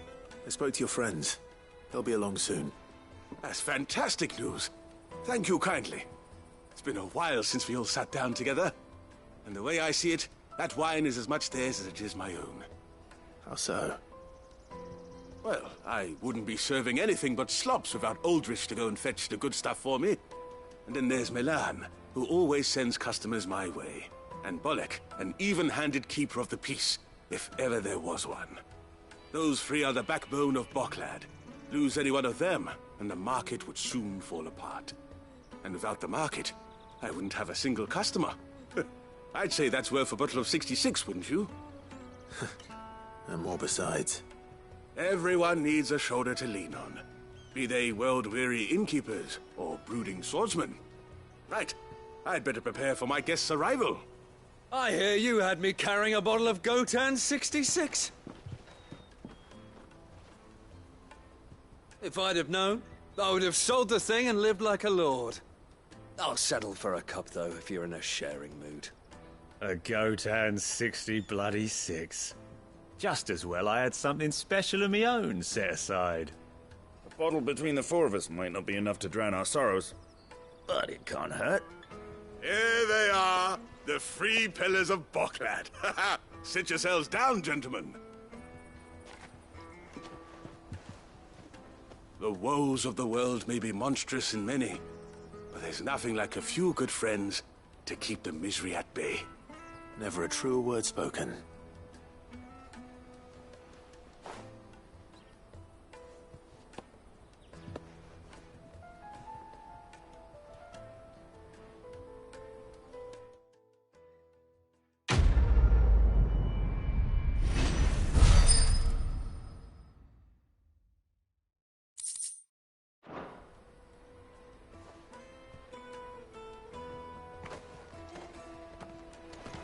Kill the poor sod.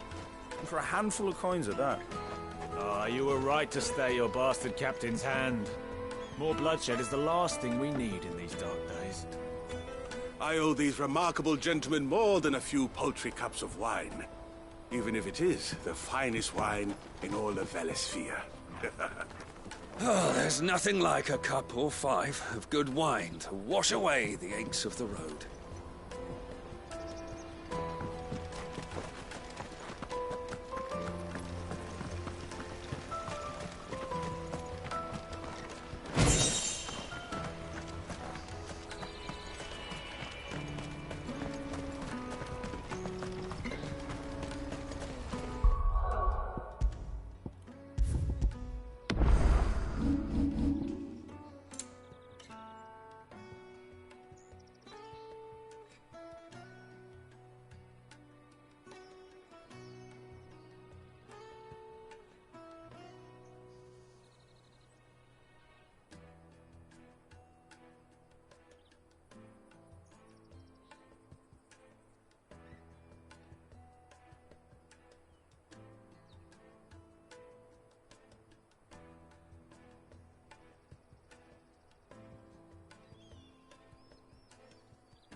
you carry your goods? Pardon me, but would you happen to be a fighting man, perchance?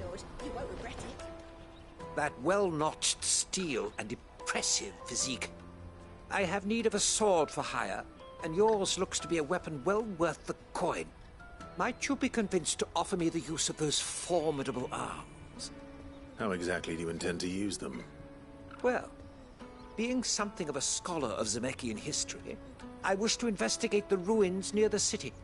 And I require a rugged companion, lest I find myself waylaid by ne'er-do-wells or the beasts said to roam the area.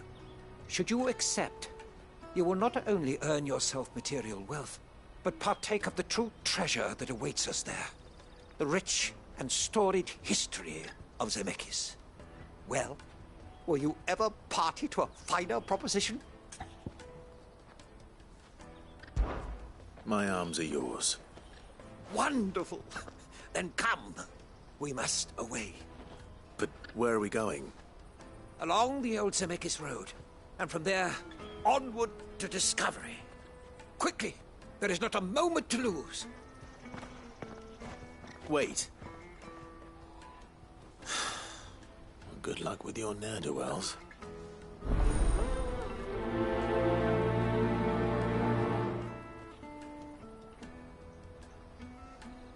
I'd better make sure he doesn't get himself killed.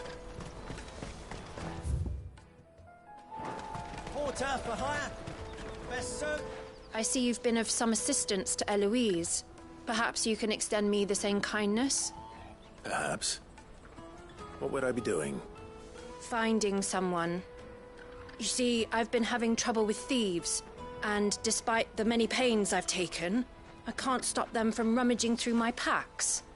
I was griping about my lot to a friend of mine a few days back, and he offered to track the culprits down.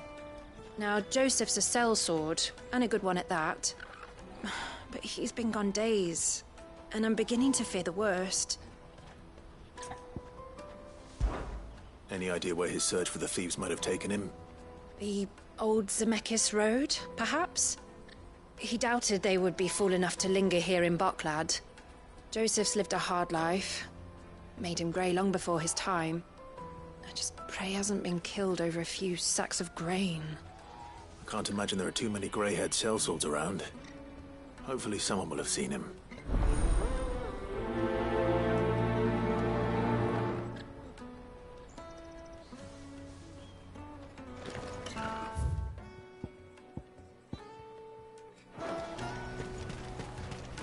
That's that then.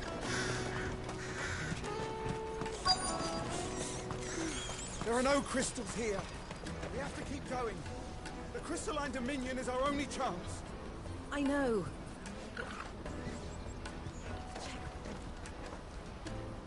What do you want? I've no coin on me. Just information. Has a sellsword passed through here? Grey hair.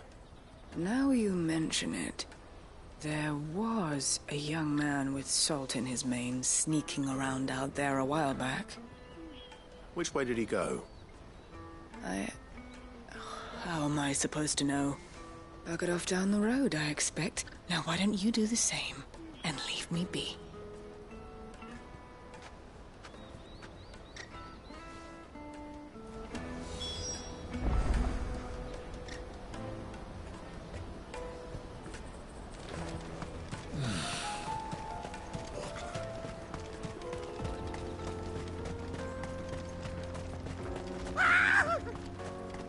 Why am I not surprised?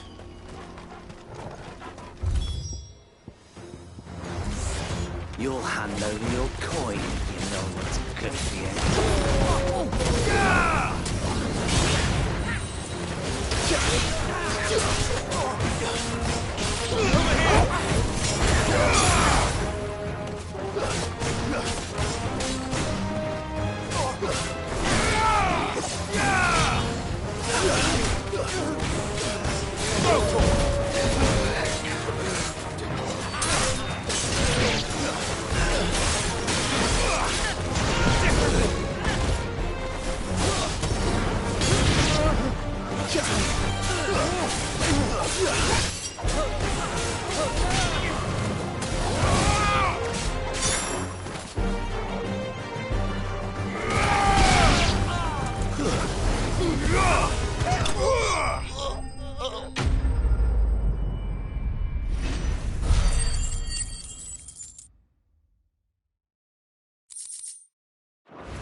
you hurt? Happily not, good sir. Thanks to your timely intervention. More importantly, we have arrived. Now, feast your eyes upon the marvel before us. Ruins, a relic of the fallen civilization. A sight so common that man is oft blinded to its wonder. Colossal vessels, dashed from the very heavens. Airships, we call them, with very little thought to what wonders such a word might describe. Oblige me if you would. Does anything strike you as peculiar about this particular specimen? Though we ourselves find fallen ruins to be nigh indestructible, whatever gouged the final sin from the rock cleaved clean through the structure you see before you.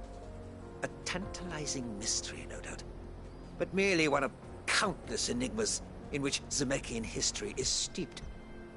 Come, good sir. Our expedition continues, and we still have much to learn.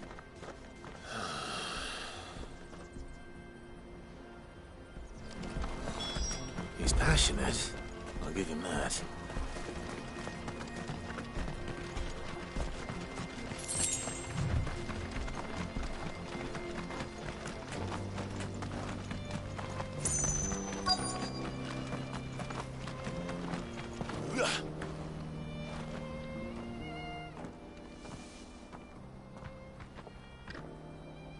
We don't want any trouble. Neither do I. I'm looking for someone. A grey-haired mercenary. Well, we haven't seen him. Yes, we have. We saw him climbing up the rocks. Those ones, over there. Maybe he found his thieves. Mum won't let me near them. She said there's goblins up there, and that they eat little boys for dinner. Shush, now. You've said quite enough already. I only told him what you said. I'd listen to your mother if I were you.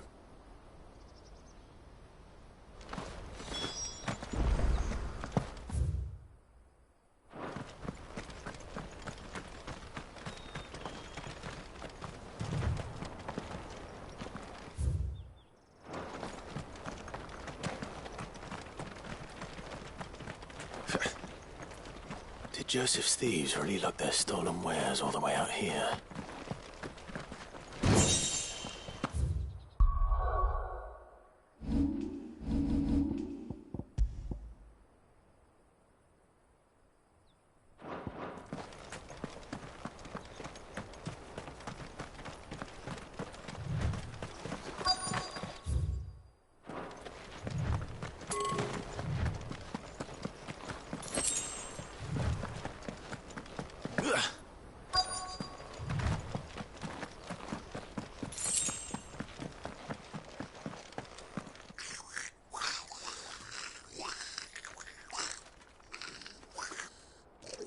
I think we found our thieves. They don't look happy to see me. This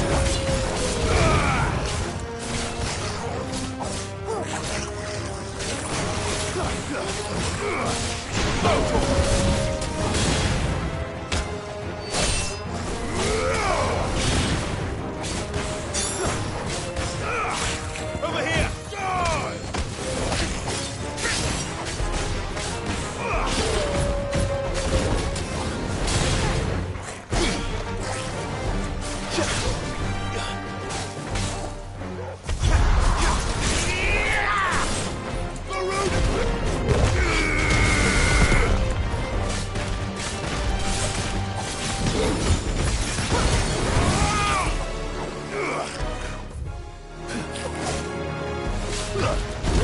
You're finished!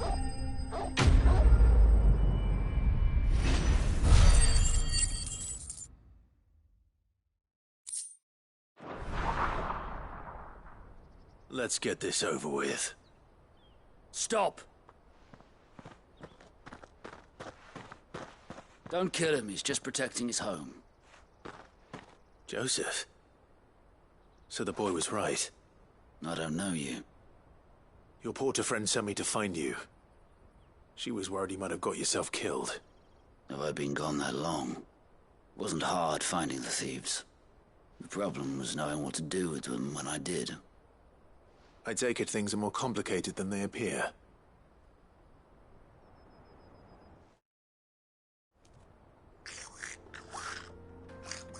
I'd all but ruled out bandits before I even left the market. You know why that is? Because our thieves had no interest in gold or gems, or anything they couldn't eat for that matter. Add to that the rumors of goblins in the area, and the mystery practically solved itself. I soon found their cozy little homestead and all the missing food. I launched myself at them, full of righteous fury, but their leader was the only one who moved to meet me. The others, they huddled around that food, ready to die protecting it. They stole because it was that or starvation. I've been there myself, back when times were hard. So you spared them, and earned their trust into the bargain by the look of it. These goblins aren't native to the area. They don't know how to survive such barren lands, so I've been teaching them. And once they've learned to hunt and forage, they won't be fool enough to risk their necks in Boklad.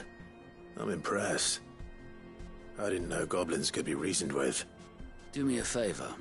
Let the porter know I'm safe. I'll head back to the market once my work here is done. Oh, and don't mention the goblins. I don't want people coming here brandishing pitchforks. Not now this lot have sworn off thieving. Your secret's safe with me. I appreciate it. Thank you.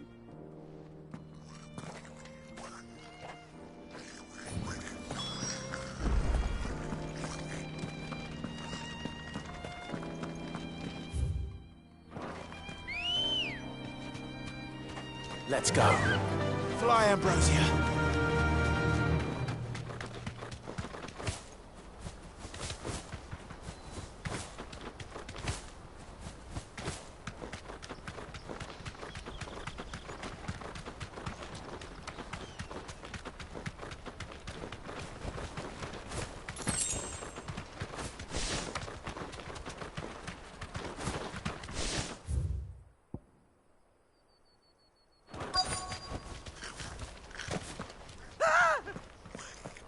Not again. All right then. Who's first?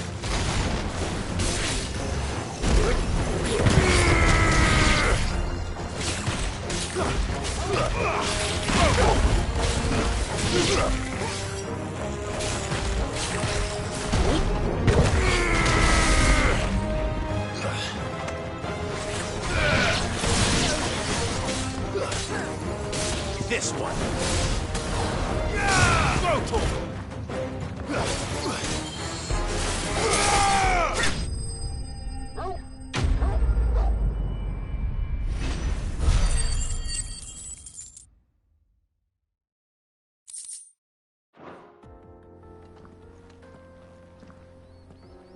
You're going to get yourself killed.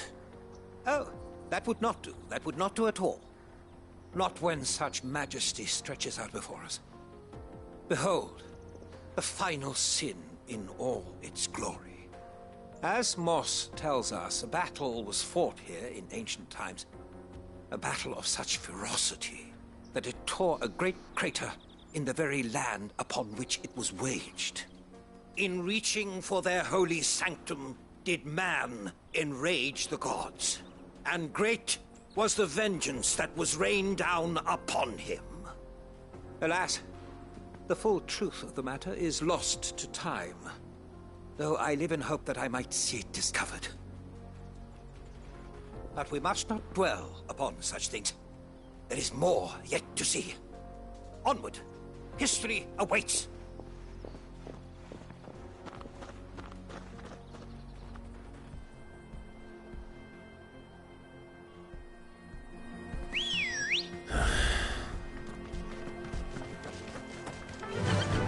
Run like the wind.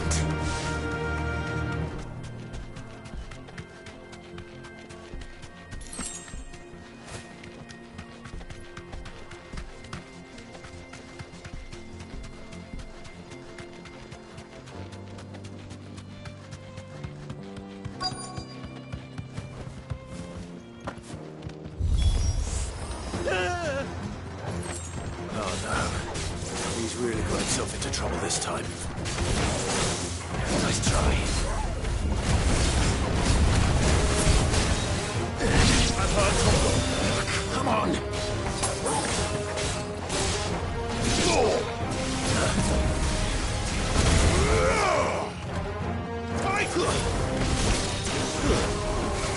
Nice try.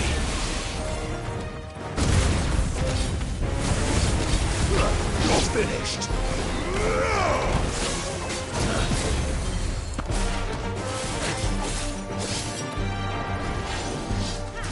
Too slow.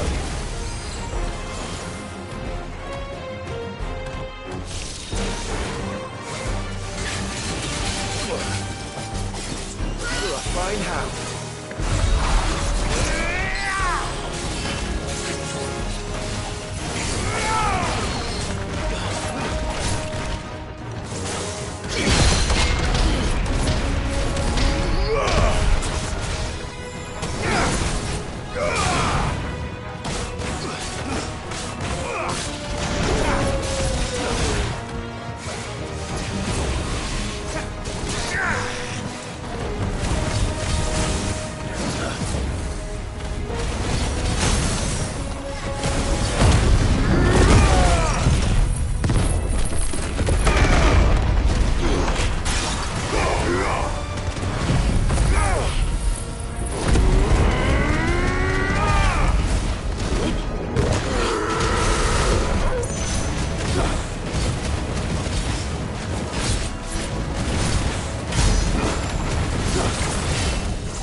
Still in one piece? It would seem so. Once more I am in your debt. And once more you impress me with your prowess. These were no ordinary foes, but ones we in the field call echoes. Though Moss the Chronicler concurs with the legends in attributing the fall of Zemeckis to a wrath wrought upon mankind by the gods, he offers little in the way of explanation. Could the ruins we see before us here, in all their elaborate beauty, perhaps suggest an answer? Could the construction of such miraculous edifices have been considered an encroachment upon the province of the divine? Alas, all is mere speculation. But one day, perhaps, I will learn the truth. Not if you keep running headfirst into trouble. You are right, of course. And not only have you plucked me repeatedly from the jaws of death, you have proven yourself a willing audience to my ramblings. Glad to help, but didn't you say you came here to investigate something? I fear I may have rather overstated the case on that front. In truth, a captive ear was all I really desired. You see, even my fellow scholars have grown somewhat weary of my musings of late. And so I came upon the idea of purchasing a companion. A captive audience, if you will. That's what this was all about. I am afraid so. And now, my good man, it is high time we returned whence we came. Fine. Just don't go running off this time.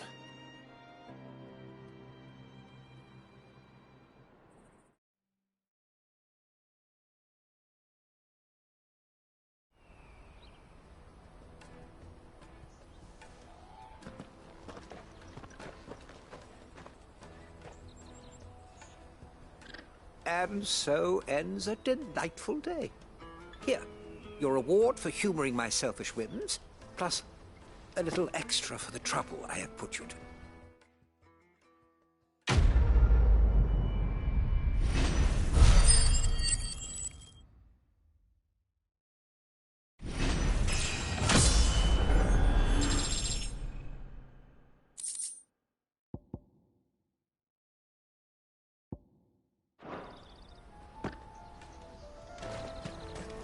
Let me carry your goods. I'm cheap.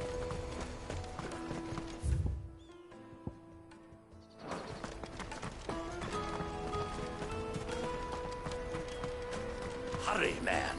I must leave for the Dominion. Joseph's fine. We'll be back once he's tied up a few loose ends. That's a weight off my shoulders. He certainly knows his business. You found your thieves all right. And I dare say they won't be coming back. A good man to have around, that Joseph. And if he says there'll be no more thieving, that's good enough for me. Thank you for putting my mind at ease. Here, for your troubles.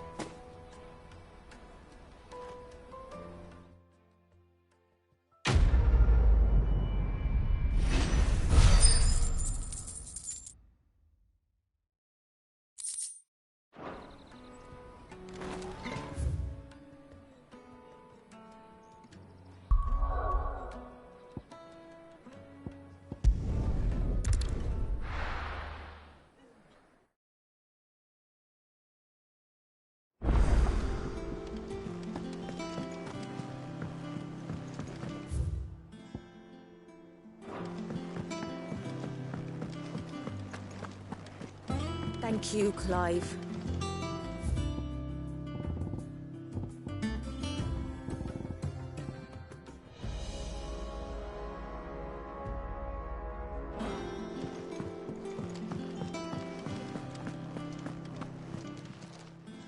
Well, don't just stand there gawping.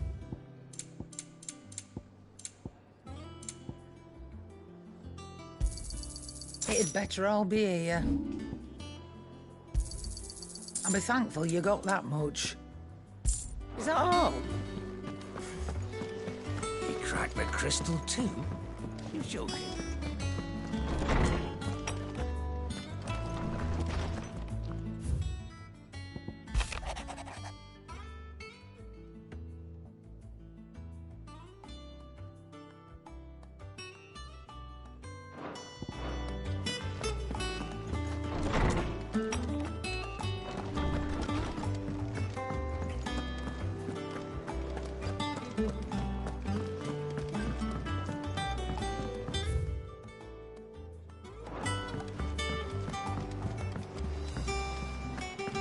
Eloise and Theodore seem like dependable allies. It's just a shame they didn't learn our secret sooner. Goots and Karen have known them long enough. Hugo Kupka's dead, isn't he? Mid told me she was building a ship. And how may I assist you today? How may I help you today? Once more? Very well. Here's the latest information I have.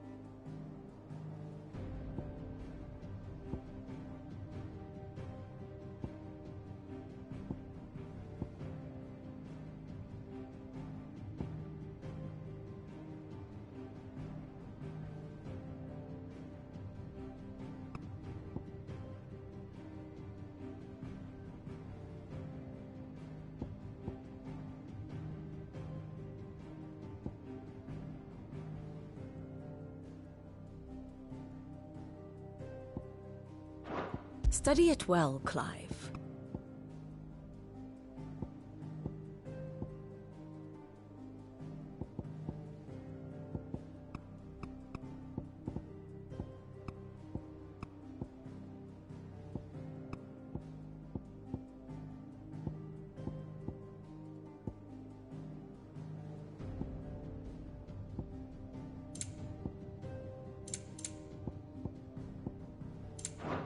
Very good.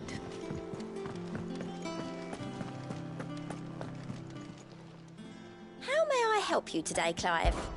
Your benefactors are a generous lot.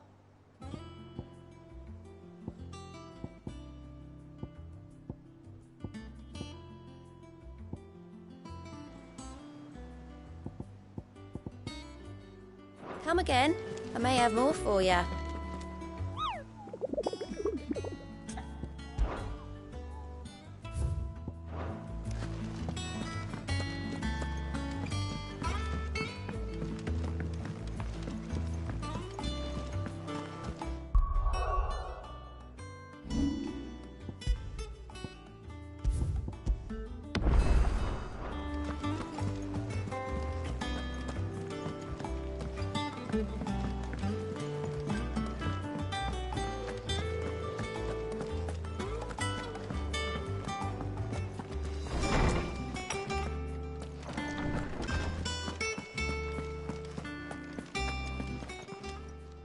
Is there something I might assist you with, Clive?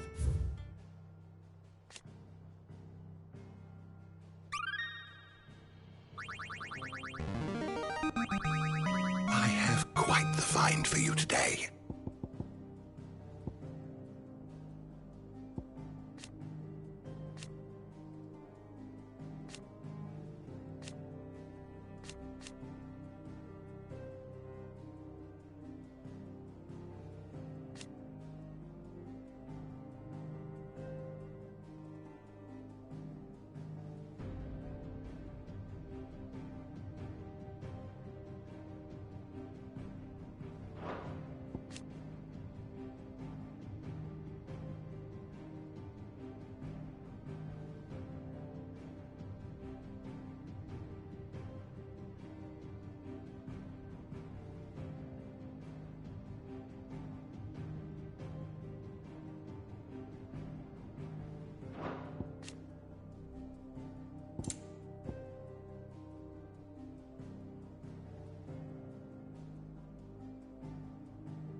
What subject shall we consider today?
Did you learn everything you needed?